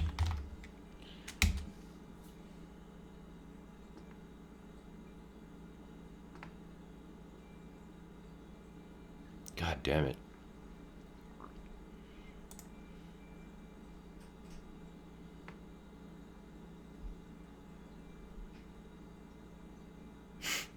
Jesus. Open-ended with a queen. I feel like possibly the deck has turned against me a bit.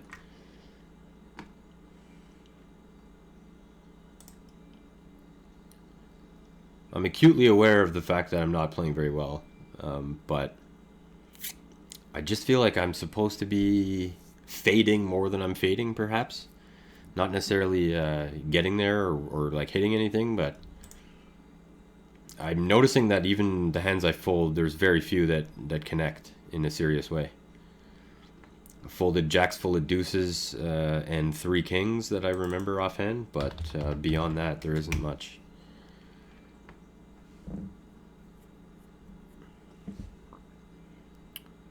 And yeah, that looks like a decent spot.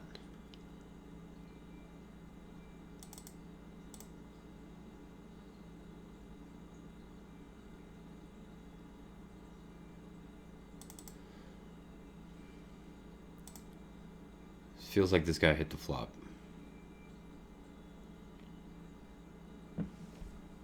And is now worried? I don't know.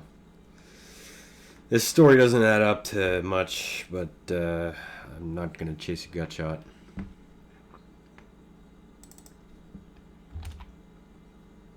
In fact, you know what? Let's calm it down a little.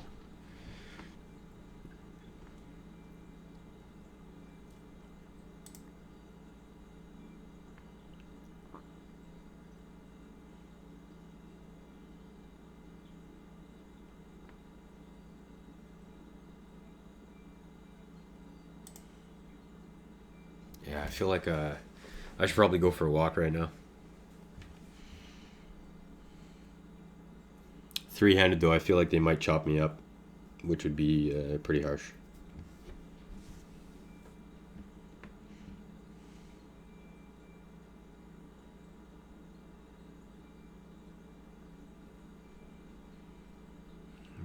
Jack 9, both.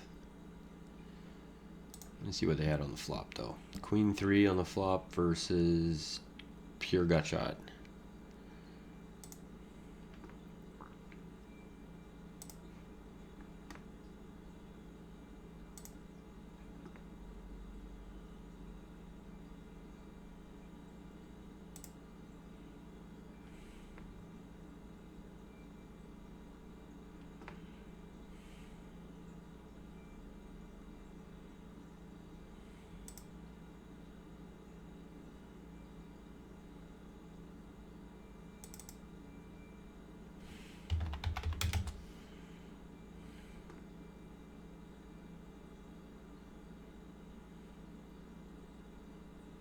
God damn, this guy does not want to leave me alone. I think I'm gonna have to get it in pre-flop here, because I'm just, God, look at this fucking chip graph. This is disgusting. Look at my chip graph. It's so embarrassing. Now watch, here comes a deuce.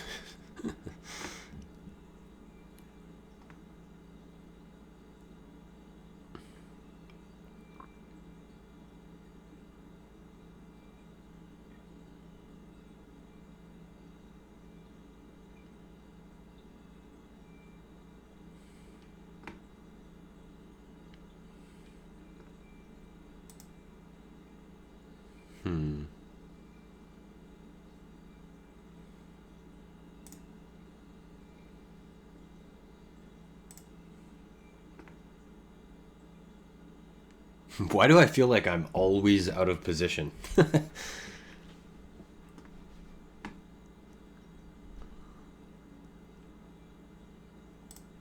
gonna have to fold, man. I'm playing so bad. I can't even get over it.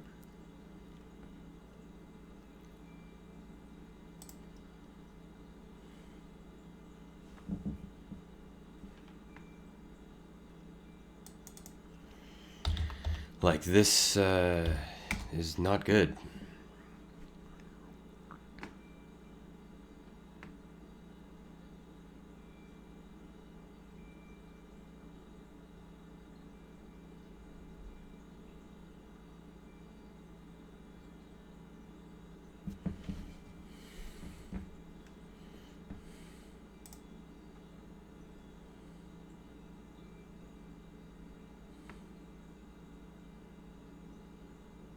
Man, I'm just doing everything wrong right now.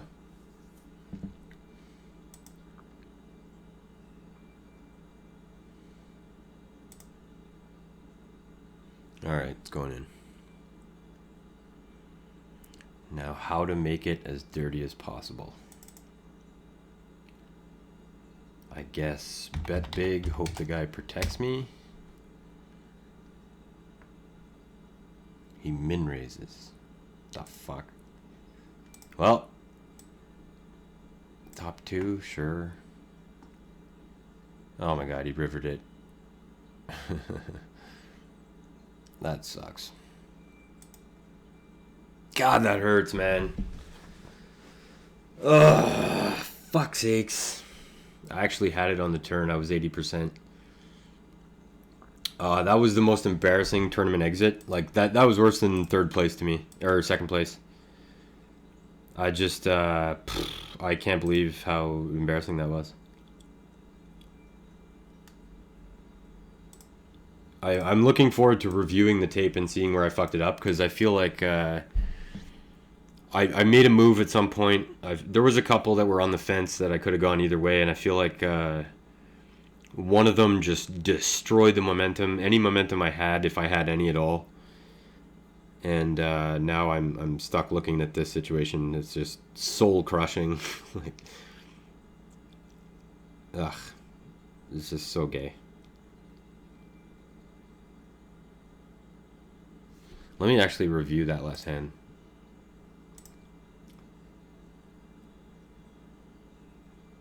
Yeah. Yep.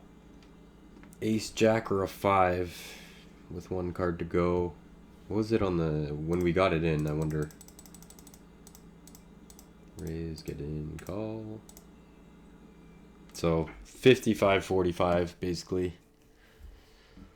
And then boom, he's ahead. That's hard. It hurts more because I was ahead on the turn. If I had never been ahead in the hand, it would have been less painful. I guess we'll keep rooting here.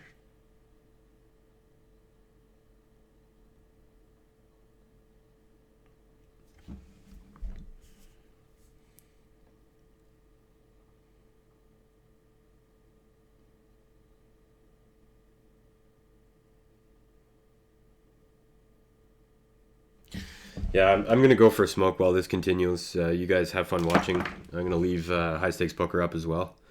But I definitely need a tilt smoke right now because that's so irritating.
Well, still got some action.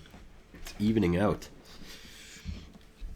I like how these guys still are like nowhere near my bounty. They will be. One of them is going to end up with way more, but it'll probably be like $100. In fact, I want to try and figure this out. So the way I see it, if Welsh wins, he's supposed to get 15. No, he's supposed to get both of them. Yeah, no matter who wins, they should end up with $60.21 in bounties. Let me check to make sure that's right. 61.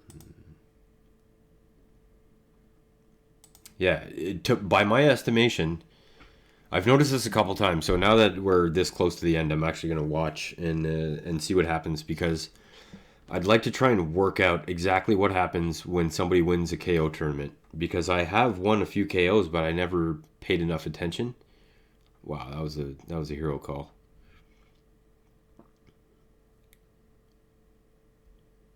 Click back, pot back, repot back, tilt in effect. He just calls. I mean, I'd be shocked if it didn't go in. Kings and jacks against a dry 10. Dry 10 makes a straight. Oh, that's so sick. Well, for the record, Welsh Viking, excuse me, played the best since at least 20 players left. It appears anyway. Maybe somebody played better on another table, but on the tables I was watching, Welsh Viking definitely played the best. It's interesting too, because he sucked earlier in the tournament. I swear I recognized the note and everything. The very first note I had on him. Yeah, the check potting 7-6-4 flop. It was just like the most obvious nut straight ever, and I felt that was enough to mean that he sucked. But we'll see, I guess. Again, just call a 4-bet. Now it's like perfect to scare. No, he actually flopped it. Dead. Or no, not dead, but close. Man, they are flinging it back and forth here. This is crazy. Look at the hands that they're 4-betting with. This is pretty nuts. It's almost like they don't want to win. It's crazy. I'm almost even more upset.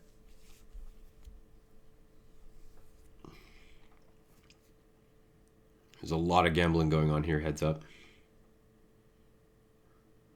10's full, checks it.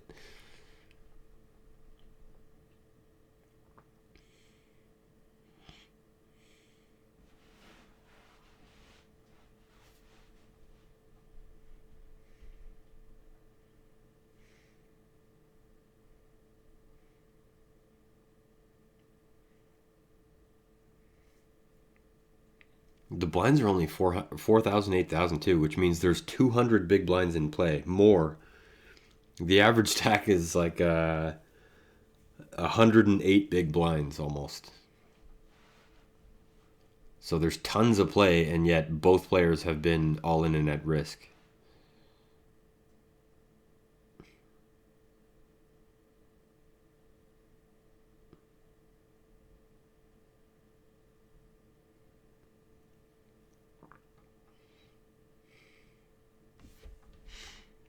I guess maybe heads up.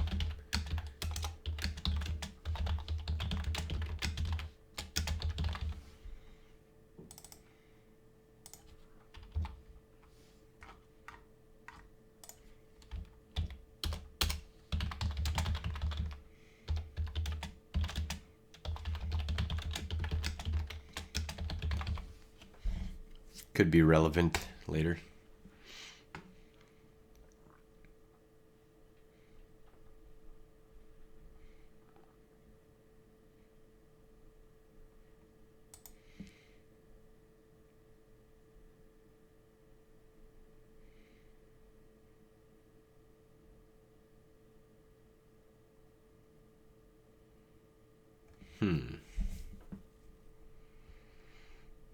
I really want them to just get it in and somebody win because I need to eat here badly. I started chewing gum like an hour and a half ago, and my body thought that it was going to be food coming in, so it's now even hungrier. Oh wow, what a turn card on high stakes poker.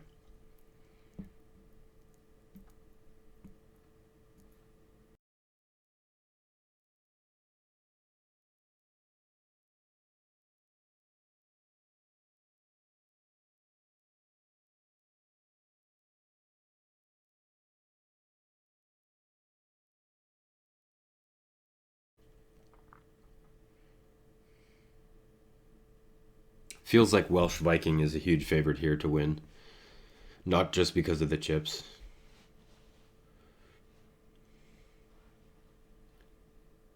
But it's, yeah, like every scare card he's barreling hard. And with the bigger stack, oh my god, really? Are you guys going to take the break? Really? Man, this is a bummer. I guess I'm going to have to go deep again because this is not satisfying. I won an 8 game like 2 nights ago, and it took a monkey off my back because I had been making so many final tables and just not closing the deal. And I'm pretty sure I was chip leader at some point in the tournament during every one of those finishes. And here I am now with the monkey back on my back. Third place. I mean, it's better than second, but it still hurts. Oh yeah, I thought about it, by the way, when I was smoking just now after I left, after I busted. I realized that if there was a tournament turning point that I really missed, I think it was not calling with Queen Jack 9 8 on the 6-7 deuce flop when Welsh Viking bet a bunch. I believe it was like 15,000 and I had like 400 in my stack. And I decided against calling, and as you saw, I hit the nuts on the turn, and then the board paired the river, and everybody missed. And it was like a super lucky draw, but like I feel like my reasoning was solid, but at the same time, that was a situation in which I most likely, not guaranteed, but I most likely would have won the pot had I not folded on the river if there happened to be a bet. But then, and then more importantly, I would have taken the chip lead from Welsh Viking at that time, which was critical. It wasn't of critical importance, but I think the difference in the long term was big. I think a lot of the moves that Welsh made during the early final table stages would have been made harder had I had maybe like 100,000 more than him. And I didn't, and I feel like that was largely responsible for my downfall here, sadly. I've been thinking about that hand basically since it happened. I wouldn't exactly call it a critical mistake because obviously I still had, way more than enough chips to win the tournament without being all in, and I wasn't able to do that. I'm pretty sure I went broke on my second all in of the tournament. This thing could easily go for like another hour. Not easily, but it could go. It could easily go for 20, 30 minutes. I'm not sure I've got the stomach to stick around that long. Quite literally. My stomach is eating itself. I feel like the break took the gas out of both these guys. I would love for them to just start whipping it back and forth again. Yeah, that must be a hotkey, unless he's really sick at typing. And he uses the same numbers.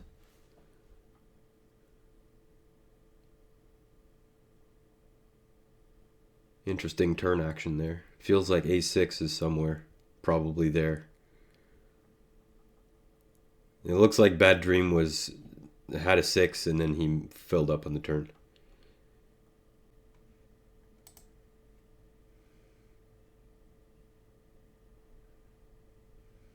Oh.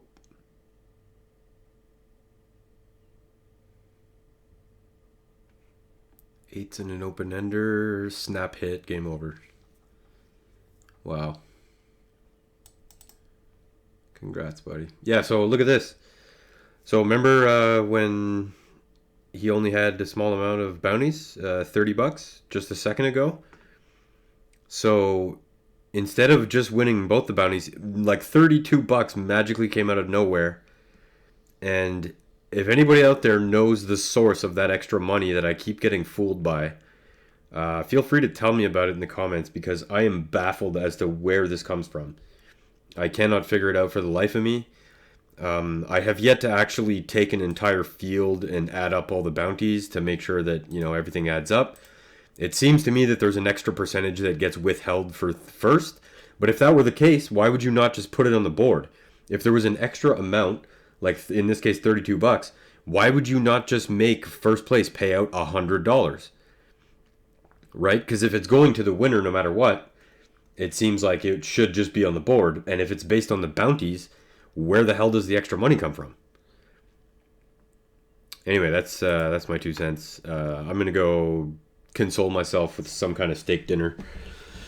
Fucking third place. I mean, again, it's better than second, but ugh. Anyway, see you next time, guys.